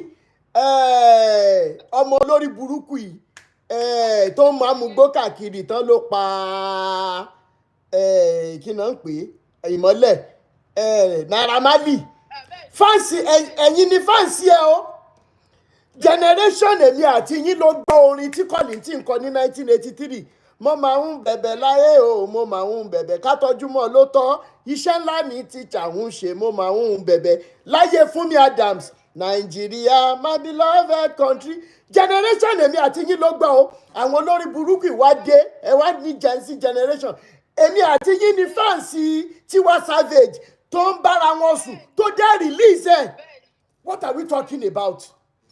Àwọn ọkùnrin inú wọn bíbá àwọn ọmọ kéékèèké yẹn á máa ṣe live video ara ẹ̀yin tẹ́ ń wò wá yìí tá a jọ ń sọ̀rọ̀ ẹ̀sìn yìí ẹ̀yin àfáà ẹ̀yin pásítọ̀ ẹ̀yin kan jákujàku yìí lẹ́mọ̀ wà lórí pọ́sọ̀ lẹ́mọ̀ ní ká fi ọyàn hàn yín pé ẹ fẹ́ fún wọn ní gift ẹ mọ̀ wọ̀rí gbogbo yín ni dà máa bá ẹ ṣe ìyá mi ẹ ṣe mo máa sọ fún wọn pé ẹ má máa bá àwọn ọmọ wọ̀nyí wí àwa àgbàlagbà àwa la bá yé àwọn ọmọ wọ̀nyí jẹ́ bẹ́ẹ̀ni àwa àgbàlagbà torí nǹkan tá à ń ṣe òun làwọn ọmọdé wọ̀nyí ń wò bẹ́ẹ̀ni lóòótọ́ kò ń ṣe gbogbo ṣùgbọ́n kò sí àgbàlagbà ń jẹ́ tó bá jẹ́ àgbàlagbà ló ń ṣe ìwọ ò bá máa ṣe àgbàlagbà náà náà máa pè nítorí èmi ò mọ nǹkan tó lè mú èèyàn máa wo kọ́ńtẹ́ǹtì àwọn ọkùnrin. a máa ń share wọ́n máa ń ní millions of views ẹ jẹ́ kí n gbé ìyá mi ẹ jẹ́ kí n gbé obìnrin sẹ́gbẹ̀ẹ́ ń bì kóbìnrin yẹn rọra ṣí cleavage sílẹ̀ lásán mo máa ní views tó 1000 bíbá kì í ṣeré kí n gbé obìnrin sẹ́gbẹ̀ẹ́ báyìí kí ní kàn jókòó mo fẹ́ fi ẹ́ tajà àwọn wo ló wò ṣé ghost ló ń wò ni ẹ̀yin obìnrin náà tó bá yá ẹ máa ní ìkìlẹ̀ máa ń sọ iná wọ́n ti rẹ́ẹ̀pù ọmọ kan o wọ́n ti ṣe kinní kan ẹ̀jẹ̀ àwọn ọmọ yẹn wà lórí gbogbo yín ẹ̀jẹ̀ wọn wà lórí yín nǹkan táwọn ọmọ yẹn ń go through tó fi dìdàkudà sígboro ó wà lórí yín lẹ́yìn obìnrin tá lè bára yín sọ̀rọ̀ kẹ́ ẹ tó ṣe wí kẹ́ ẹ tó fọ̀ ẹ máa ní ṣe bẹ́ẹ̀ mi ni mo ní bọ́dì mi bọ́dì tí káńsà máa jẹ dànù. tá a bá ti lè bára wa sòtọ́ ọ̀rọ̀ mọ́ lórí ọ̀rọ̀ ti social media yìí ẹ jẹ́ ká fi sílẹ̀ Tiwa Savage lè release irú fídíò yẹn ẹ tí rìpọ́ọ̀tì péjì ẹ̀ kẹ́mi ẹ̀ fẹ́ pin ṣé bí Tiwa Savage yẹn sì ṣèṣekúṣe lórí social media lẹ́nujọ́ mẹ́ta yìí inú mi nù báyìí kankan mọ́ mi lórí Facebook ẹ máa ń ráwọ̀ kọ́mẹ́ǹtì mi wọ́n máa ń lọ rìpọ́ọ̀tì kọ́mẹ́ǹtì mi wọ́n fún mi restriction. ṣé kì í ṣe àwọn tó gbọ́dọ̀ àwọn ní Christian nonsense Big Brother Nigeria. millions Big Brother Nigeria lójú ẹ̀mí wa as against educative programs tí rédíò táwọn pastors ti ra gbogbo táìmù radio stations tán tá ń bá láyà tá ń mọ̀ jet school competition tales by moonlight a whole lot of programs establish eradicate ẹ wá ń gbé programs oríṣiríṣi àdúrà ní Ọdẹ́kúnlé Epaphras wípé tí gbogbo ẹ̀yin tìbàdàn ẹ bá wà lálẹ́ ẹ ní sùnre ẹ ní farare jí programs ni àwọn kan tún wá lẹ́nu wọ́n wá shamelessly Mr. Rotimi owó tó ń gbà wọ́n fi ń rọ radio program ni kí ló dà fún yín radio programs ìtàn ṣe kí ló dà fún yín ṣé bí nǹkan táwa jẹ lórí ọ̀rọ̀ Nàìjíríà from early 80s ó làwa ń jà fún pé nǹkan tí Nàìjíríà ṣe fún àgbùdọ̀ jẹ́ kí Nàìjíríà kú dànù báyìí gbogbo àwọn àbíbá máa wá sọ̀rọ̀ a máa ṣe àná ẹ rò pé bóyá wọn ò mọ tán ṣe ni social media content creation àwọn ọmọ wọn ò kàwé mọ́ ẹ wọ àwọn tó ń ṣe content creation ẹ jẹ́ kí n já yín sí kankan ǹjẹ́ ìgbà wípé àwọn ọmọkùnrin tó jẹ́ drop out ní school wọ́n wá lọ sí page lórí Facebook or lórí TikTok yìí wọ́n máa wá select indecent and immodest pictures and videos àwọn obìnrin tí wọ́n graduate primary school dropout tí ọkùnrin yóò máa wá ṣá indecent and immodest videos àti picture kíní àwọn obìnrin àwa máa wá fi ṣe content creation Mr. Macaroni kí ló fi jẹ lọ ṣebí díẹ̀ àtọ́yìn obìnrin ló máa ń polówó fún yín tí wọn bá dẹ̀ ti ṣe ẹ̀ níwò brain daughter kí náà fi jẹ lọ ẹjẹ́ bára wa sòtọ́ rẹ̀ má kórí wọlé náà tọ̀rọ̀ ti délé ẹja sọ Mr. Macaroni block mi later ni torí mo sòtọ́ ọ̀rọ̀ fún that was 2 years ago kí ló rò pọ̀ ń ṣe ó ní ìyá náà kí ló dé táwọn ọ̀yà inú mi dùn pé fídíòsì mi àbẹ̀ onírọ́ ló máa ń parọ́ ẹ lọ sísàlẹ̀ ẹ lọ wò Rod of Correction ni mo title ẹ̀ ní 2 years ago ṣáwọn ọ̀yà wọn ò kí ń wo àwọn fídíòsì wọn ni àwọn ọ̀yà ò ṣe àwọn ọ̀yà rádaràda tó yẹ kó fojú sunkún ọmọ wọn máa wá lámọ àwọn ṣe content creation ẹ lè lo ìyá yín kẹ́ ẹ fi ṣerú content creation bẹ́ẹ̀ ẹ lò lọ àwọn sisters yín kẹ́ ẹ fi ṣerú content creation bẹ́ẹ̀ yẹn ẹ̀yin obìnrin tí wọ́n wá ń bá náà tẹ́ ẹ bá tí ì ṣí cleavage sílẹ̀ ayé yín ò tí ì nítumọ̀ ayé yín ò dẹ̀ ní nítumọ̀. This is a fight to finish all round níjà yìí àfi tá a bá rẹ́dì láti bára wa tó tọrọ mú. Mo dẹ̀ sọ fáwọn ti ṣẹlẹ̀ tẹ́ ẹ bá fẹ́ bóra tẹ́ ẹ bá mọ bọ́ ṣe ń bóra dáadáa ẹ lọ bá àwọn ọmọ ṣẹlẹ̀ wọ́n mọ ara bó dáadáa. Ọmọ ṣẹlẹ̀ ló máa sọ fún yín sí àwọn ń ṣe program o lúlí o ẹ̀mẹ̀kọ́ kìíní kan ẹ lọ sísàlẹ̀ lórí pósẹ̀ bọ́ ṣe máa kọ́yàn síta lélẹ̀. Àwọn ọmọ olórí burúkú ìdámọ̀ pé wọ́n mọrú síta náà táwọn máa lò tó máa fàyálẹ̀ ẹ máa wá ní wòlíì ńlé yín ó ń pẹ́ kí wòlíì tó ba ayé yín jẹ́. And that is why I keep describing the body of Christ as the most deceitful, the most deadly, the most godly body in the whole wide world. Ó ti pọ̀ jù. Ẹ má jẹ́ kí n àní sọ̀rọ̀ tán kí n lè fún ẹlòmíì láyè. Ẹ ṣe ìyá mi. Ẹ fún nǹkan tó ń ṣẹlẹ̀ ní ọ́fíìsì ní ìsìn. Wọ́n á lọ sínú chọ́ọ̀chì, wọ́n á jalè, wọ́n á kó gbogbo instrumenti gbogbo nǹkan. God of the church ó máa wò ní. Wọ́n máa wò ní sú. Wọ́n gba ẹ̀kọ́ tá a fi ń ṣọ́ ilé lọ́wọ́ wa, wọ́n fún wa ní CCTV camera.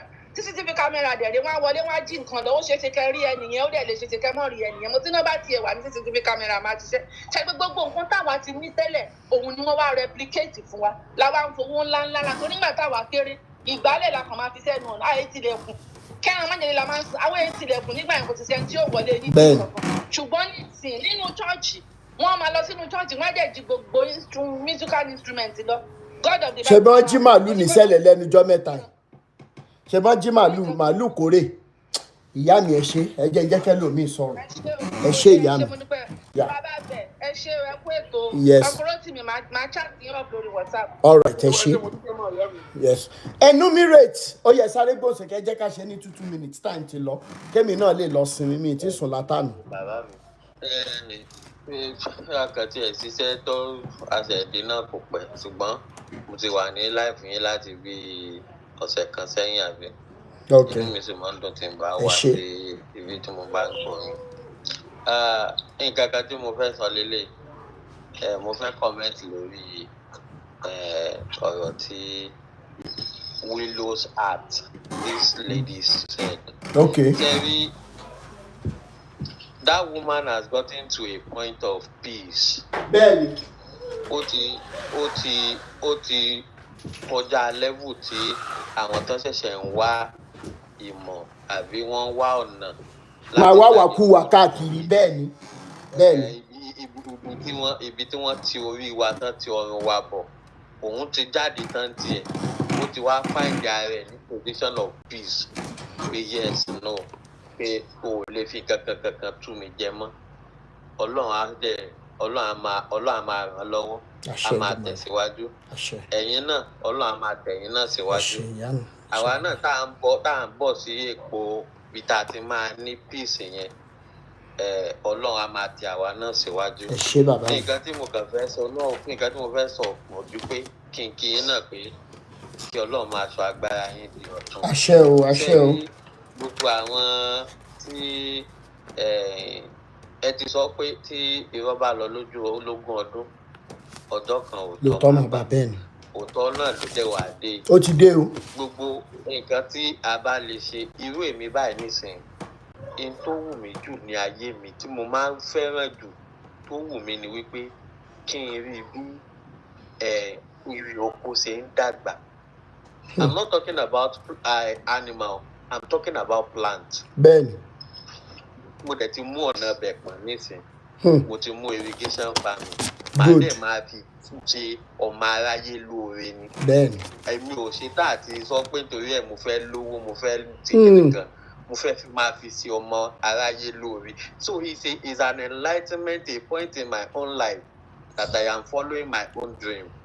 Now nǹkan tó fa wàhálà yìí tó fi wá mu wá lómi ara tá a fi dá gbogbo ẹ̀nu ní poverty tó wá wà ńlẹ̀ wa ebi ló ń tì àwọn èèyàn láì wọn kò jẹ́ káwọn èèyàn lè ronú síbi tó yẹ kán ronú sí òun ló ń fà á táwọn èèyàn ìkà burúkú tí wọ́n pera wọn ní pásítọ̀ àtàwọn àfáà burúkú àwọn àfáà jàtijàti àwọn tó jẹ́ pé 419 ni wọ́n kàn fi ìyẹn bojú. ìṣe bàbá bẹ́ẹ̀ ó kàn dàbí ìgbà tí yẹn ti da lóró pọ̀ mọ́ sápà ní gbogbo ẹ̀ ti wọnú ara wọn ṣùgbọ́n Ọlọ́run á fún wa lókun àtagbára. Àṣẹ Èdùmàrè. Ọlọ́run á jẹ́ ká máa pọ̀ sí. Àṣẹ. Lójoojúmọ́ tá a bá ti ń jajú, tá a bá ti ń débì. Bẹ́ẹ̀ni. Tí ọkàn wa dẹ̀ ń ṣiṣẹ́, a lè máa ra lọ́wọ́. Àṣẹ Ẹ ṣé gan. Thank you so much, bàbá mi. I love that brief and precise. Brother Femi Aregbesola, pàápàá, ẹgbọ́n sókè. Mr. Harrison, ẹ kálẹ́. Ẹ kálẹ́ bàbá mi. Bẹ́ẹ̀ kí n kọ́kọ́ gbàdúrà fún yín pé aburú tó máa ṣẹlẹ̀ tí àwọn ará bí máa fi sọ wípé àdúrà wa gbà lórí ẹ̀. Ọlọ́run jẹ́ kó ṣẹlẹ̀ sí. Àṣẹ Èdùmàrè. I'll go straight to the point. Okay, sir. Number one, àwọn tó ń tẹ̀lé movement yìí, the same way you're intensifying this movement. Personally, ní space oníkálukú, ẹ jẹ́ kó oníkálukú náà, ẹ jẹ́ ká lọ replicate same thing. Bẹ́ẹ̀ni. Because ọ̀rọ̀ yìí need láti jáde bí wildfire. Because the level of ìmúnilẹ́rú ọkàn, mental slavery, ìmúnilẹ́rú ọkàn, náà tí oríṣiríṣi ẹ̀sìn ti ṣe ó lágbára. Náà mi ìyọ ẹ̀sìn kankan sílẹ̀ o. Bẹ́ẹ̀ni. Àti Kristẹni àti kìnìún àti ìṣẹ̀ṣe o. You understand? Ìṣẹ̀ṣe yẹn mo pin o, as a Yorùbá man, oníṣẹ̀ṣe ni wá. Bẹ́ẹ̀ni. But ẹ mọ̀, wọ́n ti ń jẹ́ kó yá, mo ń sọ fáwọn kan ní orí platform kan láàárọ̀. Oníṣẹ̀ṣe ni wá. Wọ́n ti ń jẹ́ kó wá pé there is a religion part of ìṣẹ̀ṣe which I do not believe pé ó wà. Now, ìyẹn lẹ́gbẹ̀ẹ́ kan. Ṣẹ́rí, as Yorùbá people, mo fẹ́ commend my Mama Willow tó sọ̀rọ̀ yẹn. Bẹ́ẹ̀ni. She spoke well. Ibi tí mo ti ní problem pẹ̀lú the Bible God. Bible God ló ní kó lọ pa gbogbo àwọn infant àtọmọwọ́ àti gbogbo ẹ̀. Bible God tí ó mọ̀ gbà tó dá Jésù, tí ó mọ̀ gbà tí Jésù wáyé. So tí àwọn Fúlàní náà bá wọ ṣọ́ọ̀ṣì ní Ọ̀wọ̀ àbí ibo lọ́wọ́ yẹn ní Oǹdó ń gbà yẹn náà, ó dà ń pọ́wọ́ náà ni tọ́nà àwọn Fúlàní kan wọ́n wọ ṣọ́ọ̀ṣì kan lọ́wọ́ tí wọ́n pa àwọn èèyàn lọ ní Sunday kan. Bible God náà ti fìdí ẹ̀ múlẹ̀ nígbà kan rí wípé kí Sọ́ọ̀lù dìde kó wọnú ìlú yẹn kó pa gbogbo nǹkan tó wà ń bẹ̀, kí dẹ̀ lẹ̀ṣẹ̀ wọn. Lọ́jọ́ kan wọn ò jẹ́ kí àwọn ọmọ Ísírẹ́lì gba àárín ìlú wọn kọjá, òun lẹ̀ṣẹ̀ wọn. Bible God ní kó wọ ọbẹ̀ lọ, àtọmọwọ́ àti tó mọmú àti ọmọ tó ṣẹ̀ṣẹ̀ ń rìn, ẹ pa gbogbo wọn. So màmá tó ní àwọn ṣẹ̀ṣẹ̀ ń wo Yahweh yẹn pé tó bá rí báwa èèyàn ṣe mí Yahweh là ń sọ. Àwọn ancestor tàwa máa ń hanrun, tó bá dẹ̀ hanrun, Olódùmarè máa ń jáde inú oorun tó hàn. So ṣé bàbá. So ẹ jẹ́ ká mú yẹn sẹ́yìn. Ṣé rí àwa Yorùbá ní láti lọ fi láìsí unity nílẹ̀ Yorùbá, a lot of things ló máa go wrong. Láìsí unity nílẹ̀ Yorùbá, I tell a lot of people, mo ní unity yẹn ló nígbà kan wọ́n náà British Army try láti wọ ìlú Èkó, wọn ò rí wọ̀, but ọdún tó máa padà rí wọ̀, àwọn tó jẹ́ tó di Èkó mú, they began to fight themselves. Àwọn colonial master yìí náà wọn ò déédéé wọ bí, wọn ò déédéé wọ ilẹ̀ wa náà, àwọn kan náà ló bẹ̀rẹ̀ sí ẹ jẹ́ ká power tap, ẹ jẹ́ power tap àti fẹ́ ṣe tán. Àwa fúnra wa ti kọ́kọ́ ń jara wa lógun, tá a ti ń kóra wa lẹ́rú kí òyìnbó tó wá wò pé àwọn pípọ̀ yìí ń kóra wọn lẹ́rú. Ẹ ṣé bàbá.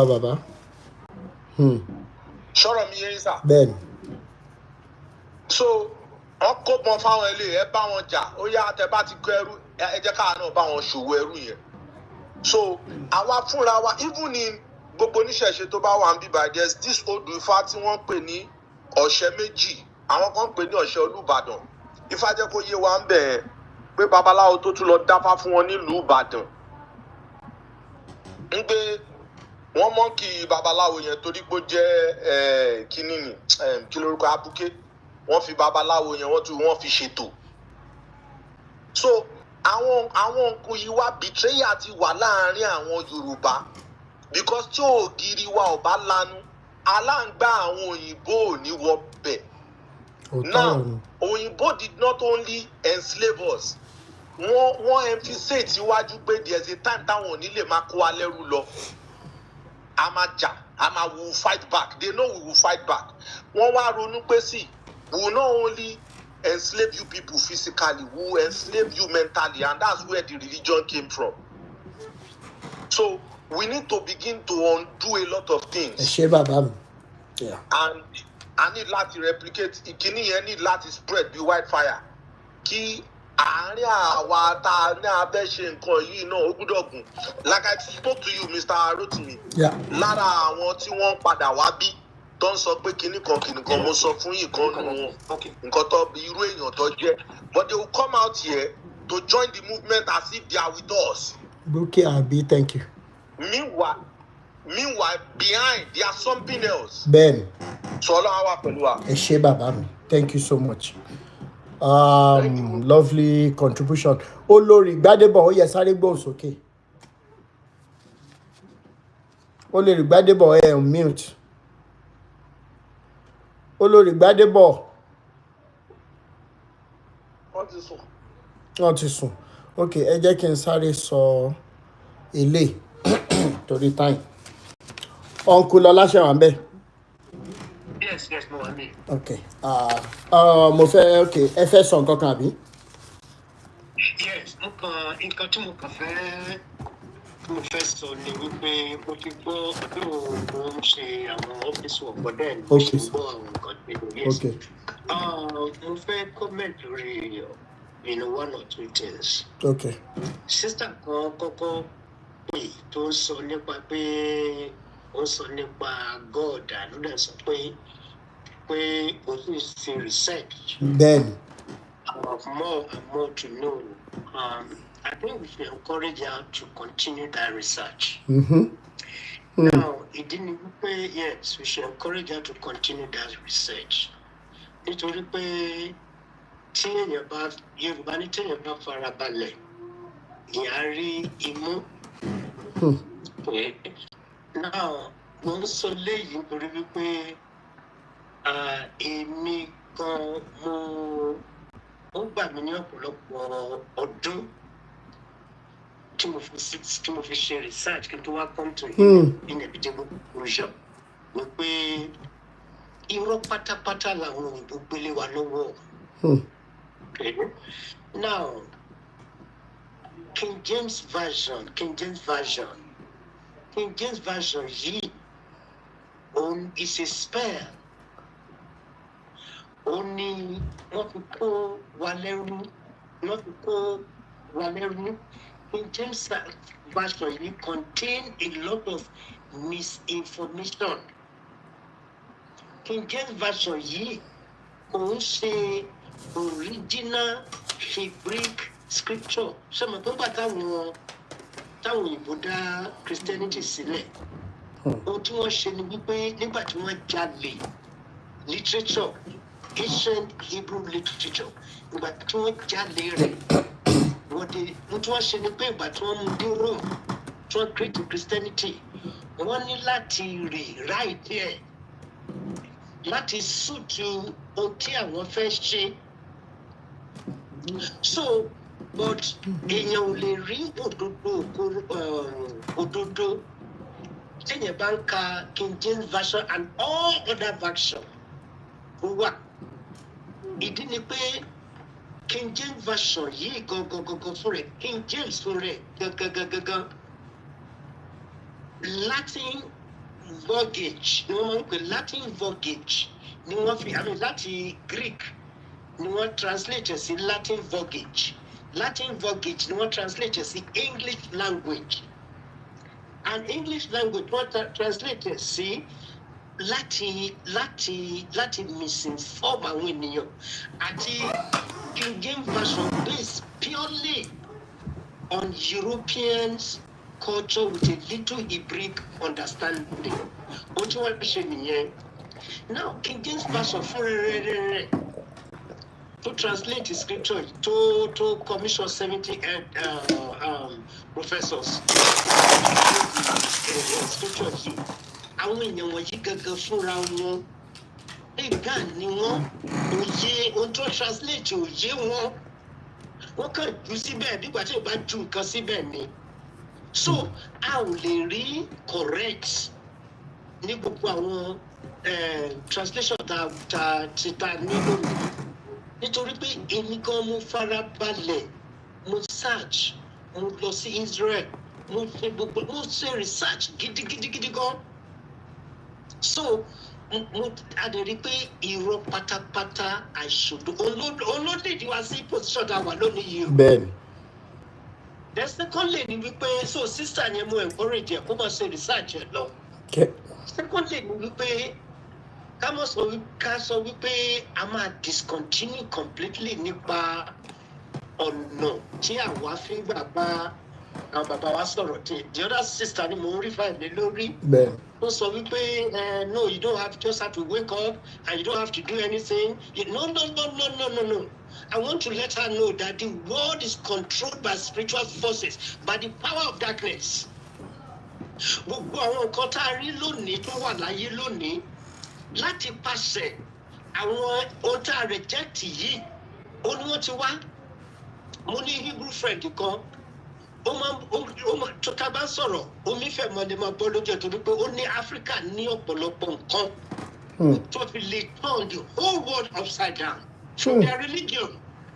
Ó ní gbọdọ̀ ò ṣe ò lò pé àmúlò.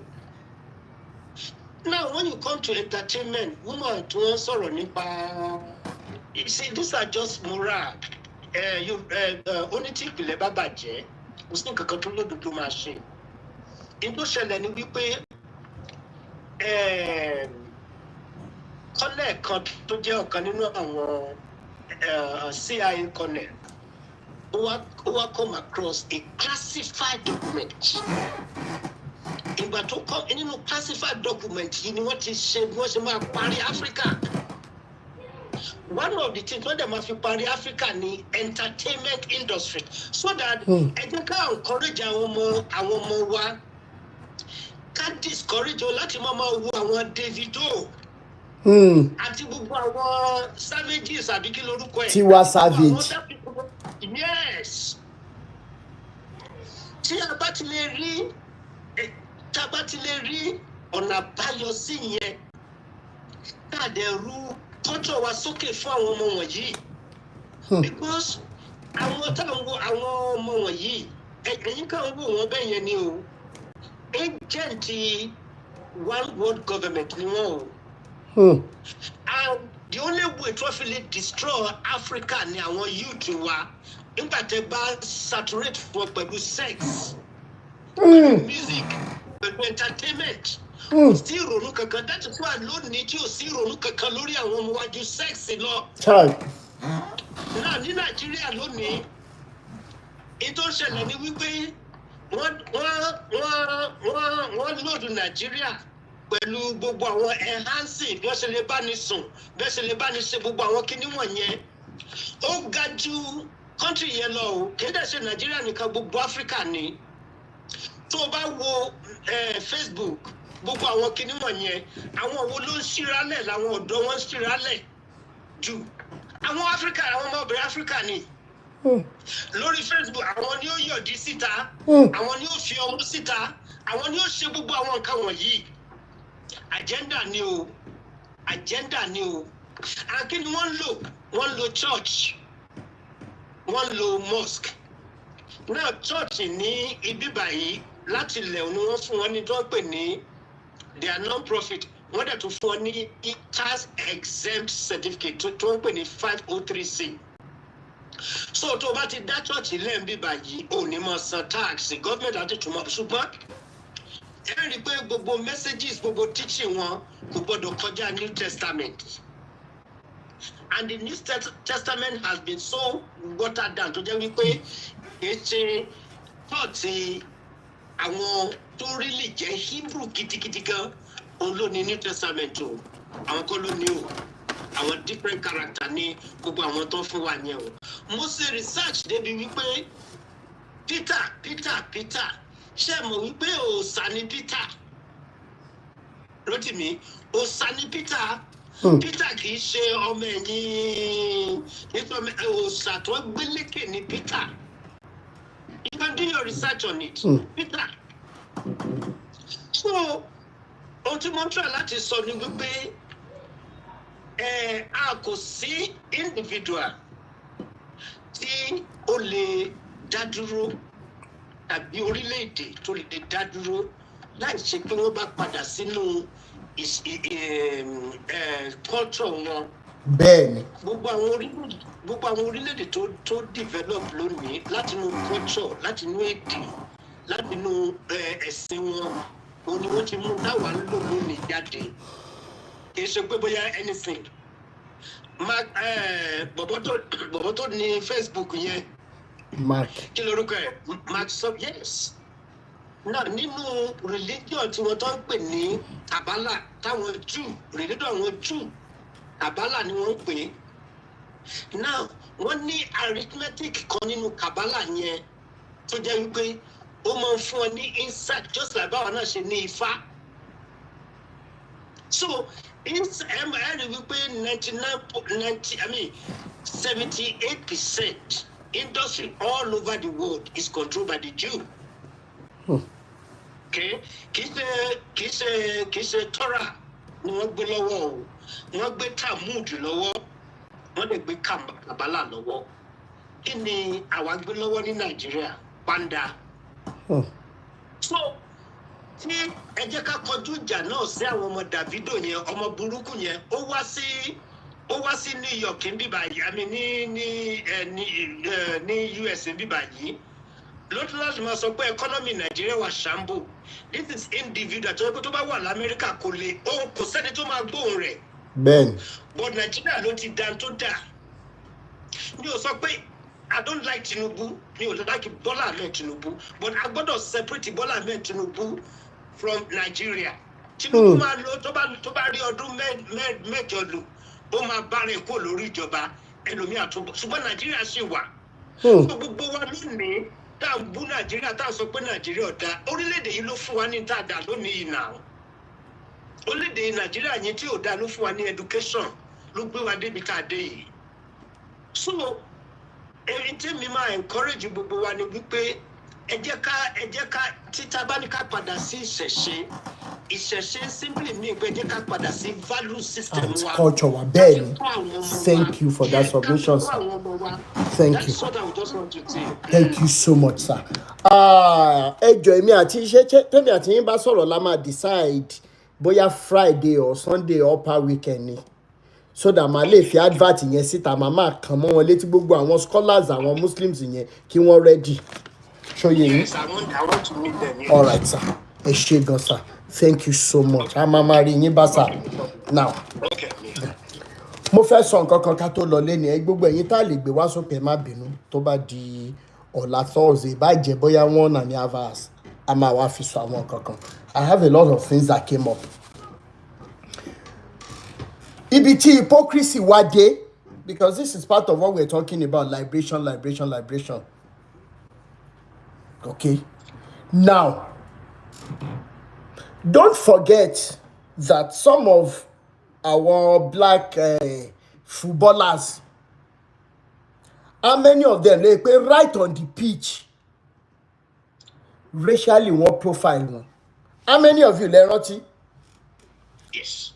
Kí náà ń pe orúkọ bọ̀bọ̀ ìbálòtẹ́lì wọ́n ju ọ̀gẹ̀dẹ̀ sí lórí field. Yes. He teared up from the pitch, he left. What about Wright Philip? What about a lot of them?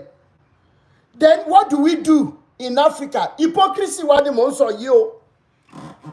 We carry placards, Black Lives Matter.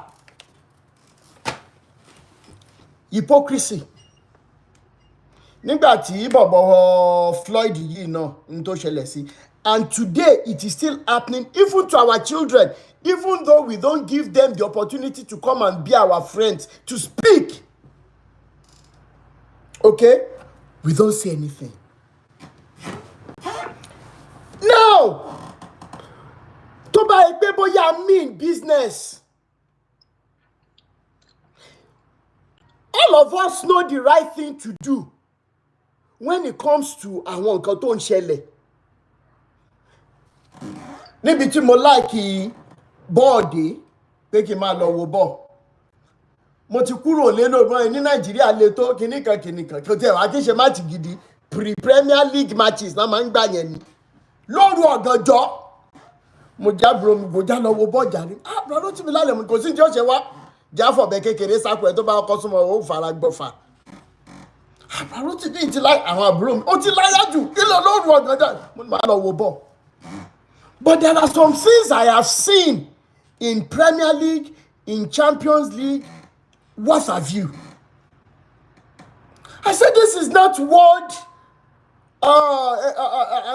something that is welcome.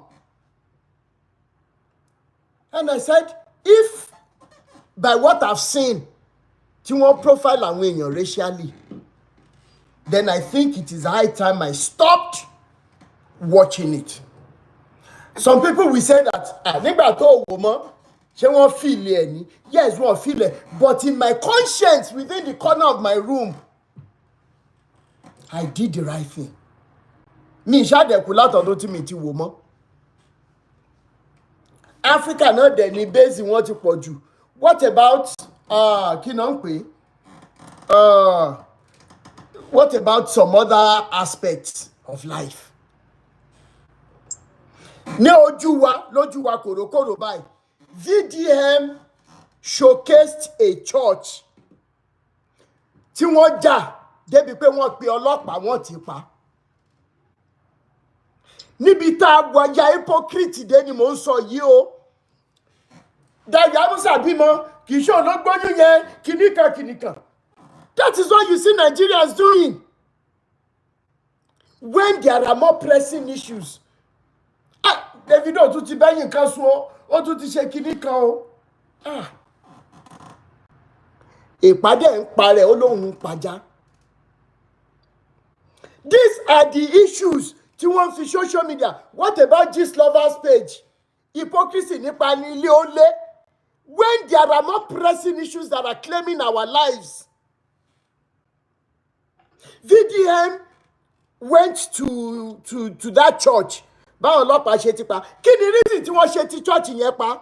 Because their mother church ní abroad. Wọ́n sọ fún wọn wípé now they should begin to join same-sex marriage. They should begin to observe same-sex marriage. Wọ́n wá sọ pé irọ́ àwọn kan sọ pé láyé èèwọ̀. Àwọn kan sọ pé ṣe báwọn ni mother church wa. They have damaged us mentally to the extent that an African will go through anything to look like an Oyibo person. That is the extent of the mental damage that has been done to us. That àwa lè dánú rò mọ́. Wọ́n wá ń sọ fún lójú ẹ̀mí wá ń sìn àwa tá à ń ṣe Bible lójú ẹ̀mí wa. LGBTQ Bible tó ti wà báyìí tó ti ń go in circulation. Àdé indoctrinate àwọn ọmọ wa àbígbà tí TD Jakes tó bá jẹ́ pastor tó dẹ̀ ń jẹ́ tóun àtọkùnrin ń bára wọn sùn. Who is fooling who? Ṣáwọn ni àbáwa? Wọ́n ti wá introduce Bible yẹn sí that can make our children, okay, to be having comfort in reading the Bible and say, you know what? That ṣe wò mí sìn, èmi máa rán, oh yes, olórí Gbádébọ̀ ó ti wà. Ẹ máa rán Paul lọ school, Paulina máa padà wálé. Ó ní fídíò kan tí mo fẹ́ post sórí TikTok, wọ́n yọ kúrò. Public administrator New Brunswick ní Canada. Ó sọ báyìí lórí video. If you want that video, let me know, I will give you. Only now it is one thing that òun rán ọmọ lọ sí school. Ẹ wọ́n sọ fún ọmọ ní school wípé ó lè change gender ẹ̀. It is another worse aspect that they do not need his own permission to do it for that child.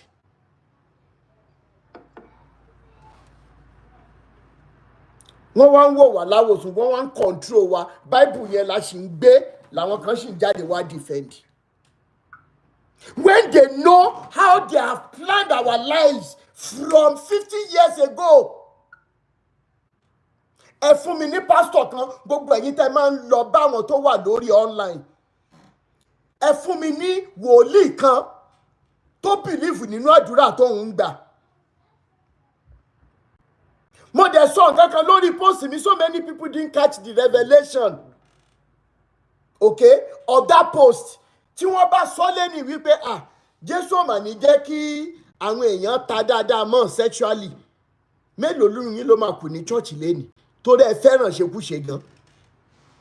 Wọ́n bá sọ pé Jésù ò máa gbúdọ̀ jẹ́ kéèyàn lówó lọ́wọ́ mà and everything. Mélòó nù yín ló máa kù ní church lẹ́ni? Mo béèrè ní now. Wọ́n wá ń jà nílẹ̀ aláwọ̀ dúdú ní nítorí pé ńgbà táwa kéré. Wọ́n gbúdọ̀ máa bá wa gbọ́ gan at a particular age pé wọ́n rí ẹlẹ́gbẹ̀ẹ́ ọkùnrin, wọ́n rí ẹlẹ́gbẹ̀ẹ́ obìnrin tí ó fẹ́ kú ni àbò fẹ́ lówó. Generation wa ló wá ń sọ fáwọn ọmọ ẹ̀ pé títí yín bá fẹ́ ta kó ta. Yet we see animals. Ìjọ́ wo ni mo share ẹ̀ bí báyìí? At the end of the day, I saw the video of a rat. I don't know how many of you saw that video on Facebook Reel. A rat was going through the flood to save her own children. What are we parents doing to save what is left of the sanity, mental sanity of our children? I am asking us today. And we are pointing you to the direction where you have to start the right battle, is to run away from these religions. If you know you cannot cater, you cannot carry out your primary responsibilities as a man, as a woman, má gba oyún, má dẹ̀ fún yàn lóyún. How many parents are fighting? How many parents even have the IQ level to carry what is coming up upon these children? When I was in Ibadan, I was a teacher. Mo ṣe counseling the level kan. Our center ngba yẹn, the center ọ̀rẹ́ mi yẹn wà níbi ọ̀nà àkóbọ̀ ń bẹ̀ yẹn. Crystal Edge. Èmi ni mo bá establish ẹ̀. While my own center was at Idiape. Mo dìdí ìbẹ̀tẹ̀lé lọ sí school Alégongo lọ preach fáwọn ọmọ ẹgbẹ́ kan wá sí center. When they saw my teaching and everything, they came. But tó ní pé a máa ń pray, a máa ń ṣe gbogbo ẹ̀ ńgbà ẹ̀ mọ̀ gbogbo ìgbà yẹn ojú dúdú. A máa pray, ìyanu máa ṣẹlẹ̀. Ọwọ́ Olúwa ń bẹ lórí ayé mi. Ó ń gbé mi fò, ó ń gbé mi sáré. Ibo mò ń sá lọ. Ọwọ́ náà dà. Ojú dúdú ńgbà yẹn.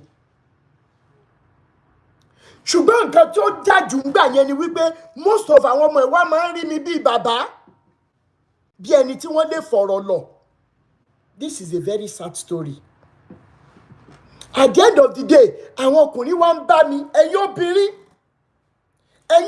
tó ẹgbẹ́ lọ́jọ́ birthday yín, lọ́jọ́ tó yẹ káwọn èèyàn máa súre fún yín, ìjọ yẹn lẹ̀ ń ṣẹ̀sín. Ìjọ yẹn ni mí máa ṣáà ti rí fídíò yẹn ní how many of you have not seen the video? Tí obìnrin gbẹ́rẹ̀ lọ sí studio, ẹni tó dẹ̀ ó wá kó ọyàn síta, ó wá pàkẹ́ bí ẹni títí ẹ ti bàjẹ́ tán finally. Ó wá pàkẹ́ ẹni tó fẹ́ ya fọ́tò fún, ó wá ń fi òróró pa láyà. Kí ló ń ṣe wá náà as blacks? Nígbà tá a kéré láyé Babangida, táwọn obìnrin bá láwọn fẹ́ bọ́ra sí òò. Nítorí gọ́ọ̀mẹ̀ntì ò ṣe kankan, gọ́ọ̀mẹ̀ntì máa dá wọn lónìí. Ṣé ń sì yìí, is it still a valid weapon? Is it still a potent weapon? Pẹ̀lú nǹkan tá a rí lórí social media, àwa dàdé kò dèrè. Obìnrin wá lọ studio fún birthday shots. Ó wá kó ọyàn síta, studio man wá ń fi òróró pa lọ́yàn. Ẹ̀yin ìyá wa, ọ̀rọ̀ ti kàn yín. Ìjọ birthday yín lẹ máa ń ṣẹ̀sín jù. Àwọn boys yẹn wá bá mi ti débi wípé ọmọ GS2 ọmọ GS3 á tún lọ jí owó ìwọ̀nba tí yẹ rí níbi àkàrà. Ẹ jẹ́ ká bára wa sọ̀tọ̀ rẹ̀ má kórí wọlé. Kí wọ́n lè fowó tẹ jí lọ́dọ̀ ìyá yín ṣe ó ní ilé aṣẹ́wó kan tá a ti máa ń lọ bóbìnrin sùn ní ọ̀nà ìdí àpẹ́ sí wòrò níbẹ̀ yẹn. Ilé aṣẹ́wó yẹn wà ní mi ìmọ̀rúkọ tán bóyá ń gun 90 or something like that lórúkọ ẹ̀ torí mo máa ń supply wọn yogurt ńgbà yẹn. Wọ́n mọ̀ mí dáadáa. Àwọn ọmọ yẹn wọ́n wá jí owó. Thank you so much. Best Light, he was my student. Tí n bá parọ́, ó yóò já mi. He was my student, engineer Best Light yìí. It's a small village. Àwọn ọmọ àwájú ó ní gbọ́dọ̀ náà ti ń rìn tó ń incite wọn. Àwọn ọmọ tó yẹ kí wọ́n calm down, kí wọ́n kàwé, kí wọ́n ronú. Ẹ wo nǹkan tẹ́yìn obìnrin ẹ̀yìn ìyá wọn sọ wọ́n dà lórí wípé ẹ fẹ́ trend. Àwọn ọmọ yẹn wá jó ọmọ GS2 GS3 wọ́n wá lọ fi 500 wọ́n lọ fi tẹ ọyàn wọ́n lọ fi bóbìnrin sùn. Báwo lobìnrin ṣe fẹ́ jámọ̀ nǹkan kan níwájú àwọn ọmọ ìná bá dàgbà jù bẹ́ẹ̀ yẹn lọ? Ẹ sọ fún mi náà. Liberation all the way là ń pariwo lójoojúmọ́. Ṣùgbọ́n wọ́n lámùkún ẹrù ẹwọ́ olókè lẹ́wọ̀ ẹ̀wò sàlẹ̀. Débi wípé mo pe sójà tí mo mọ̀ ní Mọ́kọ́lá barracks sórí mo máa ń fún Tombolo night èmi ni máa ń supply wọn yogurt. Mo ní ẹjọ́ sá ibi tí mo wà ìbànújẹ́ ọkàn bá mi kí ló ṣe ẹrọ tí mi ṣé wọ́n lù ẹ ni. Mo ní wọn ọ̀nà mi ká náà nà mí ní ìbá tẹ́ mi lọ́rùn. Àwọn sójà dẹ̀ ti bá mi lu ọlọ́pàá rí ní Kàlílàndì Bòǹbódìjà tọ́lọ́pàá gbági. Ẹjọ́ kò sọ fún yín pé òun ń gbé yogurt bọ̀ wá fún wa ẹ wá dá dúró. Ẹ̀yin lè dá dúró. Àwọn sójà yẹn náà ni mo pè ọ̀gá sójà. Láàárín 20-25 minutes wọ́n wá bá mi ṣe wọ́n báṣubàṣu mẹ́ wọ́n ń gbowó lọ́wọ́ ọmọ kékeré 200 300 400 kan fi bá yín sọ àwọn ọmọ kékeré. Àwọn ọmọbìnrin náà ń kọ́. I took àwọn obìnrin torí mi ò lè handle obìnrin. Mo ní láti kó wọn lọ sọ́dọ̀ Pastor Fúnkẹ́ Adétúbẹ̀rù tó wà ní ọ̀nà Yágànkù kẹ́ lè mọ̀ pé mo mọ tí mò ń sọ. Àwọn náà bá mi mínísítà sáwọn ọmọ yẹn lọ́dún náà lọ. Ẹ wá wo nǹkan tó ń ṣẹlẹ̀ sìn. Ẹ wo nǹkan táwọn black women ń ṣe. Nígbà tán kó àwọn ìyá wa lẹ́rú wọ́n wọṣọ burúkú sí wọn lọ́rùn. These are the good for nothing entities tó kọ́ nínú Matthew 5:18. Ẹ kọ́ Bible wá. Ẹ kọ́ sínú Bible yẹn wípé whosoever looks unto a woman lustfully has already committed adultery with her in his heart. This same good for nothing olórí burúkú náà ló wọ̀wọ̀ kú wọ sáwọn ìyá wa lọ́rùn tán fi kó wọn lẹ́rú unwillingly on their part. Ṣùgbọ́n sì tá a ti gba freedom, are we truly free? Are we truly free?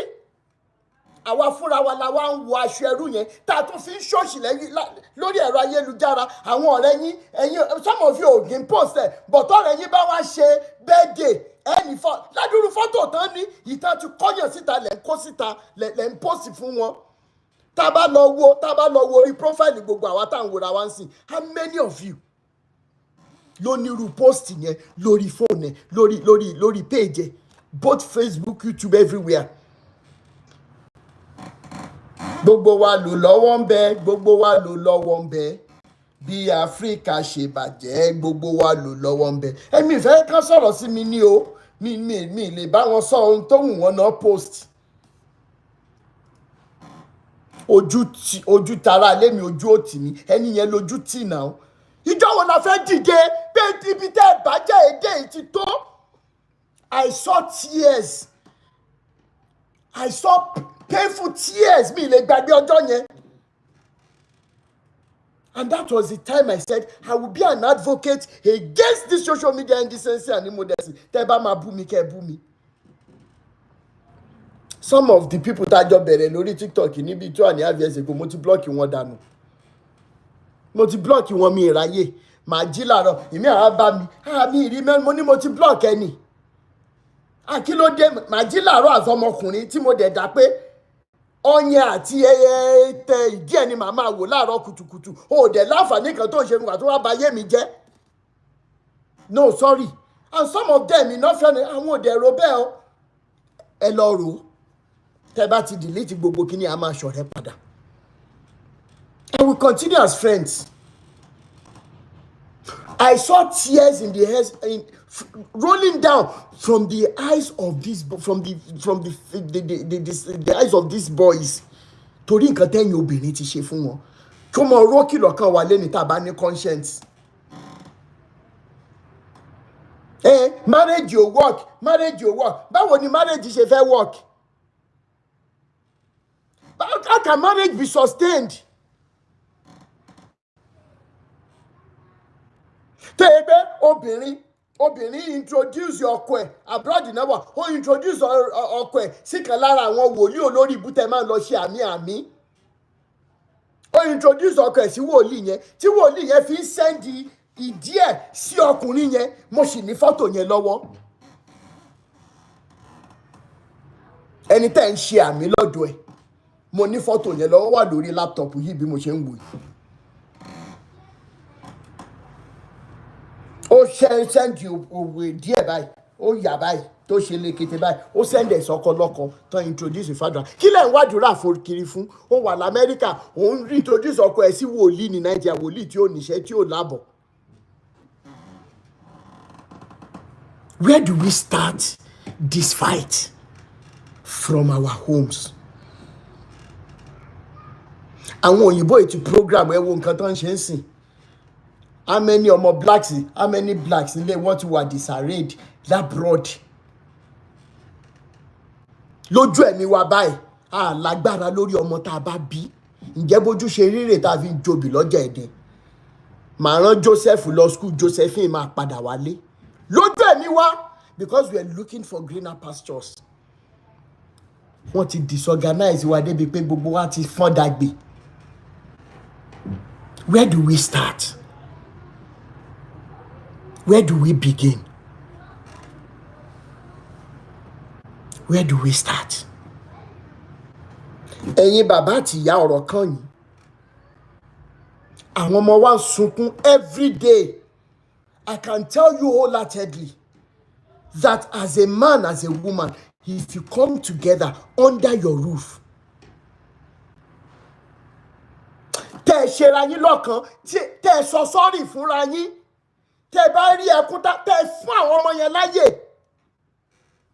láti sọ ẹ̀dùn ọkàn wọn, láti sọ fún yín as bàbá àti ìyá, ẹ̀rọ Ọlọ́run á bà yẹn máa wárìrì ní tí wọ́n ti fi àwọn ọmọ yín obìnrin ṣe. You know what it feels? Kí ọmọbìnrin máa ní first menstruation kó fẹ́ báyà sọ̀rọ̀ kí ìyá lóhun òráyé òun busy lọ́rọ̀ mọ́ṣáláṣí or church. Àwa lọ sọ fáwọn ọ̀rẹ́ ẹ̀ ní school. Mọ̀ rẹ̀ jẹ́ ń di mi lánàá. Ó ti dóbìnrin nìyẹn. Kí ló mì? Kó bẹ̀rẹ̀ sí ní dóko nìyẹn. These children are lacking moral support from homes because of the selfishness on the part of we parents. Because of the selfishness on the part of we parents. We cannot tell each other the truth again. Let's all go away. Wọ́n ti introduce ọmọ ẹ̀ sọ́kùnrin sìn. Bóyá ọ̀la lọmọ ìfẹ́ lọ dóko. Èní o sì ní àárọ̀ o sì ní èní. Be humble. Call them. Tell them you are sorry. If it means prostrating for them, I have failed you as a man. I have failed you as a mother. Èmi àti bàbá yín ti ṣẹ̀yìn, ẹ dáríjì wá. Ẹ rí ẹkún tí àwọn ọmọ ẹ̀ máa sun. You know what it means? You know what it means? Kí ọmọkùnrin má ní ẹni tó máa fọ̀rọ̀ lọ. That is why they keep going from one group to another. These children are dying in silence. And yet there is nobody that will give answers to their questions.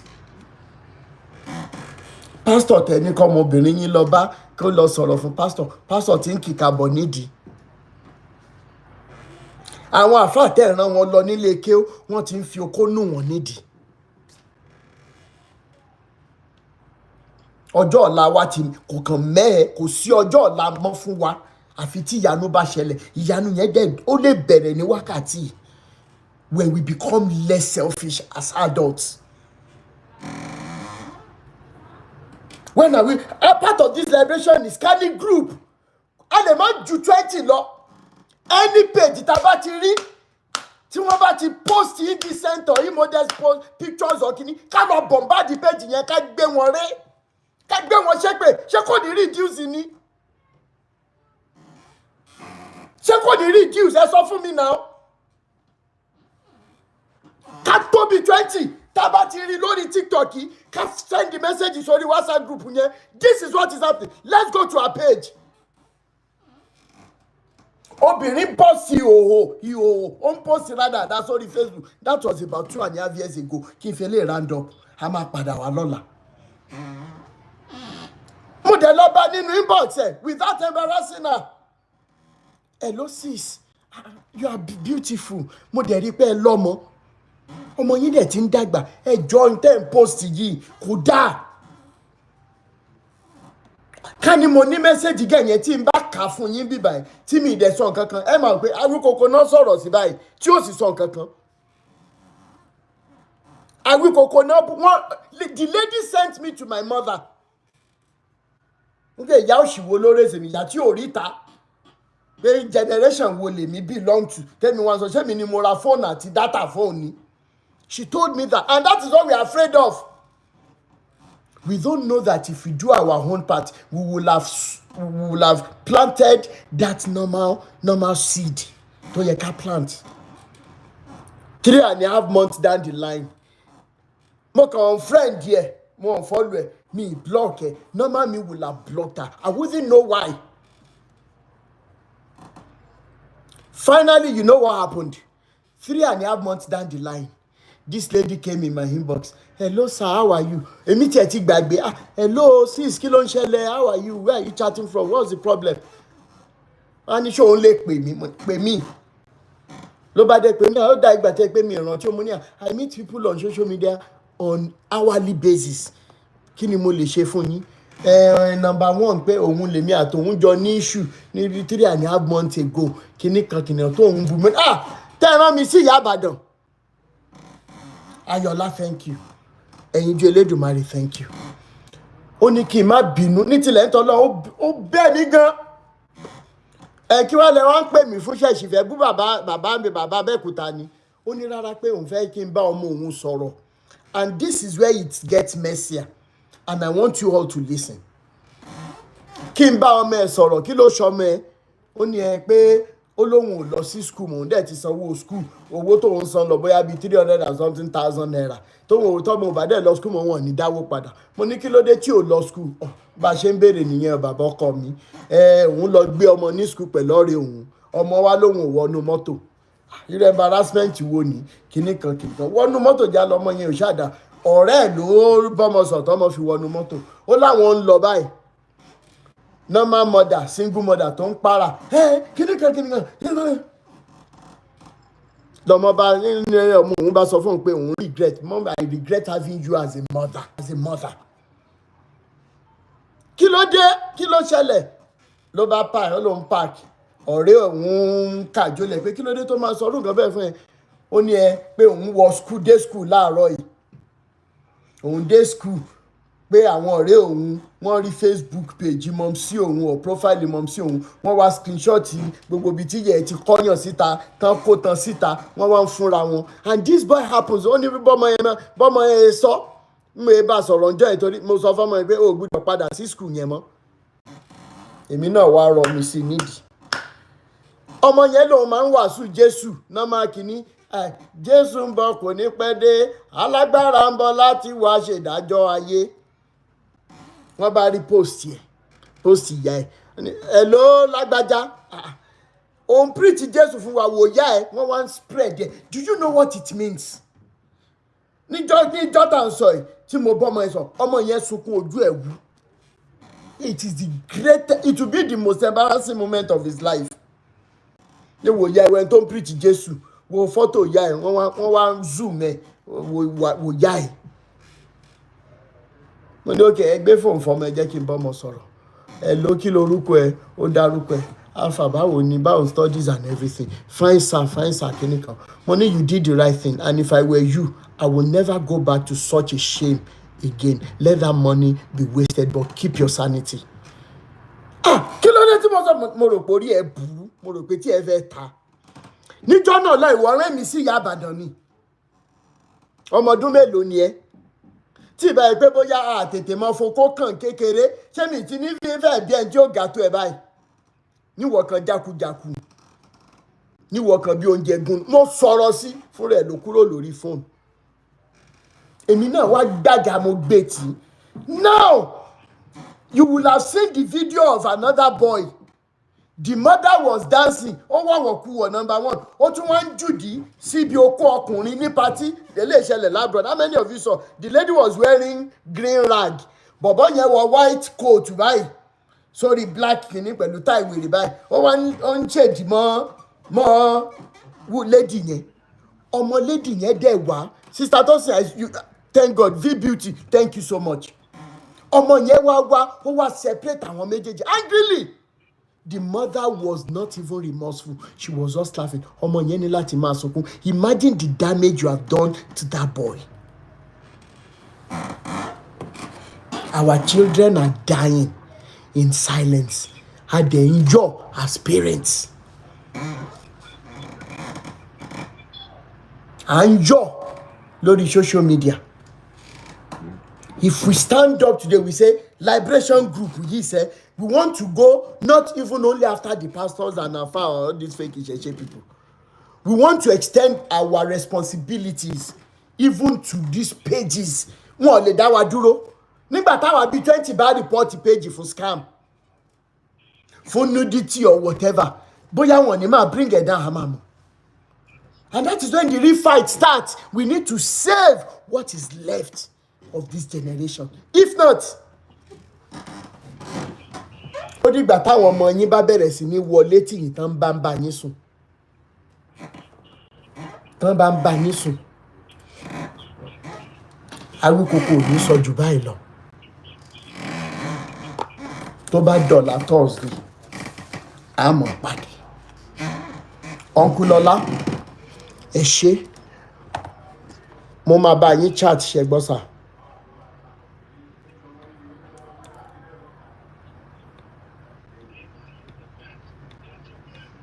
Hello, sir.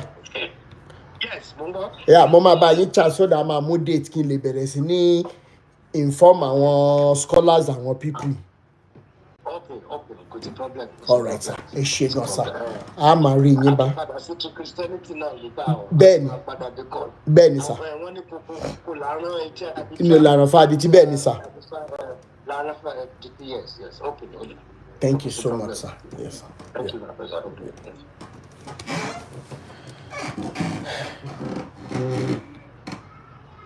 Ní kí lélẹ̀?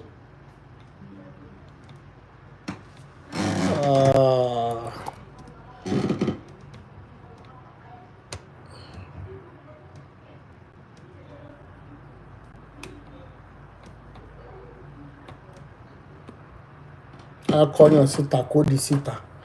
Liberation wa máa touch yẹn, má worry.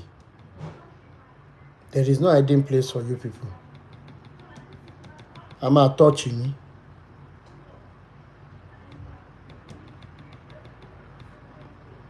On all social media outlets. Thank you so much, Quiet Storm. Thank you so much. I appreciate every one of you tonight. I appreciate you. Thank you so much. We'll see tomorrow by God's grace. Thank you so much.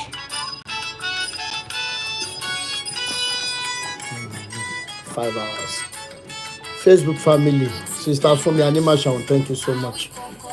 Engineer Besla Amasowa Magbewasoke Lola, thank you so much.